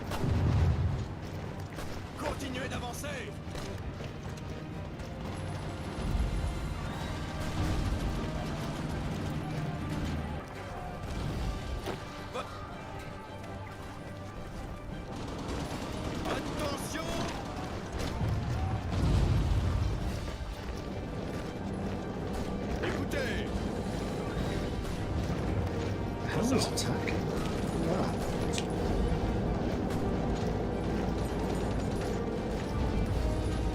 9 divisions defending Antwerp is still potentially not enough. There goes Namur.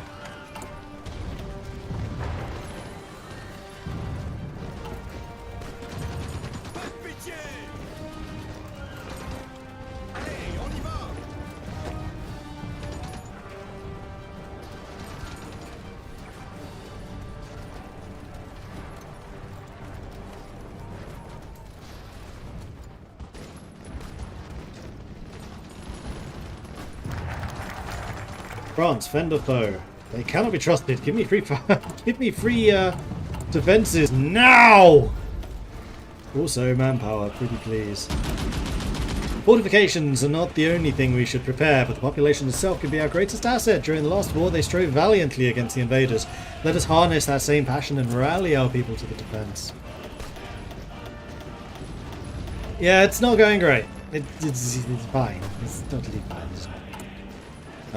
Military factories. Do I still have huge support equipment shortages? I do. Let's just get rid of the field hospitals. There we go, green. Stop attacking.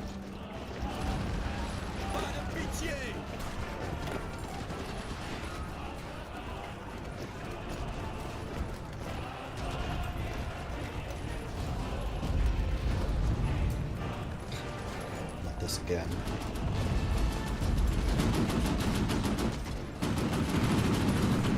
Why can't you defend the places I'm telling you to defend? God damn it! Alright, how to do this? Wait, have I lost a division? It's not along the way I apparently have.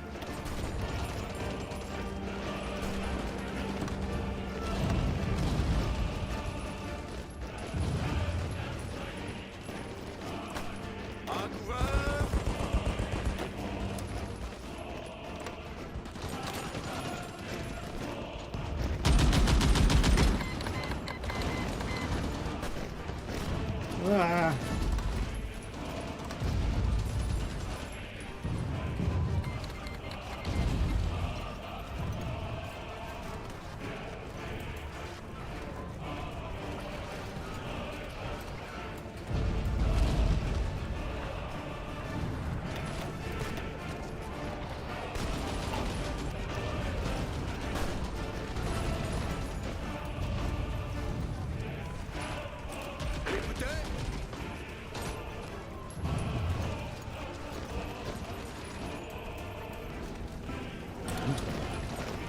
Flipping Antwerpen. Right, how long do I have even a nil penalty for? 160 days still. Ah!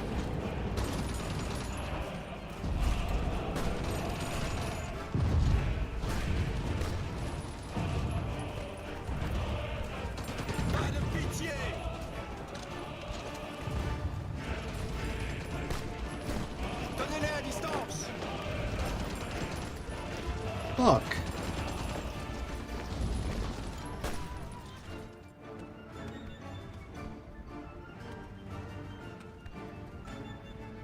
I mean, the Allies are still putting planes in the air. Oh, no, they're not. Yes, lack of AA. Like, we did make Germany build a lot more aircraft than they used to.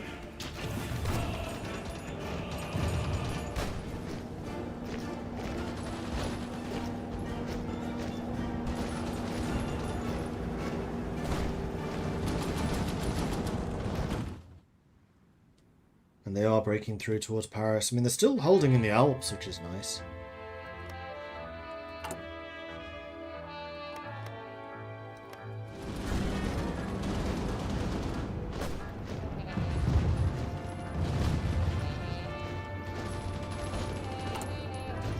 So yeah, lack of AA was definitely a critical issue. Oui, chef.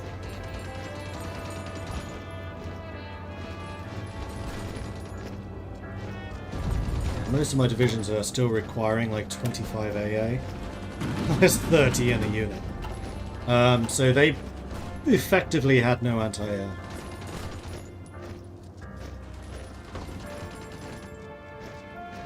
So guys, coming back from the front, saw the state of the front line. Let me tell you about this whole let's stop the Germans. Those Germans, are they really bad blokes?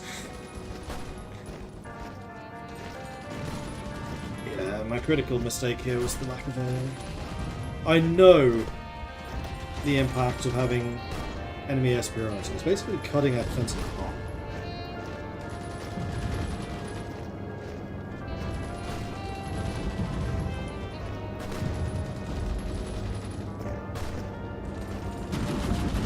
Because having AA in your division straight up reduces that modifier.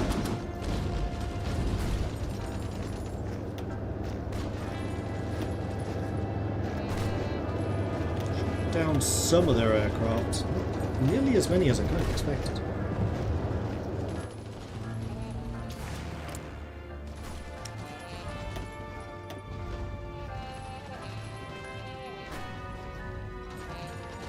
We have hit particularly their support units pretty hard. But considering they have thousands of those, yeah, we've not really made a dent.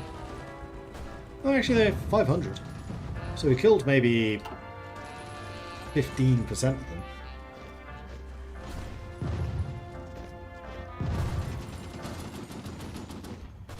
Why am I wearing an ugly julep hat? Because the nation I'm playing as? Also, is Jupiler Dutch or Belgian? I always thought it was Dutch, but it might be Belgian.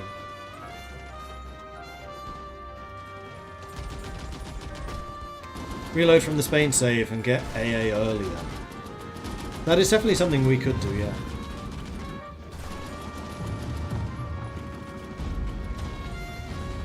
But I think that is going to have to be something for next time. I haven't decided yet whether I'll continue this run tomorrow or if I'll do Bellwright. Because, to be honest, I'm probably going to go off and play some Bellwright now.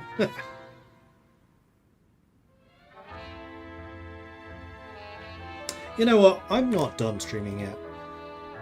I'm not going to do the second stream today, because I still do need to do some other things this evening.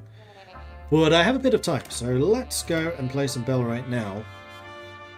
So in the meantime, I'm going to say goodbye to YouTube stuff. Bye, YouTube stuff. Okay. And then let's play some Bellwright.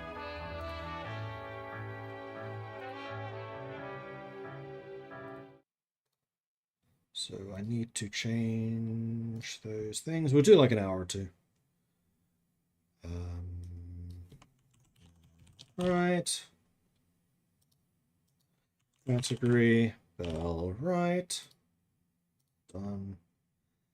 And then on the YubTubs, content, live, edit. Except this doesn't actually say.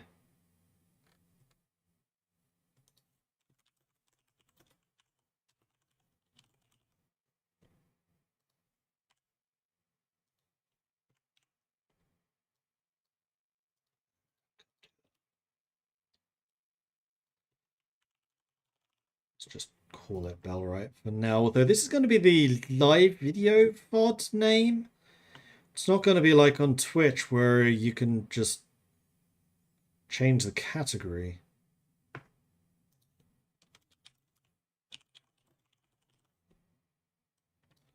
Say HOI4 Belgium.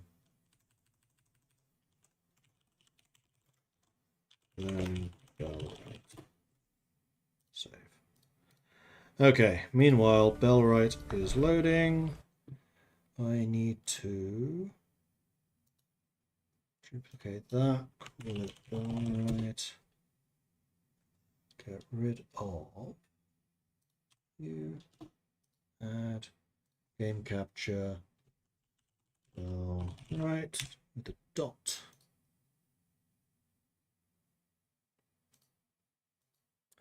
Specifically Bellwright.exe. And then transform. Fit to screen. There we go. Alright, so what I'm going to do is I'm going to load my game. I may need to adjust music and stuff, although I don't think it's usually that loud, so it should probably be okay. But let me know. Jupiler is Belgian from Wallonia, brewed in Leuven. Okay, I did not know that. See you, Horn Panda.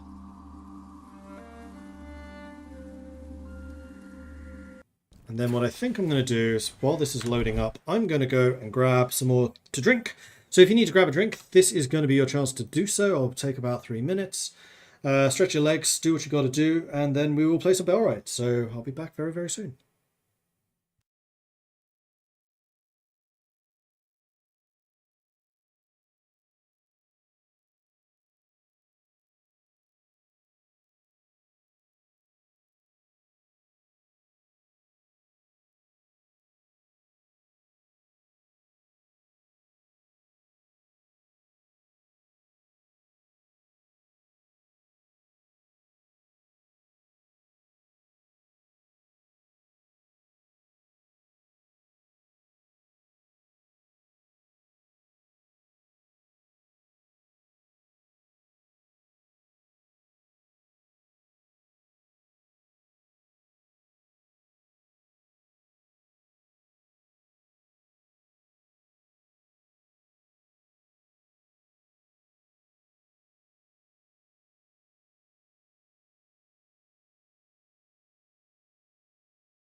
Alright, I'm back again.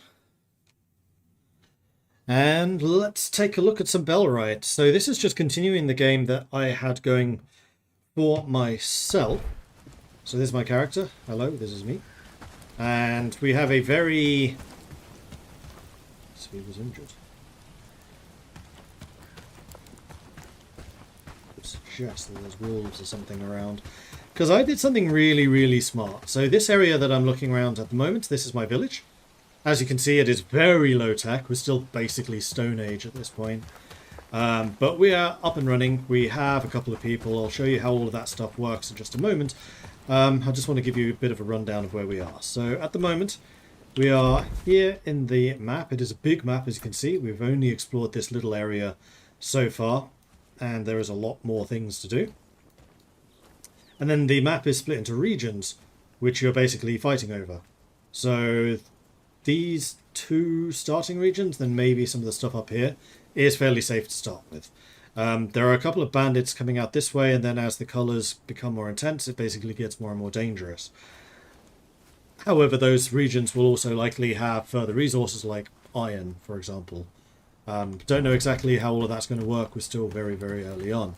The other cool thing about this is your village has a very RimWorld production system. So I currently have 3 people in my town. I've got Amina, Gottfried, Lubomir, Netterby, and Rikon Uduart. They have different jobs, so I've assigned them different work things based on their skills. In fact, I should probably give these guys hunting abilities, because this guy especially is actually quite good at it. Level 5, same as crafting. So crafting is level 3, so we've been doing that. Say number 3 priorities. This is their priorities. They first of all they'll do cooking, then they'll do research, then he will do construction or hunting or harvesting or crafting, etc. And you were a level 4 hunter, which is the same as harvesting, so that's a level 3. Okay, so different characters have different skills.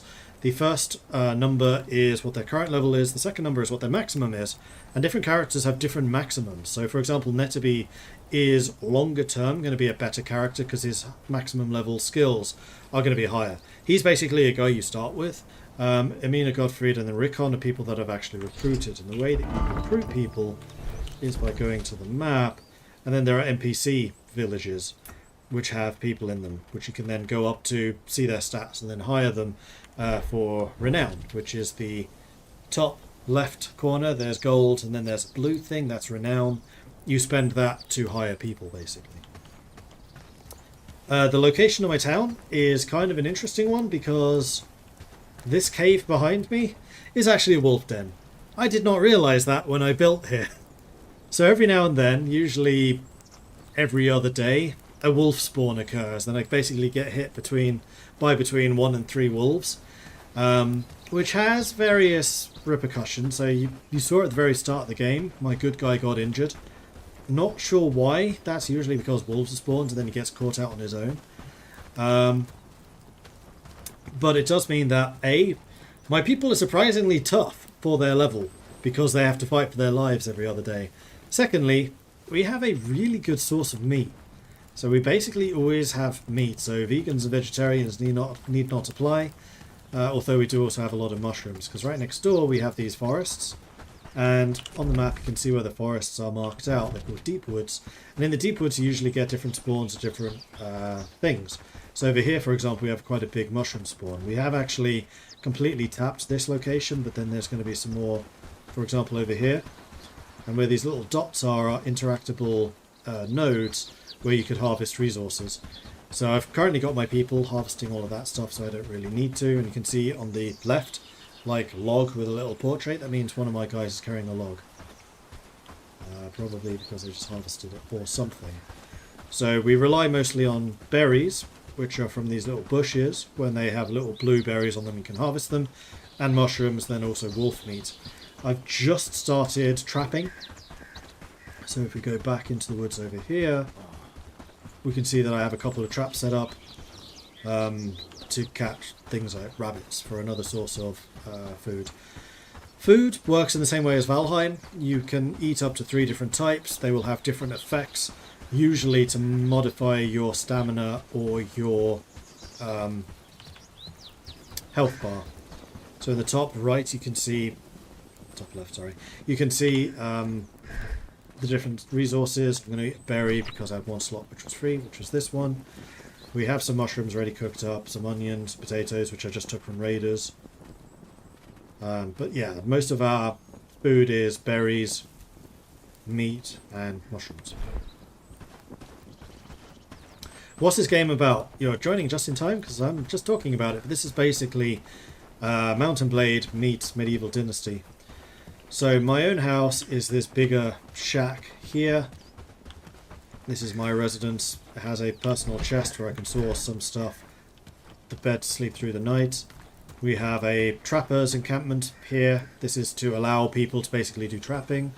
We have a forager here, which is where we get our mushrooms from. This is the storehouse, one of the stockpiles where we just store all of our stuff, which is important because it can store a lot more things than if you just have chests lying around.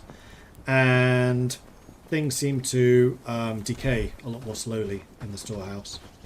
We have our campfire where we cook up food and things. It's not currently turned on because it costs wood. We have a workbench where I can queue up things for the people to produce. We can say I want to have at any time at least one small trap, one axe, and in fact I have 2 traps enabled here for some reason. Always stored here at any time. And in fact I also want to say I want to have a shovel and a pickaxe. I always want to have one of these items. And probably also a primitive club. So we always have a weapon here available. And then we also have a research bench. So currently we're trying to research the bloomery, which is like where you can smelt resources. You have all of these different things I can research at the moment. All of them cost a different number of resources, which need to be provided to the research bench. And then one of your people comes in and starts researching that stuff. The reason I set up where I did in the middle of a wolf camp is because it has access to copper. There's some copper here, there's copper there over in the distance. And then over, like behind this woodland, is more copper deposits. So the idea is Mount and Blade, but village management. Yeah, basically. And at any time you can get your people to become a companion, where they'll join you in battle. They're workers, where they're automatically gathering resources, or they can be set to guards, where they'll automatically defend whichever the town they are assigned to. So at the moment I'm trying to complete some missions. So I need to make arrows, which I cannot do yet. Do I have any other missions? A Shard of Redemption. Moving up the world. Hire followers and then become friends trust level. So at the moment there isn't a huge amount I could be doing. I'm hungry again, so let's go and eat something. So what I was thinking of doing was maybe... Do I not have any meat cooked? I don't have any meat cooked. Guys! Are we out of wood? We're out of wood. That's probably why there's no meat. So let's go and cut down some trees. Over in this direction there's a few more.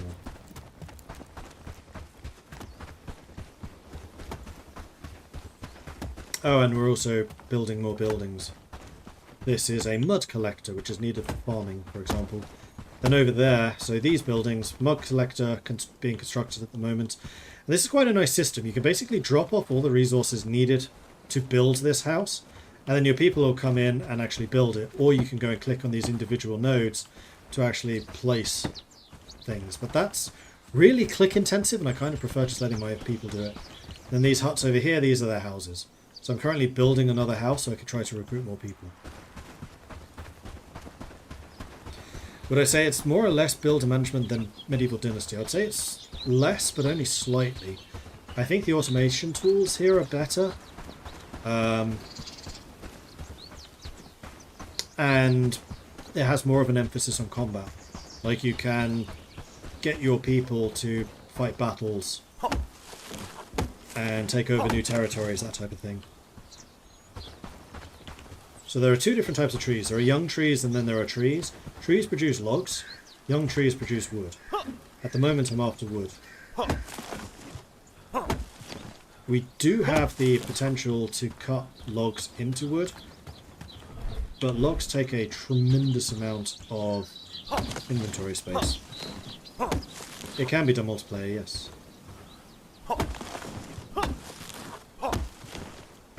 The other resource I need to go and find some of actually is river reeds and flax, which I cannot get up here in the mountains. I have to go down by the river for that.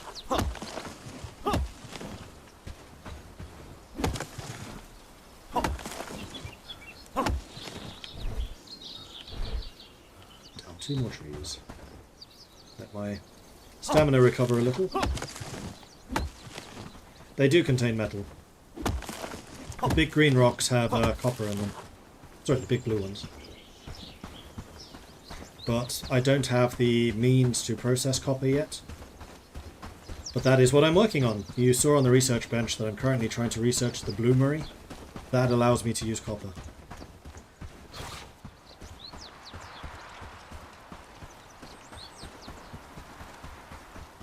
So I could put the wood here so that I can build the mud collector. I want the mud collector because I want to start building flax farms. Because at the moment I keep on having to go down to the river to get flax and it's becoming quite rare. Let's put some wood over here. What are you sure? Just mine wood. And most importantly, I just want to put some wood on the campfire so I can make some cooking done. Or rather, I'm going to put it in the storehouse so that my people can then use it. And then I think I might go and try and get some flax. Because we... Oh, actually we have 21. That's quite a lot. Reeds, however, we're down to just 1. So let's go and get some more of those. Anything else to eat? I need another mushroom. We haven't cooked any mushrooms. Guys! Cooking's supposed to be your top priority. Can I eat a raw turnip? Can I eat raw radish? Yes. Let's do that. Ooh, look at that stamina bar. Amazing.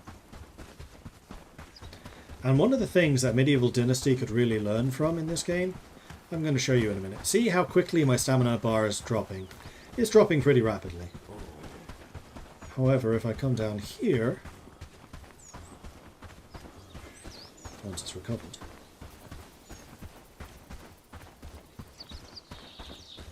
just over this horizon, there it is, we have a road.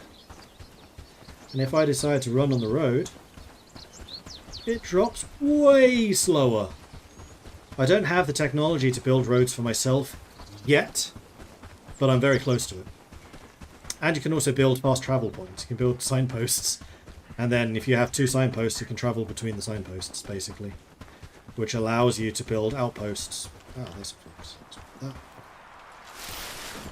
I'm really here for the river reeds, which are down here.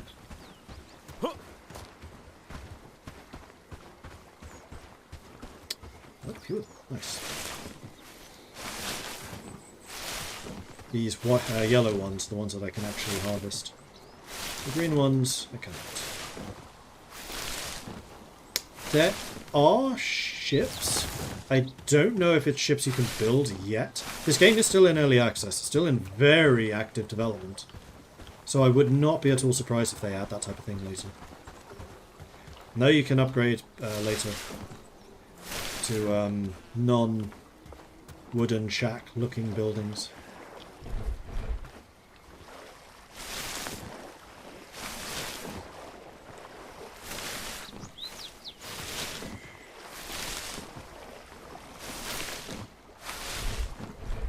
Almost full.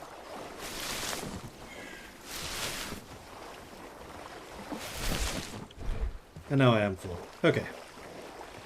So heading back up to base. And it looks like my minions are actually doing some cooking now. Which is good, because 2 of them have top priority as cooking.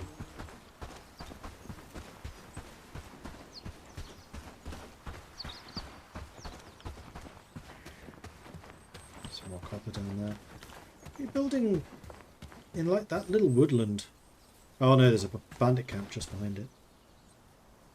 One of the things I don't like about this game is you are very, very, very strongly encouraged to build your first settlement here, which is why I wanted to do something a little bit different.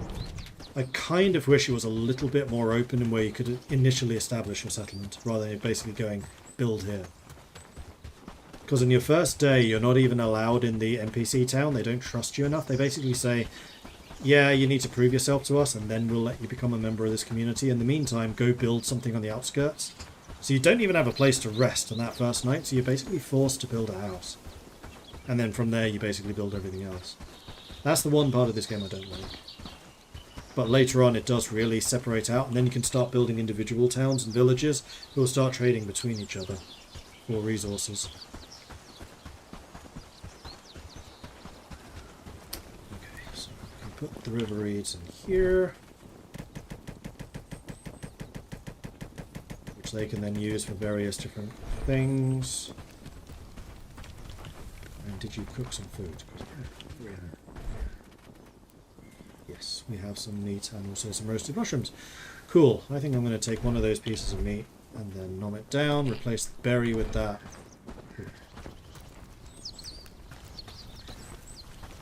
Alright, so what else do I need to do? Just needed for research. You need tin, stone and wood. I'll put those for you.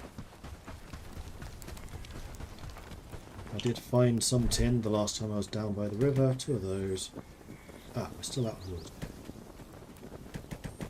I don't have a huge amount of stone left.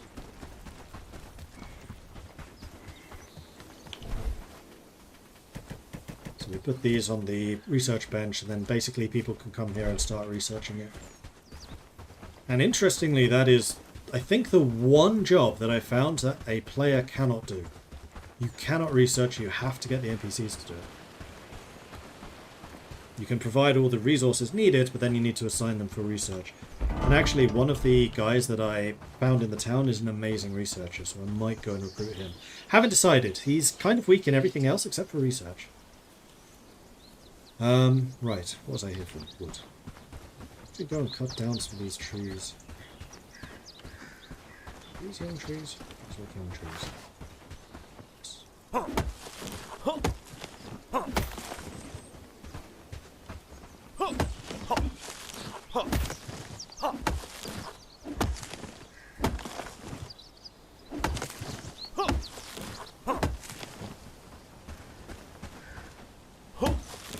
I believe that these young trees regrow automatically. At least there didn't used to be this many young trees near the town. In fact, what you were kind of seeing there is the direction combat. So just like Mount and Blade, you can swing your weapon from different angles. Thrust. Maybe I can't thrust because it's an axe. And similarly, you can block in different angles, just like Mount and Blade.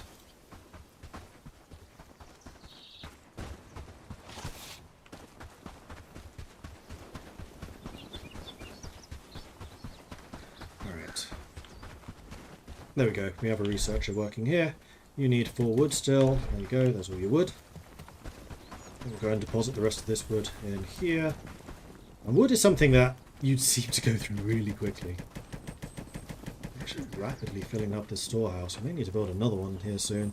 I did actually, I do over here, there in the distance, that's a woodcutter with a storehouse right next to it, to the right. So there might actually be a fair amount of wood in there. I just don't check it very often. I kind of find it easier to just go off and get my own. So one thing I need is a shovel. Shovels I can't do until I have copper. We also need a pickaxe. We have a strap. Where the hell did we get the strap from? I've not actually seen how I do this. Okay, cool. This is the first time I got a pickaxe, which we can then put in the mining hut. And then we can start getting copper and stuff. Might just use this for myself, though.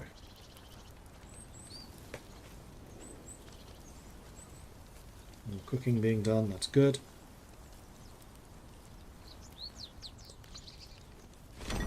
So we've got the pickaxe. Let's go ahead and equip you. So regular axe. Wolf just spawned. It's getting dominated by my allies. Well done, team. Looks like meat's back on the menu. We also have a lot of fur. So once I get access to fur tanning, we're going to have an amazing economy. I have 41 furs just saved up from killing all the wolves. I'm going to go over here to get some of the copper. I'll leave the nearby copper for my minions. They don't need to travel quite so far.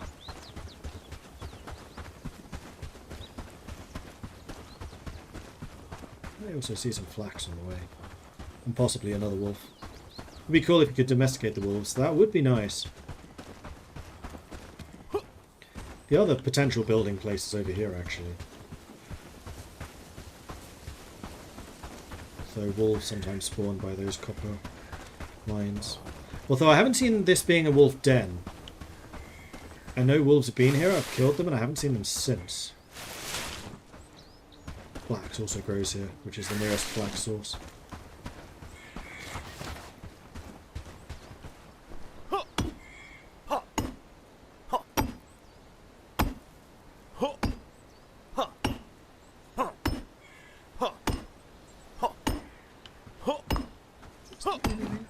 Yeah, it is.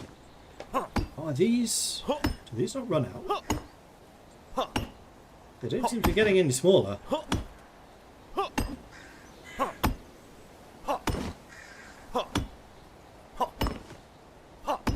Get stone from this too. That's good. Can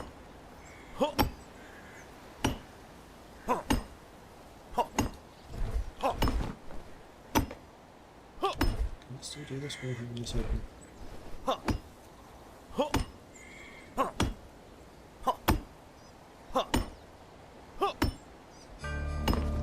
We have the bloomery, so now I can actually process all of these metals, which is important because I need copper to make a shovel. And then with the shovel, I can make a farm. Once I have the farm, I can start farming flax. Then with the flax, I can start doing weaving and get more clothing and bows. I can do this 1, 2, 3 more times, I think. Is this a new game? Yes, it is.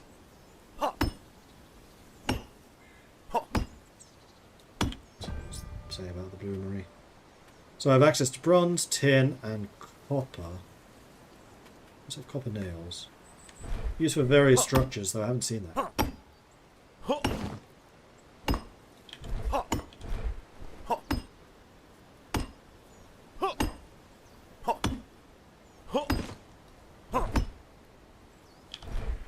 So one more.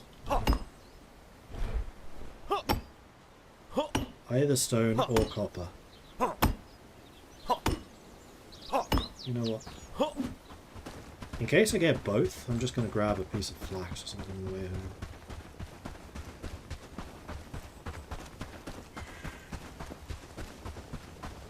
Let's see.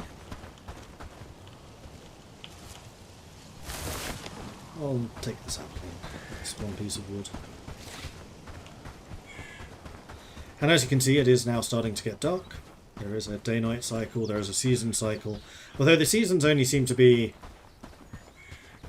spring, summer, autumn, kind of all rolled into one, and then winter. And there's a very big difference between those three and winter.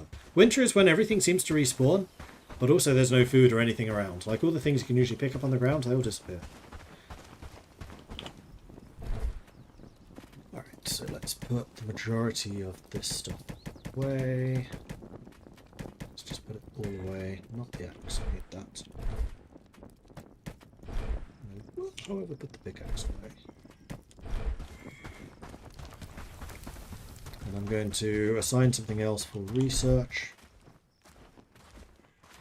There's the road. I also kind of want to research a bow. Takes river reeds and cord. This will be the first ranged weapon that we have access to. And this is the mud hut, which is now ready, so I would like you to collect mud. Well, actually, the mud collector was what was needed to research farming.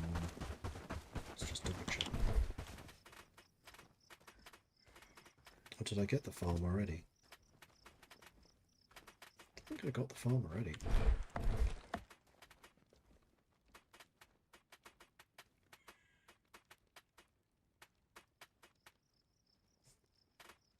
Well, I do need to build a bloomery.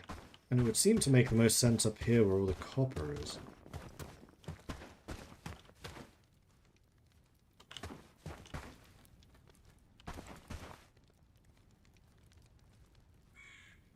Let's put it right there. What do you need? 15 stones. That's going to be really easy to do. Because I know that there is a bunch of stone just lying around. At least there usually is. We may have gathered it already. Farm and hoe was on the research list, was it? No, here's the stuff. Oh, and some tin. Interesting, so tin just appears in the world. I've not noticed that before. The only other place I've seen tin was down by the river. There's some copper this way too.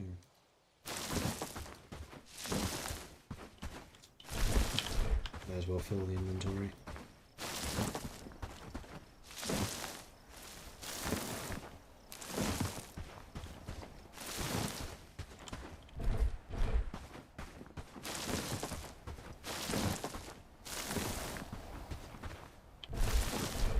One more. And after this I should eat, probably sleep, as it's almost midnight.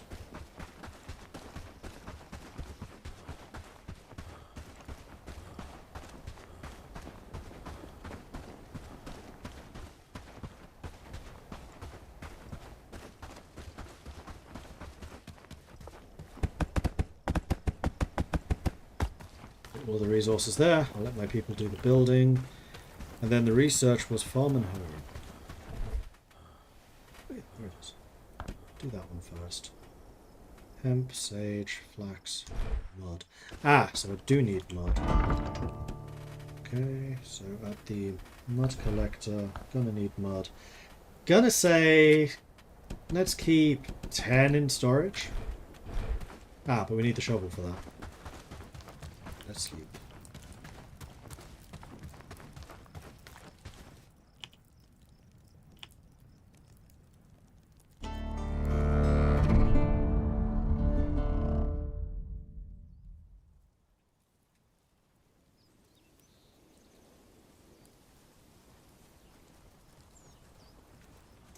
Raid threat has increased, so yesterday, or actually I think it was the day before, we were raided by bandits, and the more stuff that's going on in your town, the more likely it is to be attacked. So we are under threat because of that. Stockpile is really almost full already. Madness! Oh, you're building the bloomery for me, that's good. Must have been a high priority. While that's happening, I'm going to go and grab something to eat, because bloomery is done. Excellent. One of them. One of them.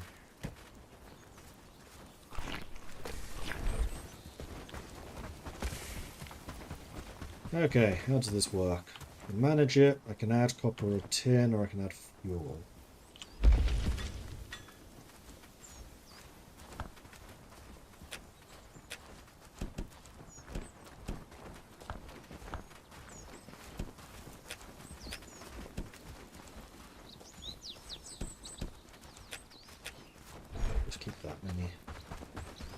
But I will grab copper, which is tin. That's copper, and wood. Multiple copper at once, I wonder.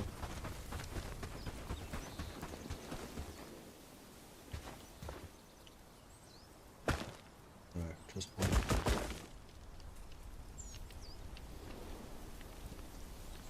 That's going to be quite a work-intensive job.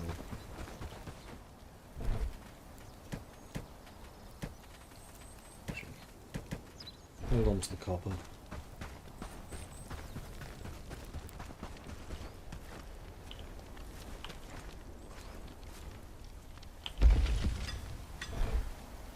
So you definitely want the bloomery very close to a stockpile. Otherwise there's going to be an awful lot of running backwards and forwards with this thing.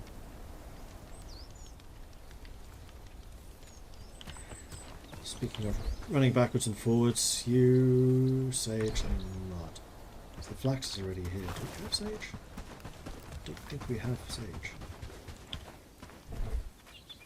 No.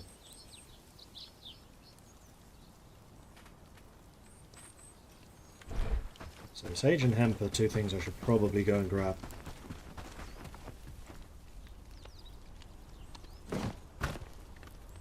Okay, so we have our first copper ore. So I think I can now make a shovel with 8 wood, which I probably don't have. Man, we go through wood so quickly. Yeah, level 5. Let's go and see if the woodcutter has any. Unfortunately, it's not a shared storage. I kind of wish it was. At least within a single region.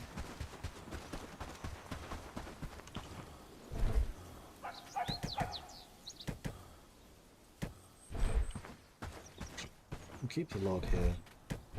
The wood, however, I'm stealing, and I may actually use this position to chop up some logs into wood later. Level 2 crafting. Nice. Let's take the copper, add another copper. Alright, so, shovel. Make me a shovel. I have no idea how you get mud. Put your storage in the wolves' den, so the bandits have to fight the wolves. Well, actually, funny story. I used to have my research bench, my workshop, and my campfire inside the wolves' den, but the AI couldn't seem to path to it. So I could use it just fine, but my minions would just get stuck outside. And there goes my water glass. I'm going to need to go and sort that out. Be right back.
At least that went on the floor and not on my keyboard, as it's done before. Right, hungry. Let's eat that. And now I have the shovel, so I think what I want to do is stick the shovel in here. Man, that thing is huge. Let's see how it Notice works. how mushrooms just appear out of nowhere? It's like magic. Can I use this? Or is it two-handed? Oh. Interesting. Ah! Just dig. How do you dig with this? I have no idea how this thing works.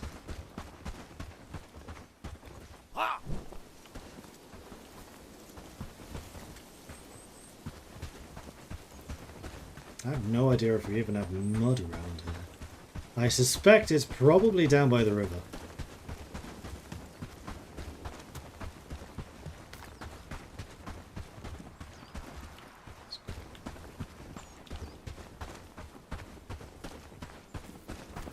In fact, while I'm down there, I can get some sage, like this.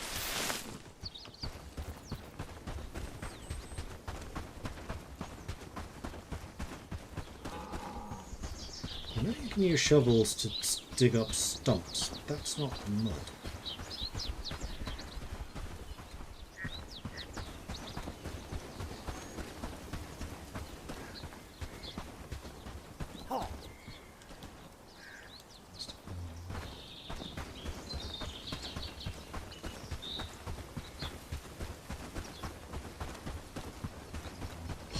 past the removal things.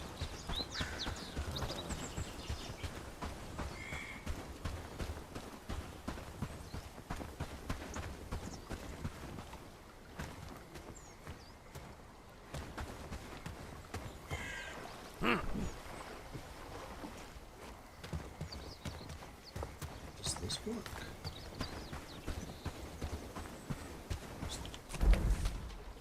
It's a wolf. Relatively decent at fighting wolves, so let's go and actually... Question. What's better at bonking? 21 blunt damage, 18 blunt damage. The club is made to be a weapon, so it's much, much stronger at it. Am I new to this? Yes. How can you tell? Come on, wolf.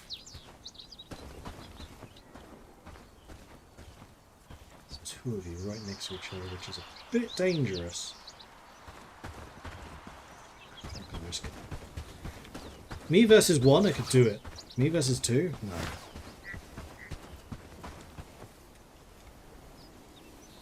I was kind of expecting that I would be able to collect mud myself, but apparently not. And I've never actually seen where mud would spawn. Oh, this area is a lot more dangerous. Bandit patrols and stuff, because I haven't cleared it. Just like that shed over there, I'm fairly sure is bandits. Yeah, I think I need to just go and stick this in the mud collector and just let them do it. Meanwhile, let's grab the hemp. Grab some more reeds on here. No reason not to.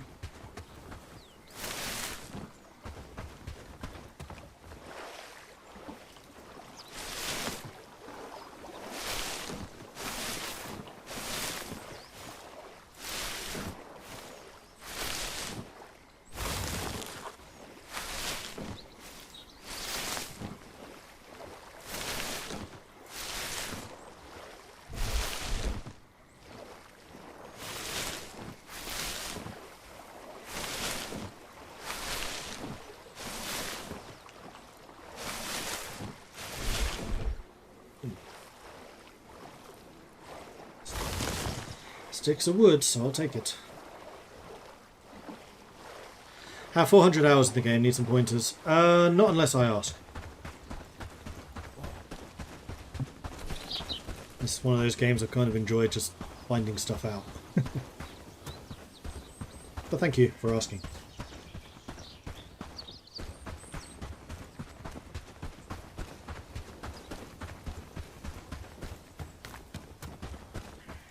And we're getting hungry again, so we'll probably just grab a berry on the way back.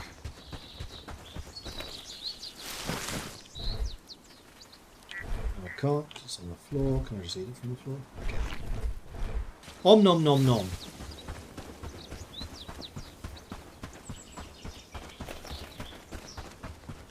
There's a wolf in. There's a wolf in town.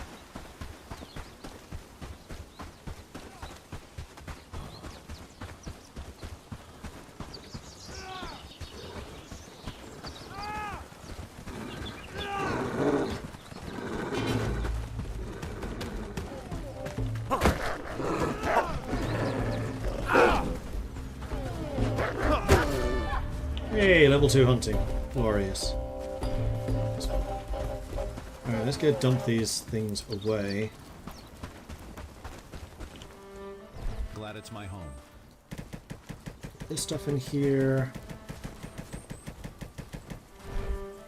And go back over here, grab the wolf.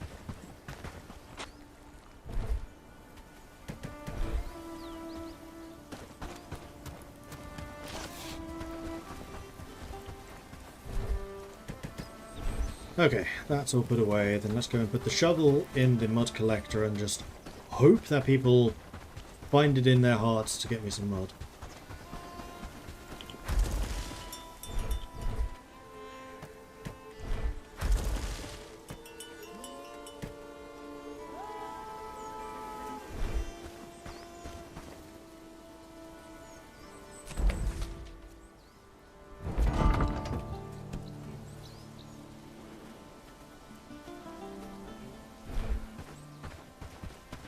Why is it camp full of skulls and skeletons? Because it's a wolf camp.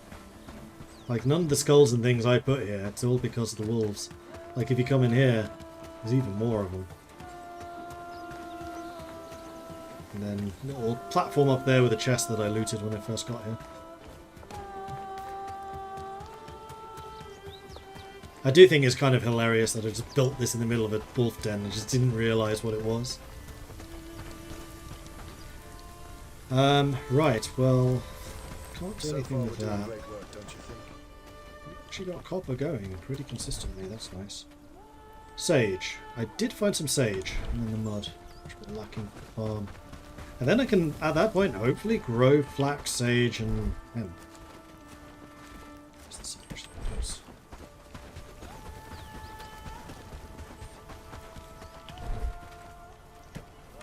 Right, now all you need is mud. You know what I could do? I don't know why this hadn't occurred to me previously. Put a second The research village is bench looking down. better and better. Doesn't look like I can.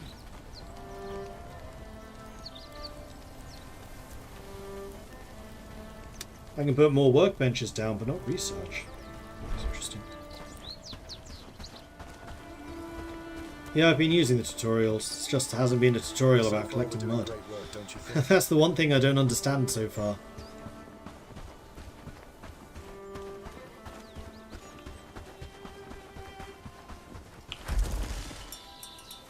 Oh, you have a bunch of wood.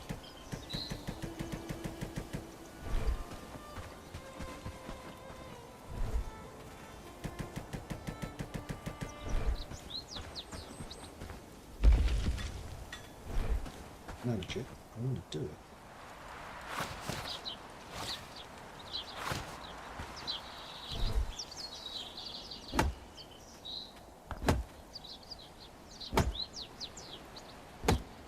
One log equals 2 wood. That's not an amazing turn.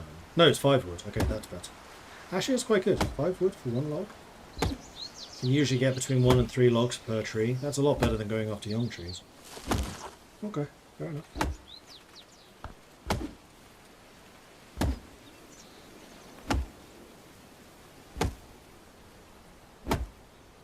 It shows up on the map as a resource. In that case, I just haven't seen it. So maybe what I'll do is I'll make another shovel. For which I'll need wood, so I may as well just take that with me.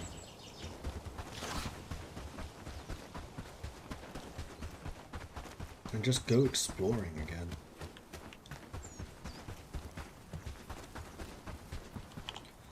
I need iron. Oh.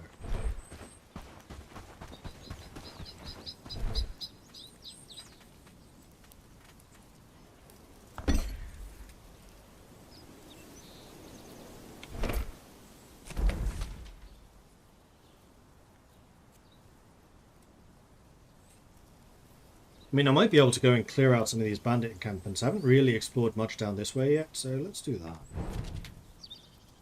My people seem pretty happy just doing their thing for a bit. I think all the buildings are probably done. They do still need to move resources from gathering sites to storehouses, which they haven't done yet. So there is still more things for them to do. Let's put you there.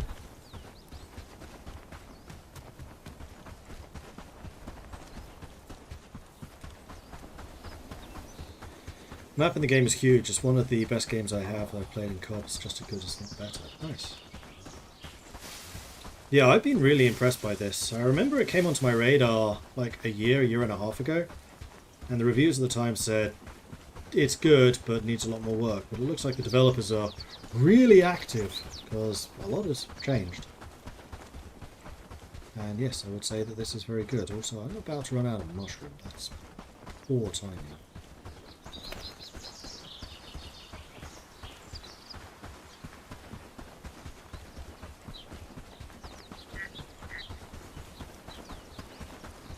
Okay, so basically I'm just going to follow this road. Any more flax? If I see it just there by the road, I'll take it.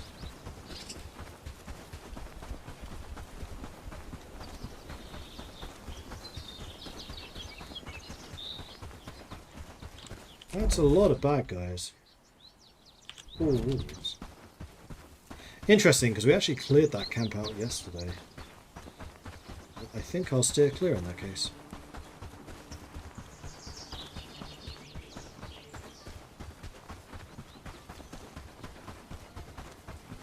Now I know I can turn right here. I've never been down this way before. This is all new. Oops.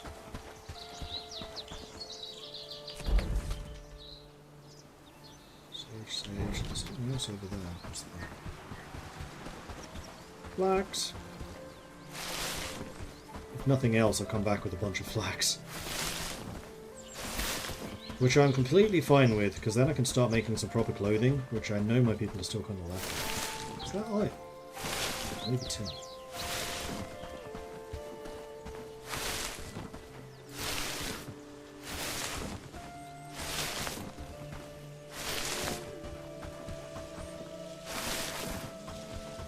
If only I had a bow. No, I'm trying to research it. Tin. Good to know. That's a lot of rabbits. Okay, this is definitely a hunting season. It's also big and flat. Okay, this wouldn't be a bad starting location either.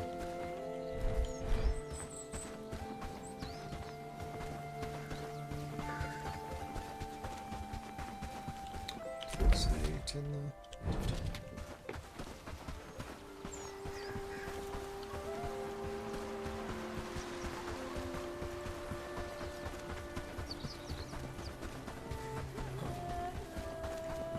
So this is a danger 3 location. Oh yeah, increased threat because of adjacencies.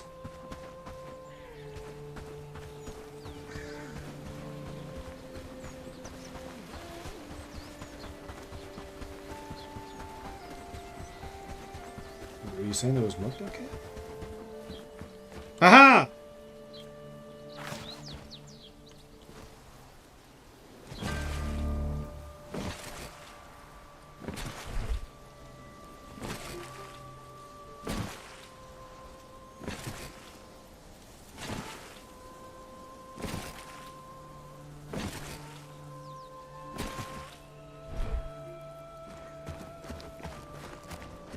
Alright, so that's what mud looks like, and it is, in fact. Yeah, there and there. And there. And there. Alright, so we found a mud source. It's quite a long way away, though, so I don't think my minions are ever going to collect this. But this is becoming an excellent place for a second outpost. It's got plentiful flax, tin, and mud. 3 resources my other town does not produce.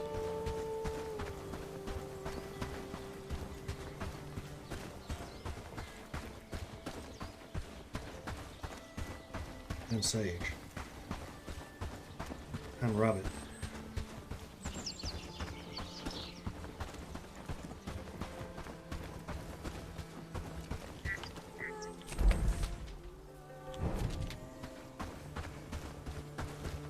Lots of rabbit.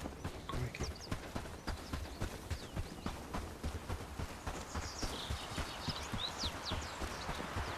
Just going to clear the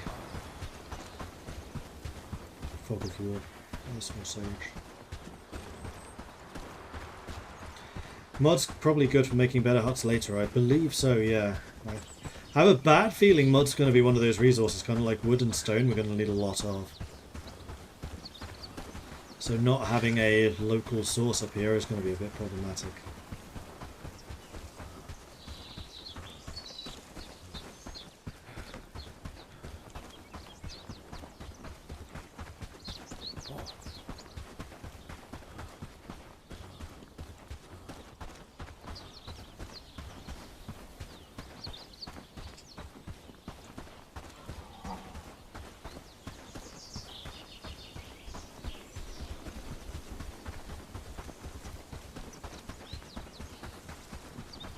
Need to get home. This is one of the shrines.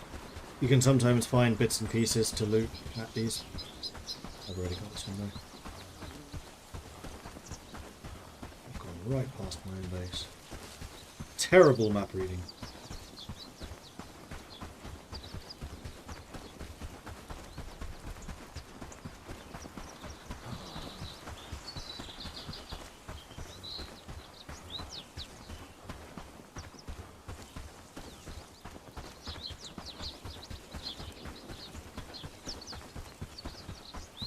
Alright, home sweet home. So I can drop this mod off on the research bench, which means it will then be turned into farm research. People can look through the mod to work out how to stick stuff in it and make it grow. And the rest I'll just put in a stockpile. Definitely going to need another stockpile. Oh yeah, this thing's basically full.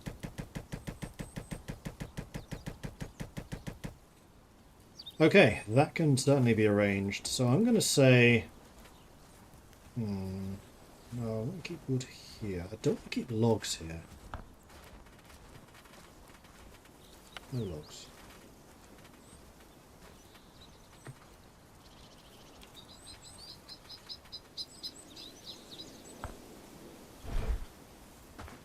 Let's think about building another stockpile.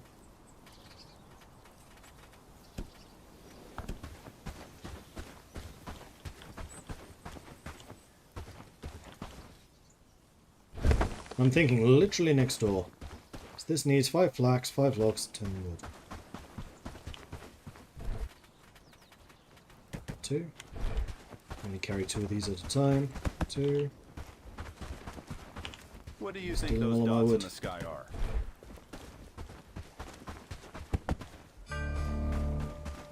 Research done. Excellent.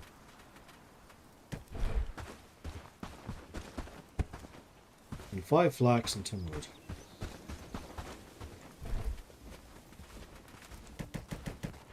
Glad it's my home. A lot of wood.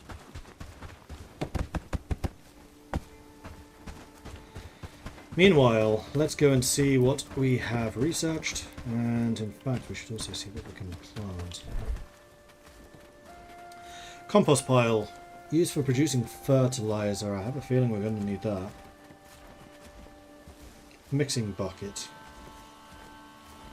Cob, which is mud, water and straw, essential for advanced buildings.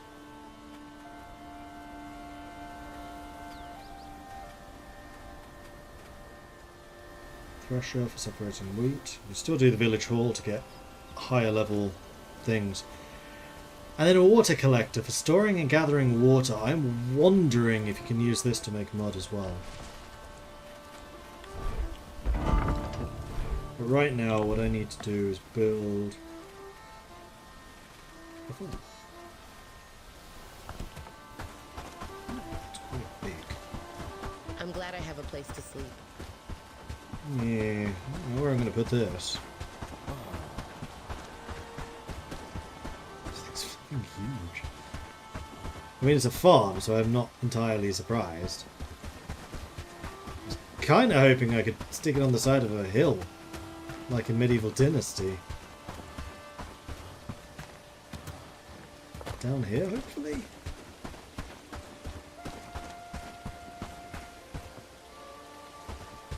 I don't think I can farm here.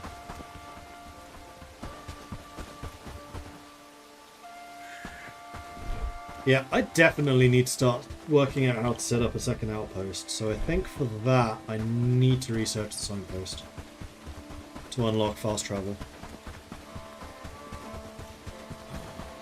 Should have used the shovel to clonk a rabbit or two over the head. I've tried maybe twice to catch and kill a rabbit and failed miserably both times. Because you run out of stamina and they don't, you can't actually catch them. You have to do it with a ranged weapon.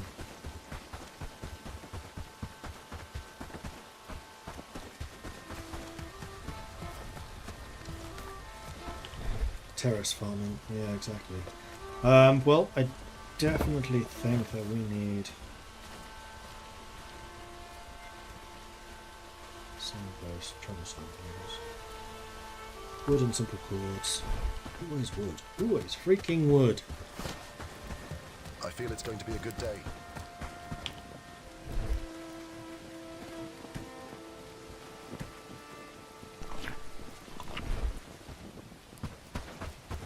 Let me do this. Let's go and see if there's actually wood in the other stockpile. I'll nick it. Or in the woodcutter.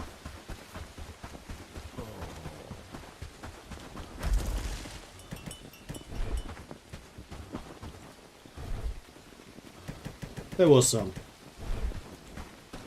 So far, we're doing great work, don't you think? Actually.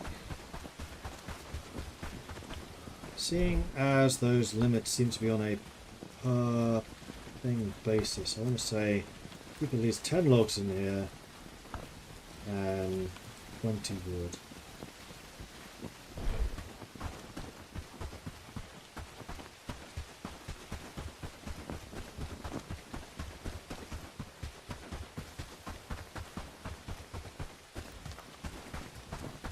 Doesn't look like terrace farming is a thing, no. With more houses, we could make a small city there, don't you think? Oh, did they do it already? Oh, they did it already. Cool. Right. Well, I didn't need this wood then.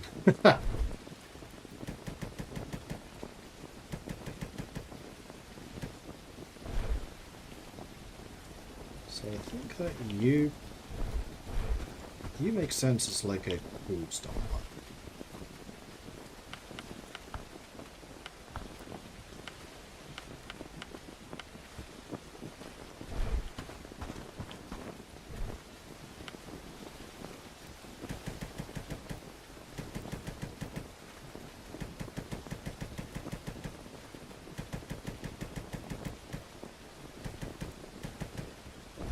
We got really lucky with the trapping, apparently.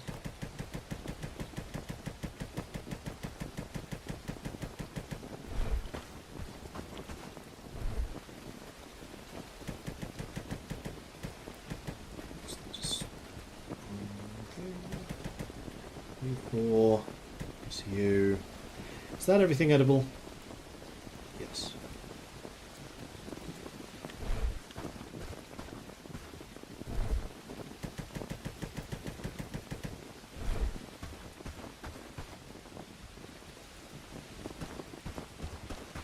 Farm down by the woods, you mean here?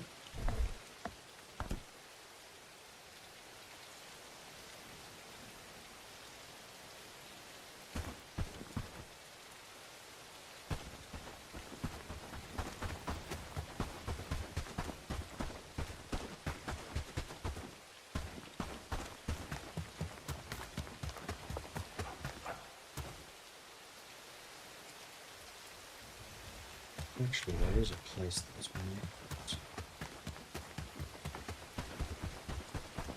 There's a meadow on the other side over here.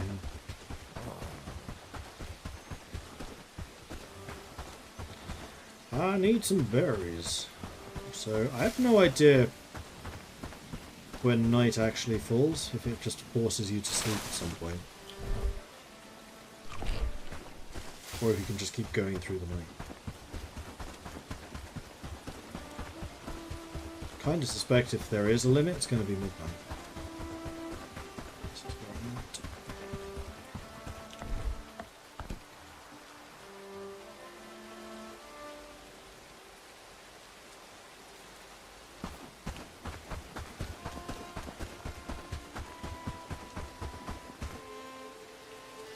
Nope. Just not flat enough.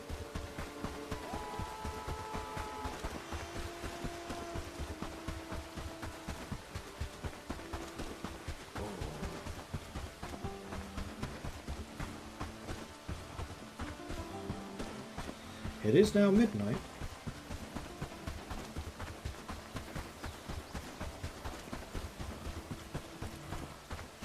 And all of your people do head back to their own houses and sleep. Which is why nothing is getting done at the moment. What's the front version of this house?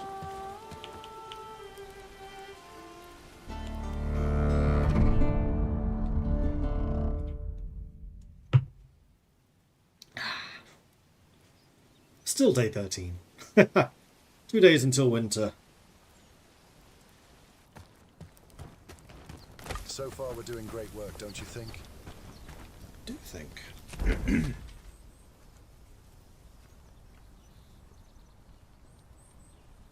Maybe down here.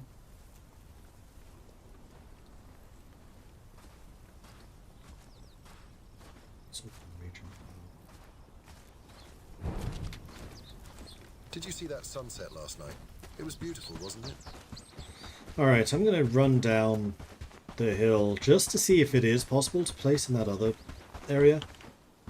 Actually, before I go, what was needed for the signpost? I think it's resources they already have access to. Also, I should probably leave with a mushroom.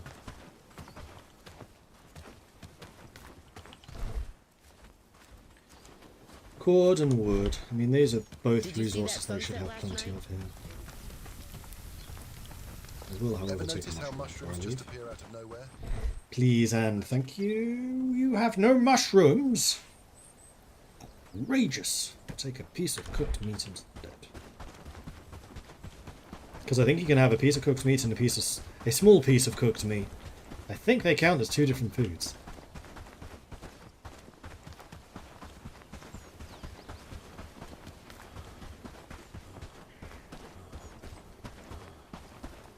Have I seen the size of the map? Yeah, it's huge. I'm fully expecting to need to do more travel stuff, but because I know in Sengoku Dynasty, in order to establish another village, you need to set up a bell post. In this, I know you can set up bell towers if you've liberated a province. But how you actually start other villages, I don't know. I'm gonna guess you can only have one village per region. So if you establish another base in another region, then that region is basically what's going to be used. I guess I got kind of lucky putting mine right in the middle between all of these different resources. Okay, so this is like the more flat meadowy area just up ahead. In fact, the ground looks like a different colour too, so I wonder if that's like fertile ground. Yeah, see, this is flat. There we go.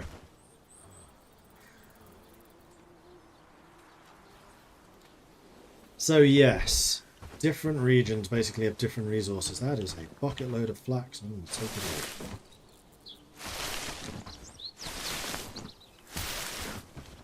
See, who needs farms? You just pick it up off the ground.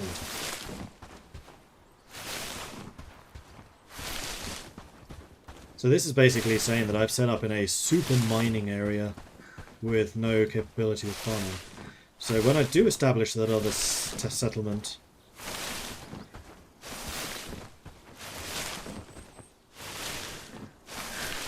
it's gonna be where I do the farming, the mud harvesting, the tin mining, and then having to send that stuff over to this town.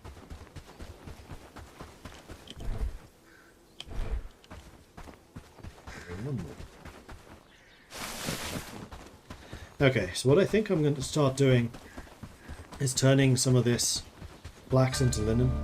Hey, the travel sign's done. Perfect.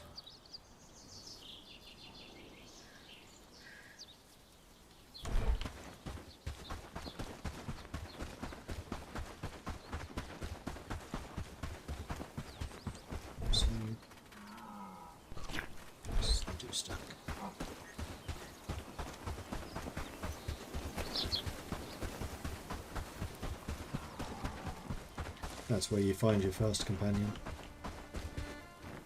It's not just a random cooking pot in the middle of nowhere.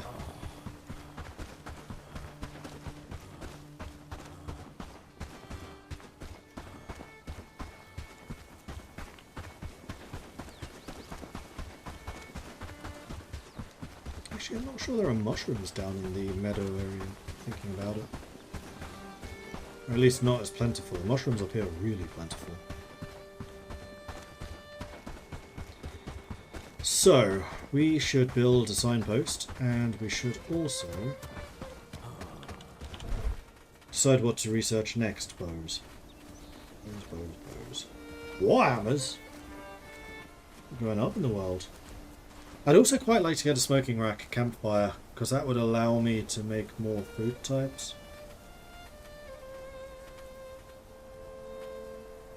Roads would also be really good.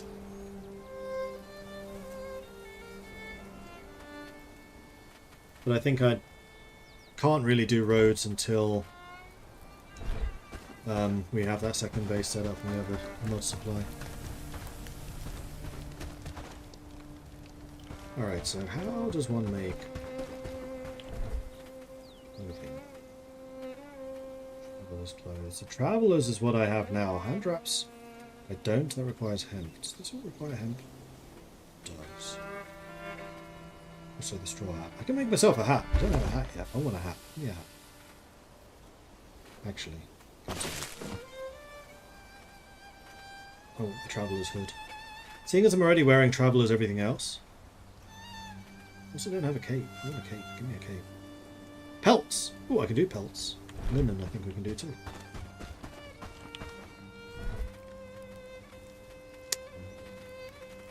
Pelt.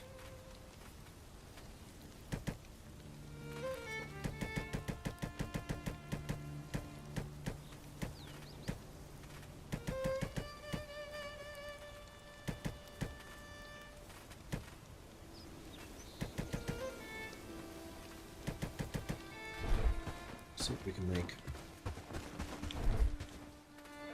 I want the fur cape. Oh, I need 2 pelts. I need more pelts. I'm actually really tempted to make a cape for everyone. I have so many of them.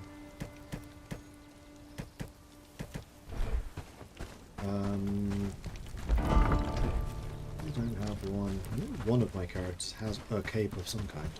So maybe I'll make 3. There it is. 1, 2, 3 of those.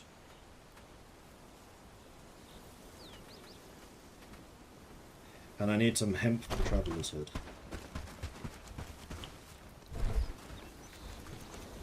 What do you think those dots in the sky are? I have 1 hemp, precisely what I need. Let's get some more of that too. Traveller's hood. And then I just don't have gloves. I'm using the hemp for this, so I'm not going to be able to make those. I should probably try to research some better clothing. One of the things I don't like is if you craft something for yourself and walk away, this doesn't continue. I mean, it makes sense, otherwise why would you ever assign companions to do crafting? Still annoying though, because there's literally nothing else I can do and just sit here and just be like, okay. Particularly because this is also one of your stats.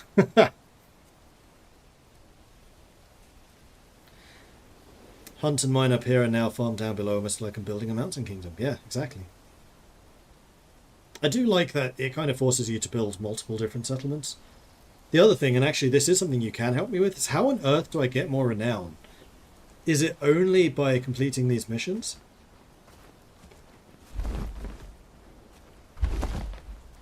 Which actually, once I have longbows, I suspect I'll be able to craft arrows and quivers.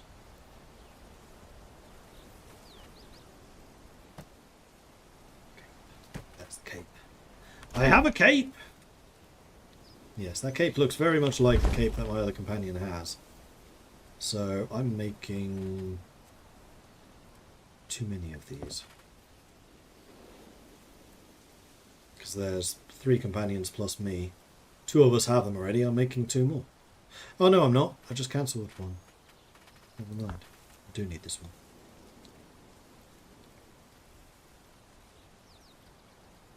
When you kill bandits, trophy totems from boar tusks and wolves' teeth and boar tusks. I have a lot of wolves' teeth.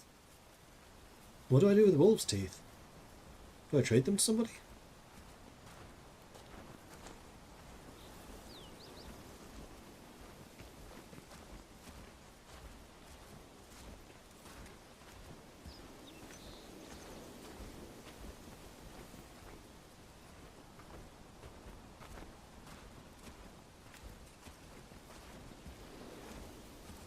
I'm guessing there's somebody in town I probably have to trade them with. Trade them to.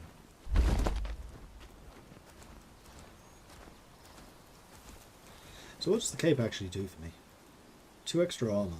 Cool. I wonder if it gives me some resistance to cold. One-handed skill is rising because of all the wolves. Ooh, strength. I've almost got level 2 strength. There's the hat. Put that on. I have a hat. I have a hood. Now I look like a proper traveller. I just need some gloves. Meanwhile, my companion beside me, I think, yeah, making simple chords because I'm carrying all of them. But we're going to need a bunch of chords when we come to make the longbow, so I'm kind of okay taking these.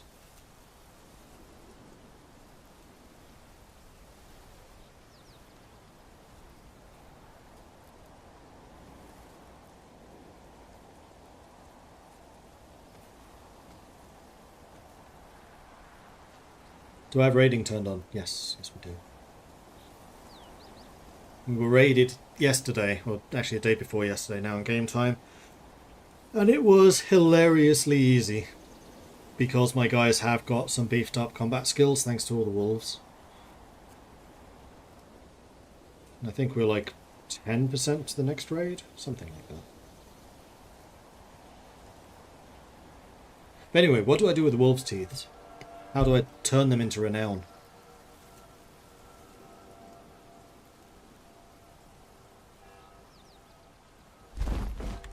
Capes are done. Oh, The village the is one looking that I better thought and had a better. cape. You do have a cape. Is that all you have? Glad it's my home. No, you have a woodsman's vest. You just can't see the cape that you're currently apparently wearing.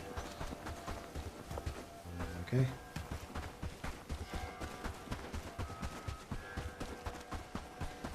You there, hunter. Oh, I need to eat something again. Need anything? Dude, you have a cape too. It's just not showing me.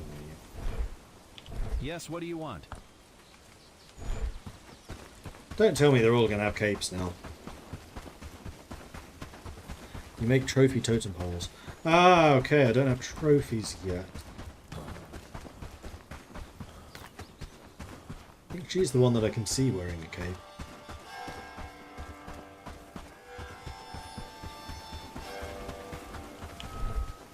I feel it's going to be a good day. You all have capes. Other bits of clothing, not necessarily, but capes you've had. Damn it!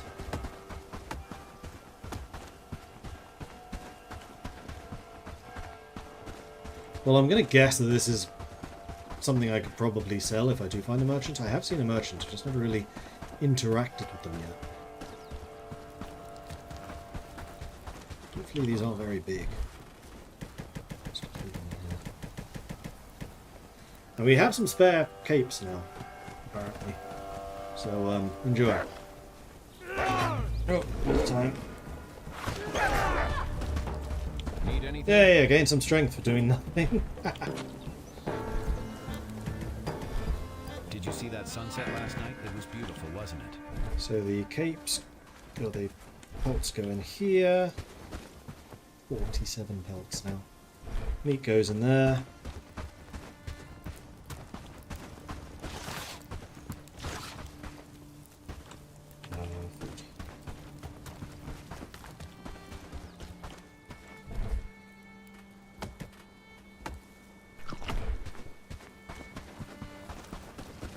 Now what's needed for the research, and then can I work on trophies? Need 8 simple chords, we could put those in. Trophy, here it is. A pelt, furs and hides. I've seen pelts, I have a fur, I have not seen hides. All done in a good day's of work. Oops. We have 8. Perfect.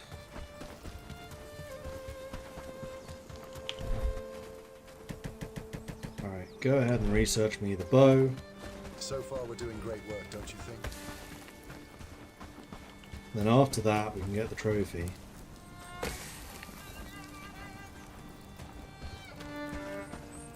And then hopefully we can start generating some renown. Don't we get actually said anywhere that's how you get renown. How many teeth do I have? I have 10 teeth. Ah, it even says there. Building a trophy in your settlement will increase your renown.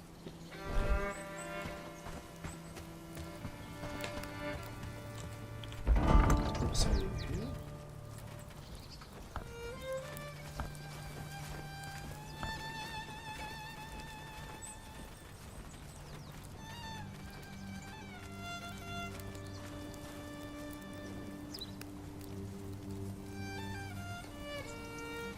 Yeah, it doesn't say anything about trophies there. Short bow! Right, what do I need to make it? There's the quiver. So that needs a lot of linen. Simple cord. The short bow. So far, we're It's a doing long great bow, work, he don't you seems. think? Cordwood, river reeds, of course. Arrows, wood, and river reeds. Man, we need so many freaking reeds.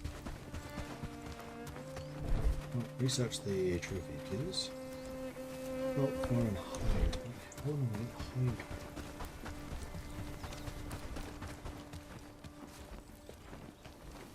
Mod collecting. Heck yeah, if you are. Also, I would like to increase the amount of these resources we keep in storage, please.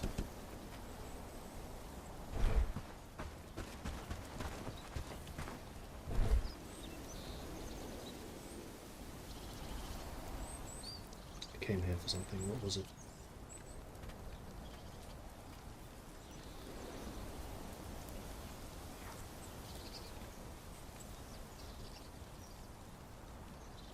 Trophy. Ah, pelt and hide. That was it. One of you. One of you. Oh, I do have a hide. From deer. Cool. I must have looted that from one of the raiders or something. Glad it's my home. Sweet. Right. Research that. Because the Glad it's my home. furs I got from this wolf cave. There was one in the loot chest. I have no idea where I got the hide from, and then the pelts obviously are dropped by wolves.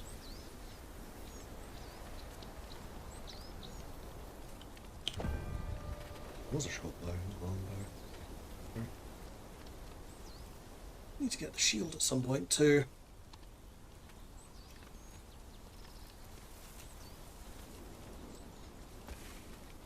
And yes, I can do a reinforced club. Was that in here? Yes, it was. Copper and wood. Let's do it. Copper. Shot wood again. God damn it!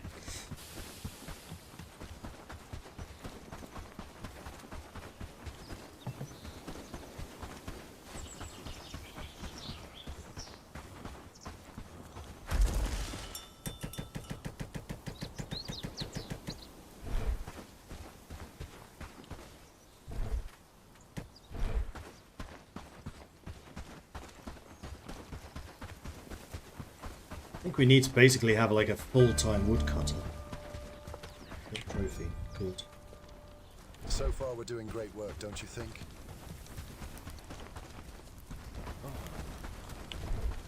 Right, make me a reinforced club.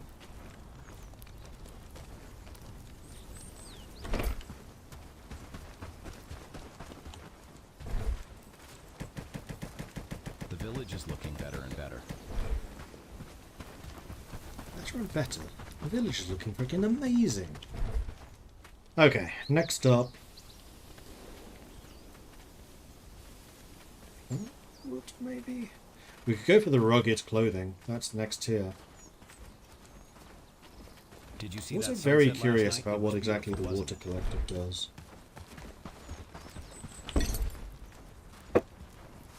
Hurry up and make my club. So what's this at? 18 to 26. That's a huge upgrade.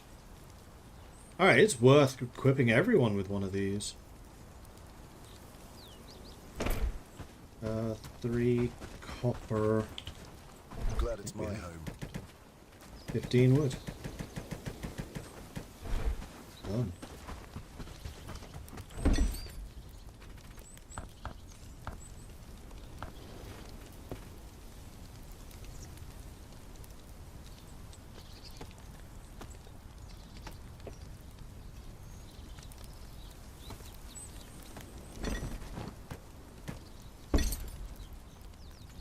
Big old upgrade.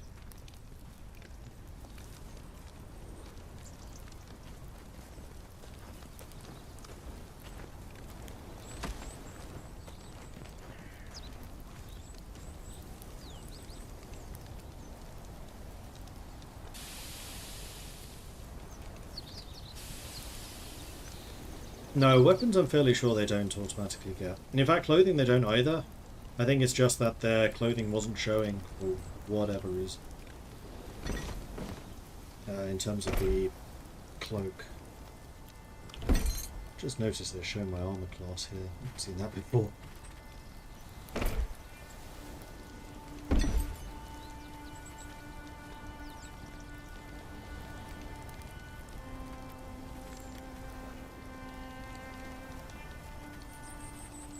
Here are the trophies.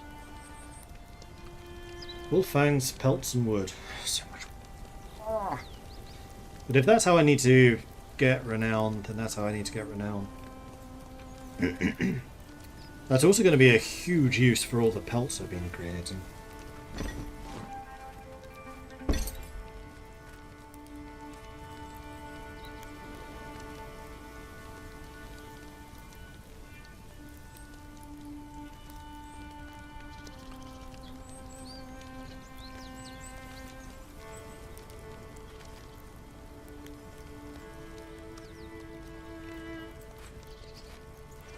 Gain more stamina and health when I got strength upgrade. Nice. Attack speed, movement speed, agility. I have no agility whatsoever. What's an agility? Get all the clubs. Here. Did you see that sunset last night? It was beautiful, wasn't it? Here. What do you think those dots in the sky are? Is there anything I can do?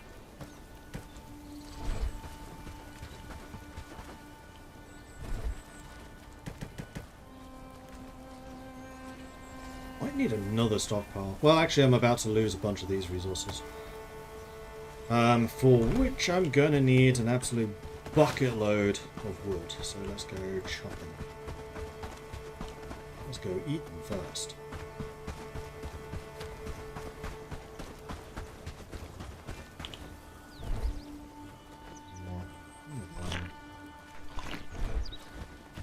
Much better. Glad it's my home.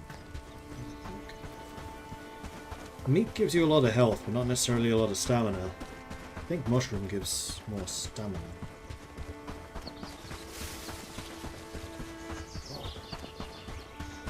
Usually the small trees, the young trees, are on the edges of these woods, like up there straight ahead, by the copper. I know there's a whole bunch of them.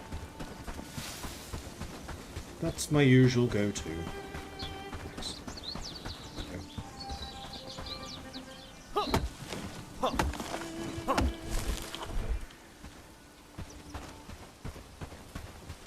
And some hemp. And that over there is a ruined bell tower, which I'm going to assume once you annex or liberate the initial town, that's what you rebuild.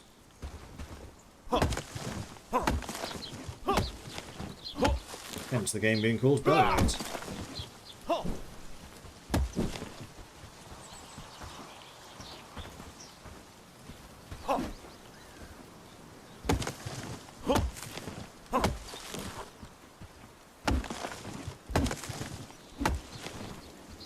My minions are collecting wood as well.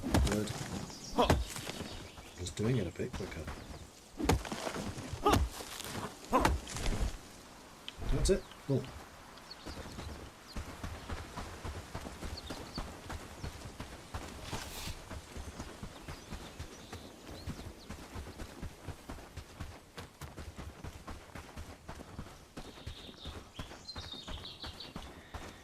Using up a lot of the flax I brought back as well to make all the cord. I mean, we're at the point where we're making clothing, so it's not a surprise that we're using all the flax, but we really need to get a flax farm going.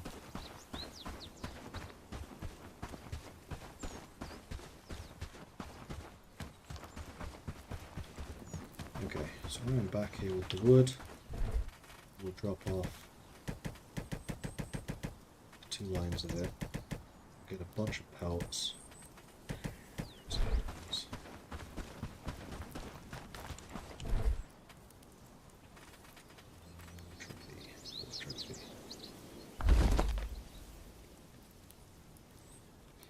Another fang. 244.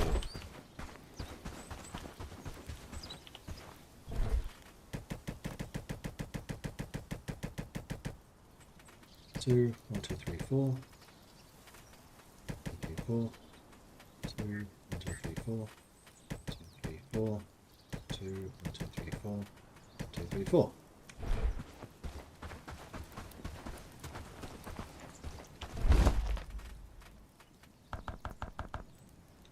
And then we just queue up all of the wolf trophies that we possibly can.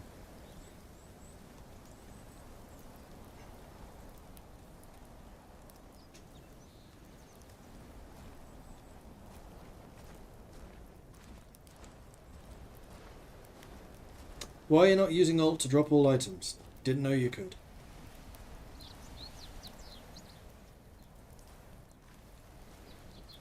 Requires crafting 3. I think I might be the only one that can actually craft this. Fact. Oh no, it's the nails that requires crafting 3. Okay. I was going to say, I'm fairly sure I don't have crafting 3. In fact, I'd be fairly surprised if I even have crafting 2. Inventory attributes. 2. Speaking of which, I do have some books. Look at my book chest. Ah, I should be gifting these to the Elder as well.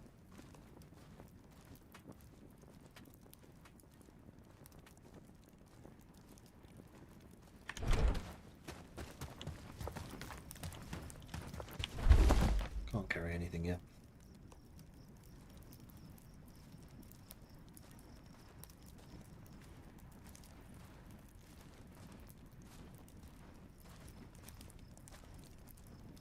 So just having the trophies, or do you actually need to place them? You need to place them.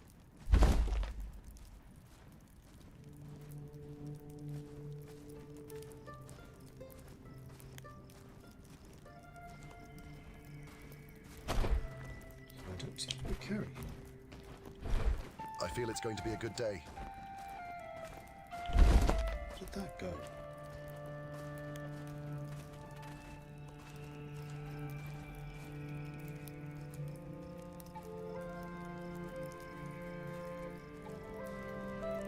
Because my renown didn't go up either.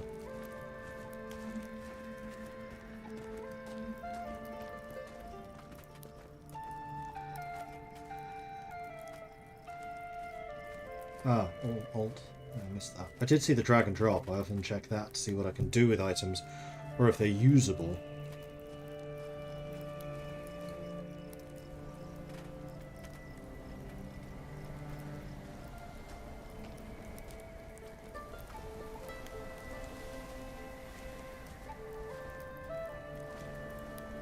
$138 renown.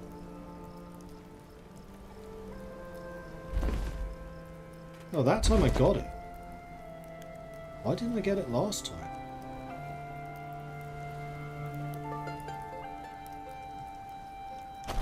How does one use it? Aha! I mean, obviously these go around my house.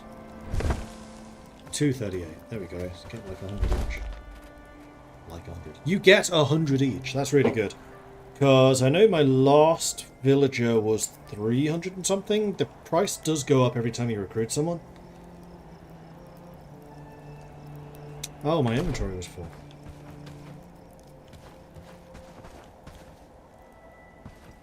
Usually it goes on the floor.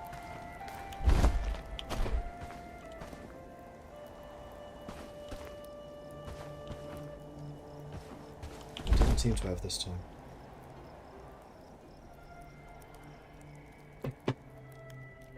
You were full, you had too much Christmas food. Speaking of Christmas food, I'm getting kind of hungry. I should probably stop sometime soon and go and eat something.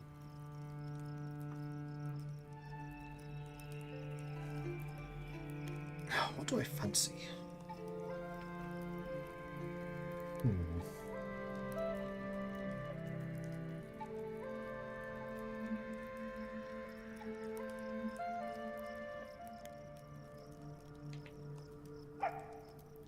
I should probably cook something. Probably HelloFresh stuff.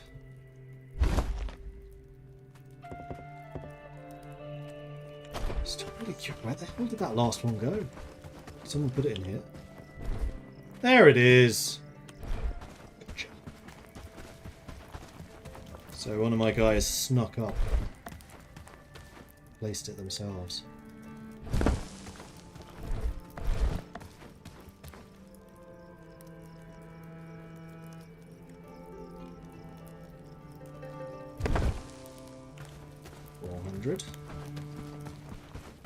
Oh, this is going to result in a huge expansion of what this town can do.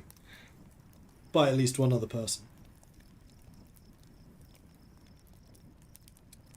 So I don't think there is a way of cross-referencing different people's stats. So what I've literally done is gone into town, spoken to each person, and taken a picture of their stats so I can just flick through on my phone to see if they're any good. I'm like, okay. Can you quickly recruit someone? Yeah, I'll do that. Excuse me. Oh, I usually manage to mute myself. Not this time, though.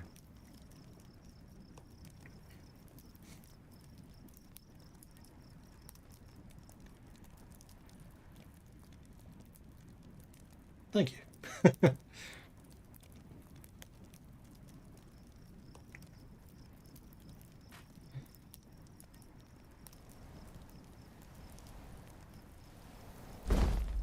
Actually wondering if I just want to continue crafting those. Although it's gone midnight, so let's place this one.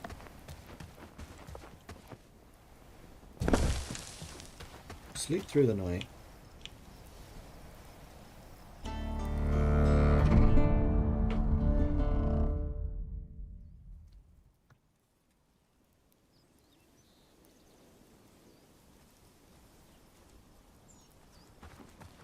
Yeah, I know you can left click on the town to see info, but it doesn't show their stats. It just shows who's available.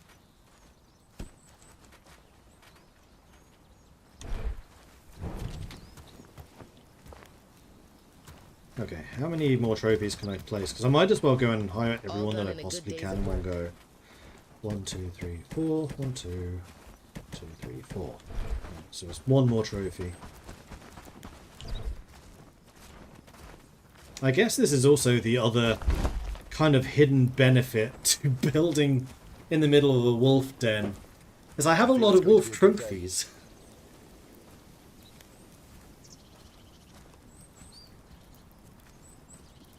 And I'll also bring my 4 coins so I can cash those in for some more relationship with the town.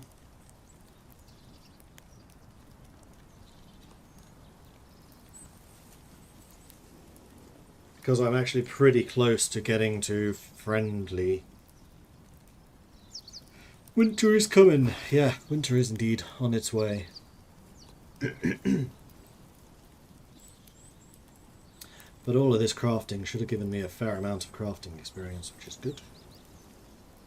It's very good.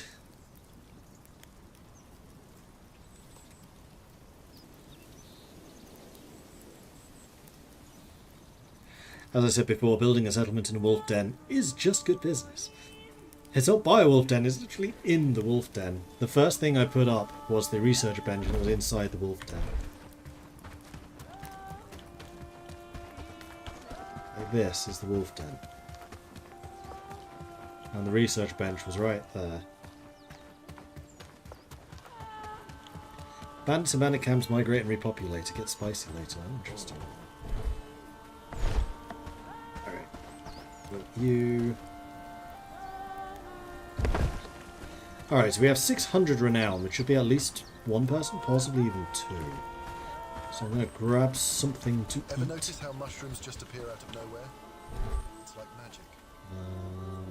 One of them. And a berry. Or the stamina.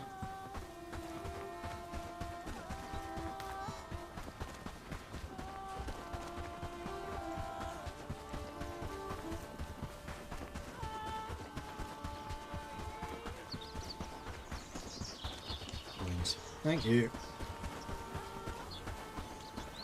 Definitely was forgetting those.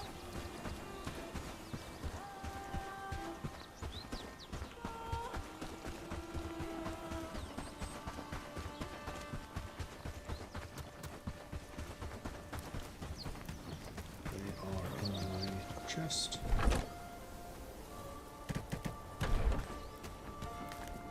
It's not good business to forget your coins. That's true. That's very true.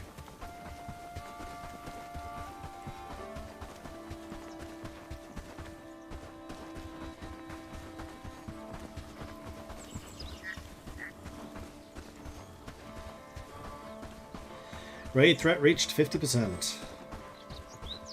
We're being too productive. We're catching people's attention.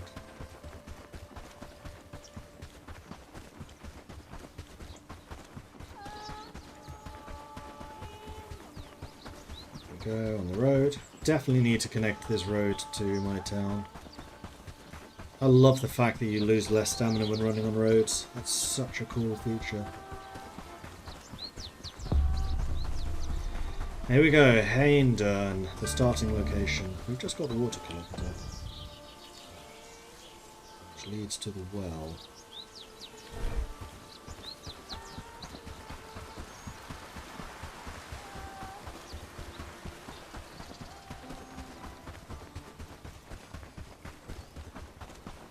If you destroy bandit camps, can you hold the raids in your camp? Don't know. Haven't actually fought any yet. We can't keep living like this.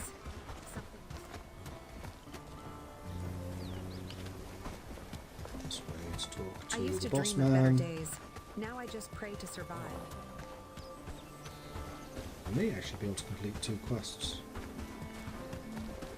Because if I get the town to friend level, then I also gain a bunch of renown. There's the boss man. Yes? Something special for You you. do? What is it? Oh, sure, you're going to tell me more about the coins I found. Can you tell me more about them?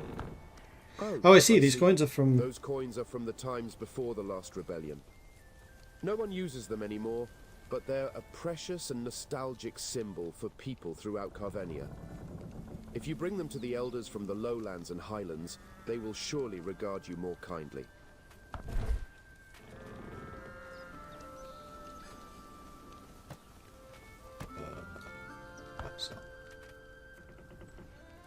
Stack horns, coins, bull fangs, boar tusks.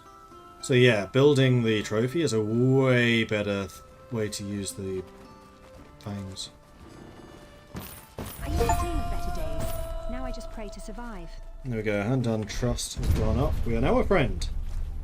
I also got an achievement. What do I get? What do I get? What do I get? What do I get? First foot forward, earn friends trust level in Handon. And then I should be able to talk to...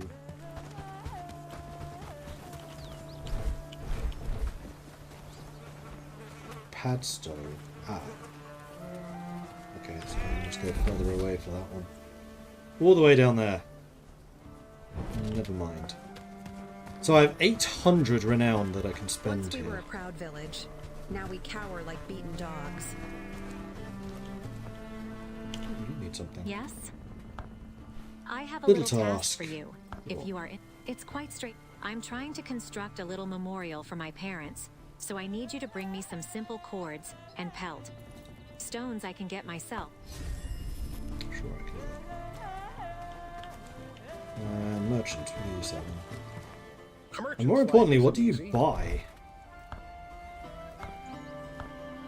Aha, so you can sell axes, meat, reeds, feathers, jam, and pitchforks.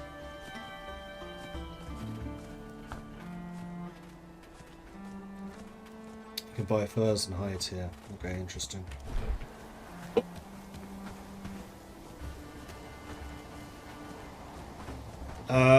Right, so now that we're friend level, what we can do is we can take a look at the people with 2 dots. So the 1 dot is if you're an associate, 2 dots, you can see here the 2 dots, are friend level, and then 3 is the next level up. So we've got access to these 3 people. So let's go and see if they're any good. Rudolph, all the way down in the south. Let's find somebody a bit closer. Also in the south. Damn it.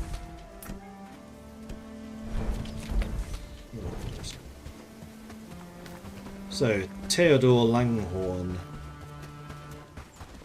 And we also need to see how expensive you are. Greetings. If the rest of the village has accepted you, that's good 500. enough for me. Let's get to work. I mean, you are very good compared to the previous people. And yes, I'm totally just taking photos. And escape. And go and find the others. Because I want to get people with the right abilities for me. Oh, and then these are specialists. So once you get the level 3 people, you can get a blacksmith, a gatherer, or a weaver. And then level 4 are these two. Interesting. Anyway, we're looking for Jan Rolf. Should be just further ahead of us. He's a coward, yes. Most of the people I've seen do have pretty negative traits. Hail, fellow. I've seen the good you've done for this community, and I want to help. 500. So yes, I'll work with you. You're very agile. No negative traits actually on this guy.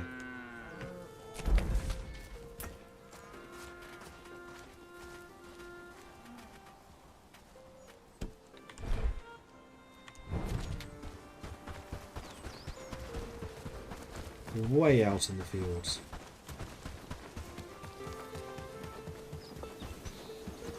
I did take a picture.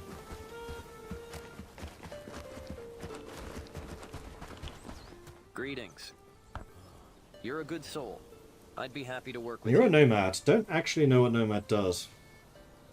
Although actually, what does nomad do? Movement! Okay, so they get hungry faster, but that's okay. Stamina and movement speed is really good. And I love the fact you're a level 7 crafting. I think you are actually by far and away the best character. Theodore was a level 7 harvesting. Jan Rolf was nothing, honestly. And then Rudolph is the crafter. We don't have any really good crafters. He's level 5 harvesting as well. Yeah, and level 7 agility, we're going for him. Alright, so we got Rudolph. We still have 300 points left. Can I recruit a level 2?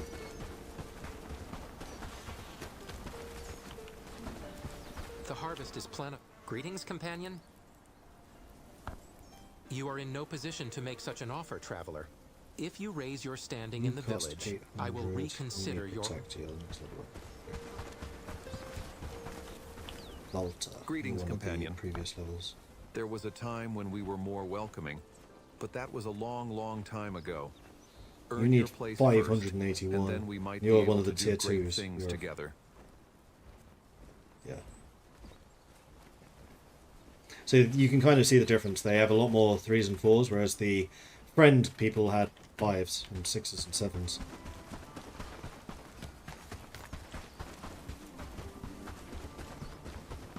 So I'm going to need at least 500 renown for the next companion. Probably more if I go for another friend level. I wonder if it's actually almost worth getting the low level people and just having a lot of them than just 1 or 2 of the high level. Because a lot of their time is just spent walking around. If you have more people walking around, you're going to get stuff quicker.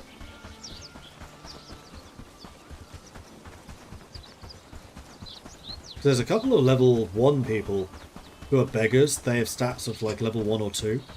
And just having a couple of those just to fetch and carry, I think would actually make a lot of things more quick. So maybe I should do that. Maybe I should just get some of those beggars just to fetch and carry. Anyway, what I need to do now is go to village management. I'm going to make you this level and everything. What's the smelting? To assign these guys. Basically, I assign everything to 0 if I haven't already assigned it.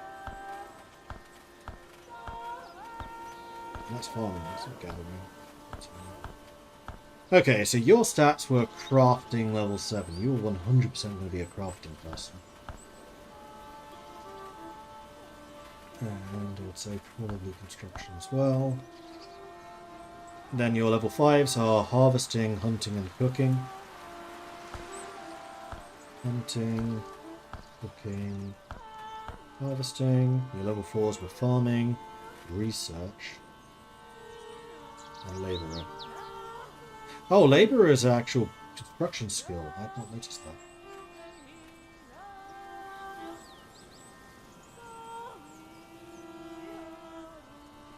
So actually your labourer skill is just as bad as that. Your labourer skill is a 5, which is the same as crafting, which is a 3. You're set right. Your labourer level 3, which is the same as your crafting, so you're 4. So, 2.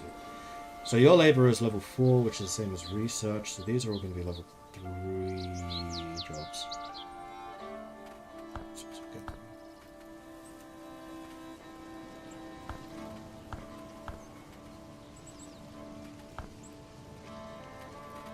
And then smelting. Smelting, I'm going to guess, is crafting as well. So, the same as whatever your crafting skill is. Okay, and then I need to go talk to you. Hello. Okay, you don't want to talk to me. So I'll just let you here, and we'll say, become a worker.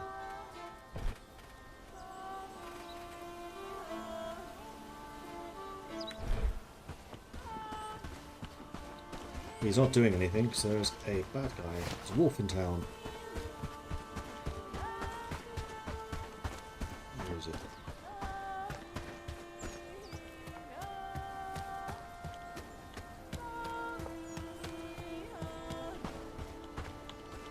Oh, they're all stuck over here.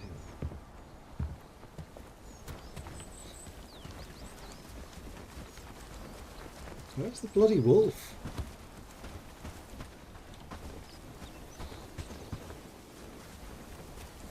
Uh-oh.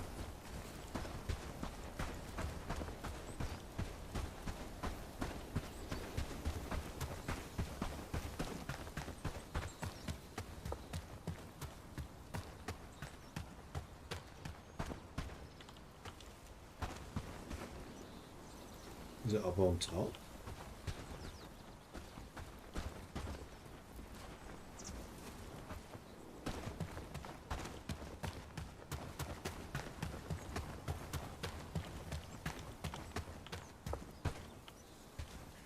Sure if I can climb walls so I can cone them. Alright, so the shortest way around is over this way. Grab something to eat before I leave.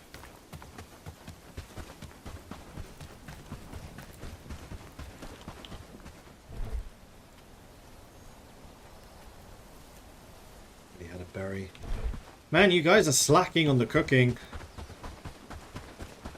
One of the trophies came to life. Yeah, pretty much.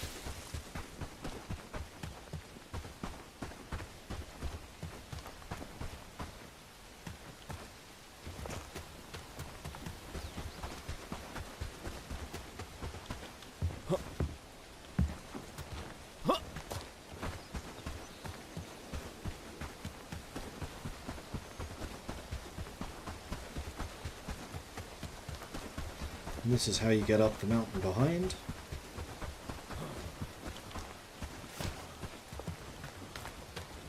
Wolfie.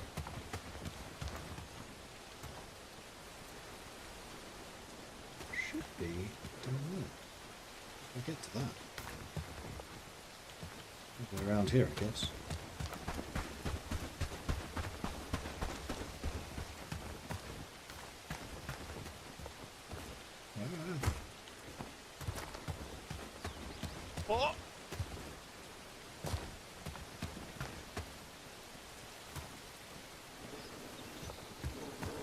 He's not up here.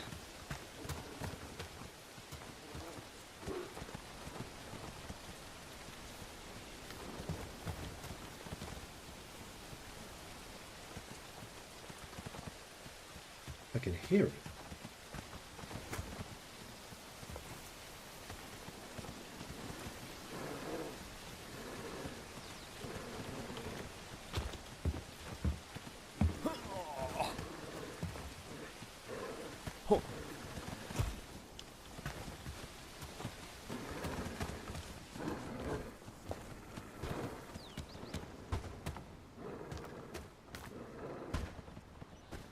No, people have moved away.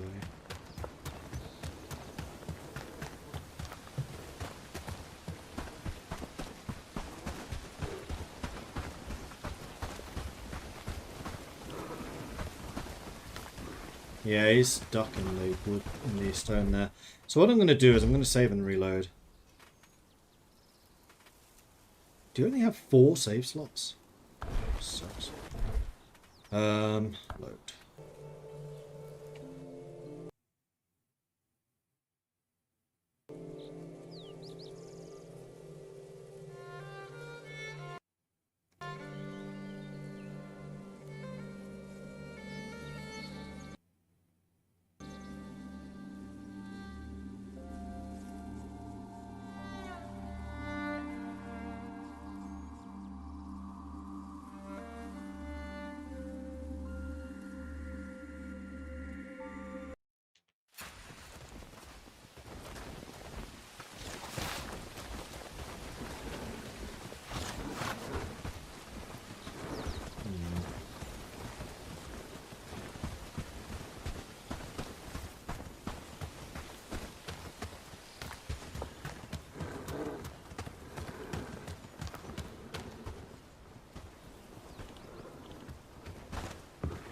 There was one of them.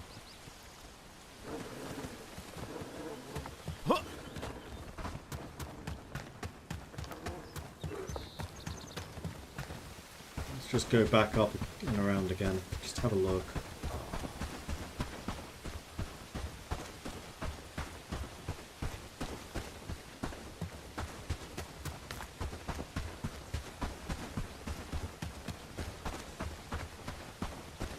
It's not a bug, it's a feature. Invisible wall teleporting wolves. Fantastic. Oh.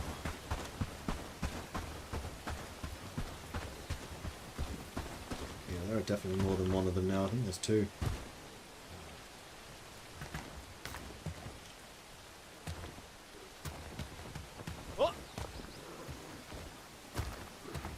There they are. 3.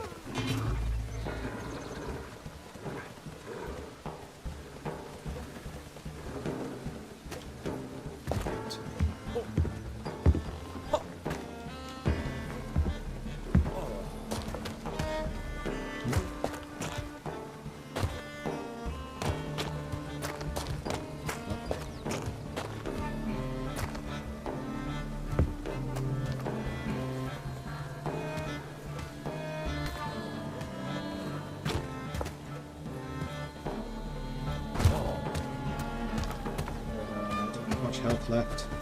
I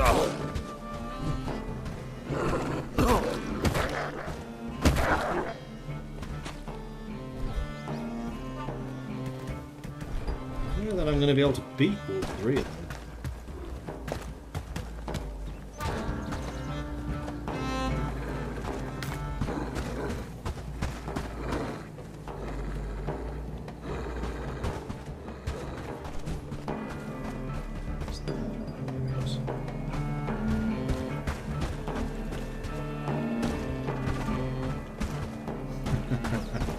As soon as I jump in there, they're all going to attack me. This is when I really wish I had a bow.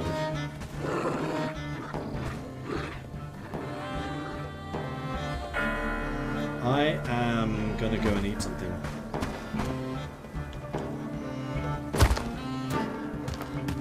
Okay, apparently there is not a lot of fall damage.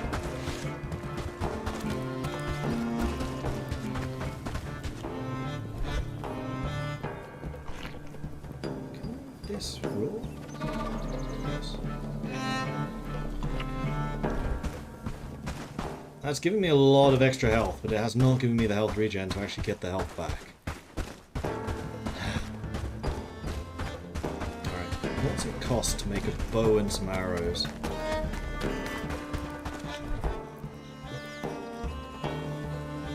Cord, wood, wood, reeds. Do that.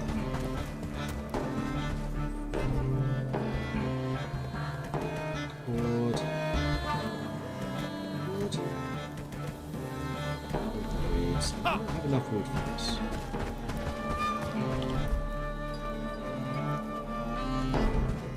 No, it's wood reeds I'm short on. It's just because I'm not carrying enough. Unfortunately, I know that arrows also cost river reeds. Alright, there's the bow. And the arrows will cost 5 wood and 3 reeds.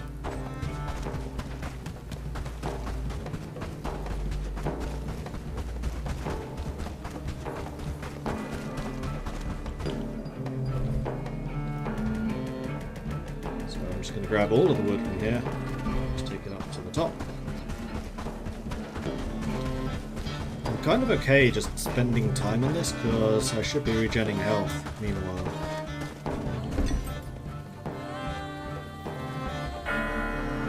3 reeds. I'm guessing I'm going to need a quiver, which is 5 linen. 3 reeds, 5 linen. I do.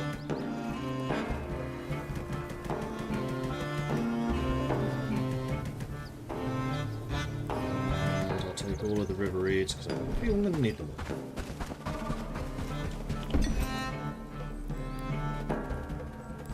Quiver. How many do I get? 30. Okay.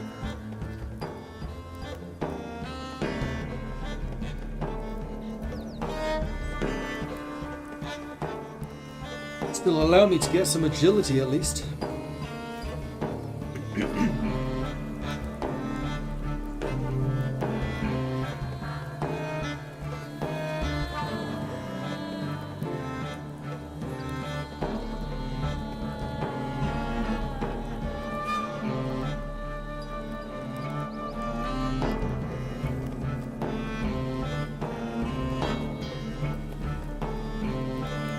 Kind of unlucky with all 3 of them spawning at once. Usually they don't. Usually it's like 1 or 2 at a time. I don't think I've ever seen all 3. At least not since I cleared this camp for the first time. There's the bow, which is on the floor.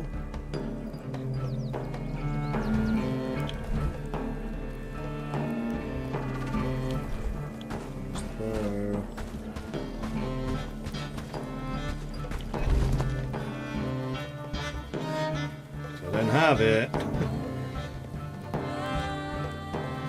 Oh yeah, it's definitely worth making more of this stuff later.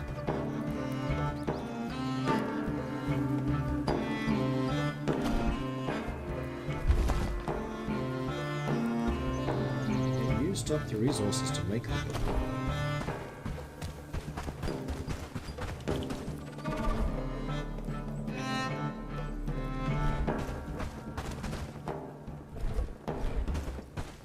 Seeing it.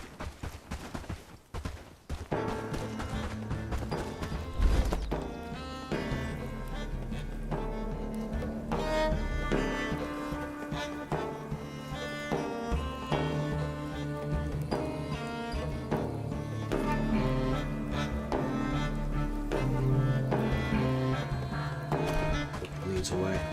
Don't want it rotting.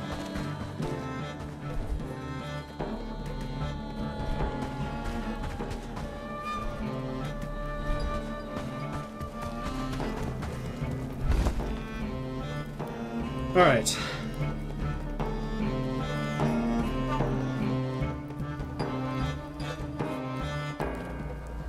Food bag. That'd be useful.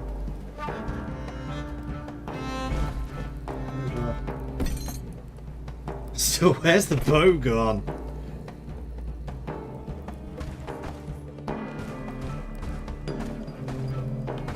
One of my minions took it. It might be.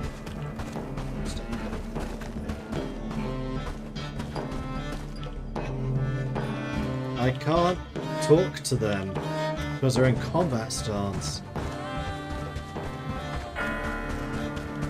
No, I checked storage. More animals. How many bloody wolves were there?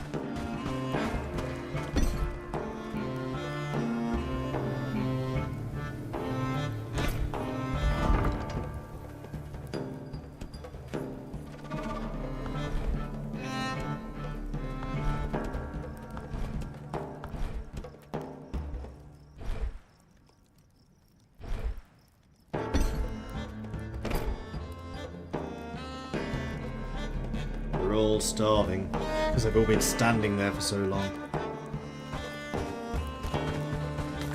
Speaking of starving.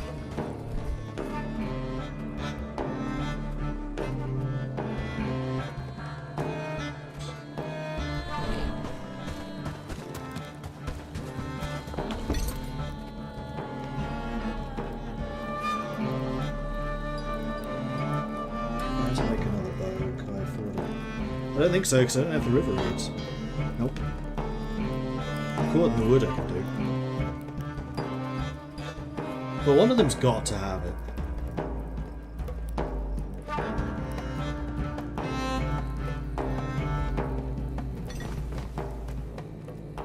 Oh, it's up there.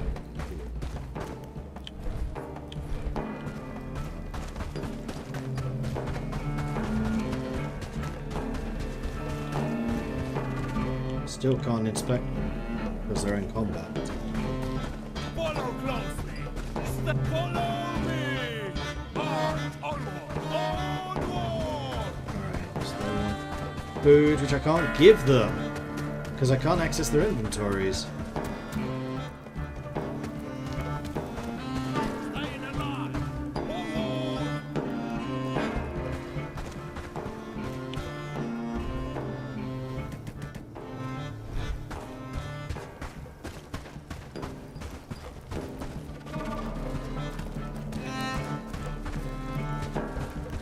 Move. There's food right there. Let's just take some.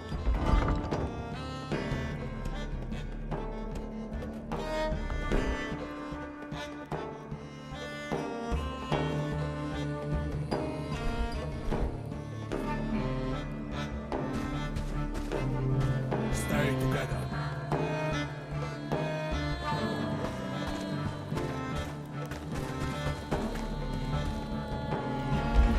Oh, it's there. It was in the inventory of the building. I got this.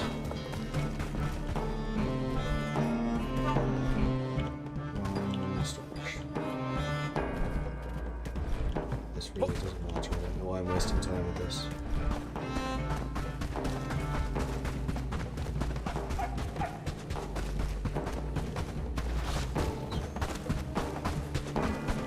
Hopefully, 30 arrows is enough. I guess I'm not regenerating health because I'm also technically in combat. Does make sense.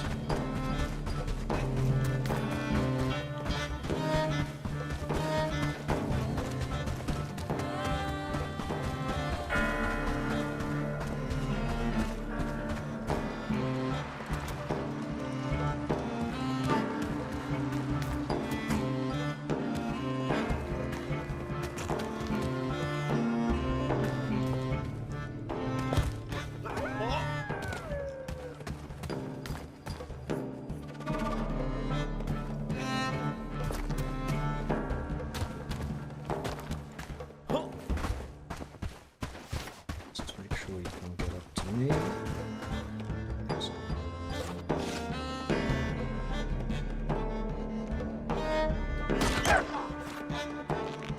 Really? One shot?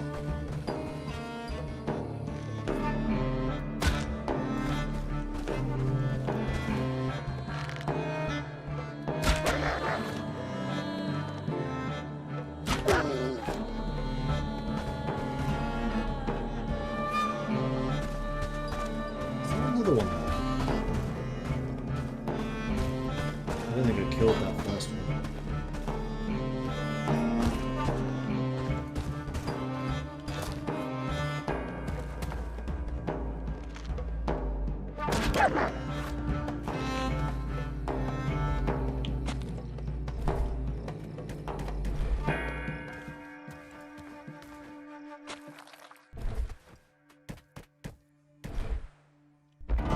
Right, you lot. Get back to work. And there should be animal remains over on that side, though I don't think I can get over there. Nope, I can't climb up this either. Can I get my arrow back? Whoa. That's good. Oh, I can get up there. Cool. So yeah, there's some wolf remains I cannot get to, but that's fine. And everyone's gone to bed. Good. Alright, let's put these away. Berries.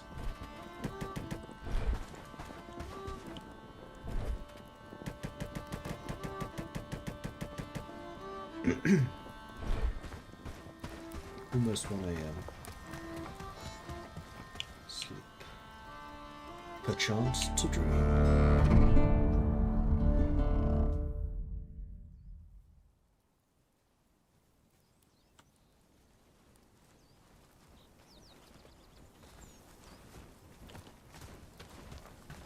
They're all hard at work already. Marvellous. That's what I like to see. Great work, don't you think? I need... You guys really need to get some cooking going. Just saying. Anyway, this is where I'm going to call it, because I've already been going for like 2.5 hours longer than I intended to today. So thanks everyone for watching. Hope you've enjoyed this. A little bit of a look at Bellwright after some communist Hearts of Iron. I'm really tempted to play more of this tomorrow. We'll see how I do this evening, because I'm going to keep on playing once I've eaten something. But anyway, thanks everyone for watching. Hope you've enjoyed this. If you have, be sure to hit that follow button to get notifications when I'm live again in the future if you're on Twitch. Or if you're on the UpTubs, then be sure to hit that subscribe button. Speaking of subscribing, if you're on Twitch and you want to support what I'm doing here, then do consider subscribing. Or you can become a channel member over on the UpTubs. Or you can check out the Patreon, which should be linked either in chat or in the description below. That is it for me for today. I'll be back again tomorrow, 12 o'clock, hopefully. I'll see you then for something. Until then, thanks everyone for watching. I will see you next time. Bye-bye.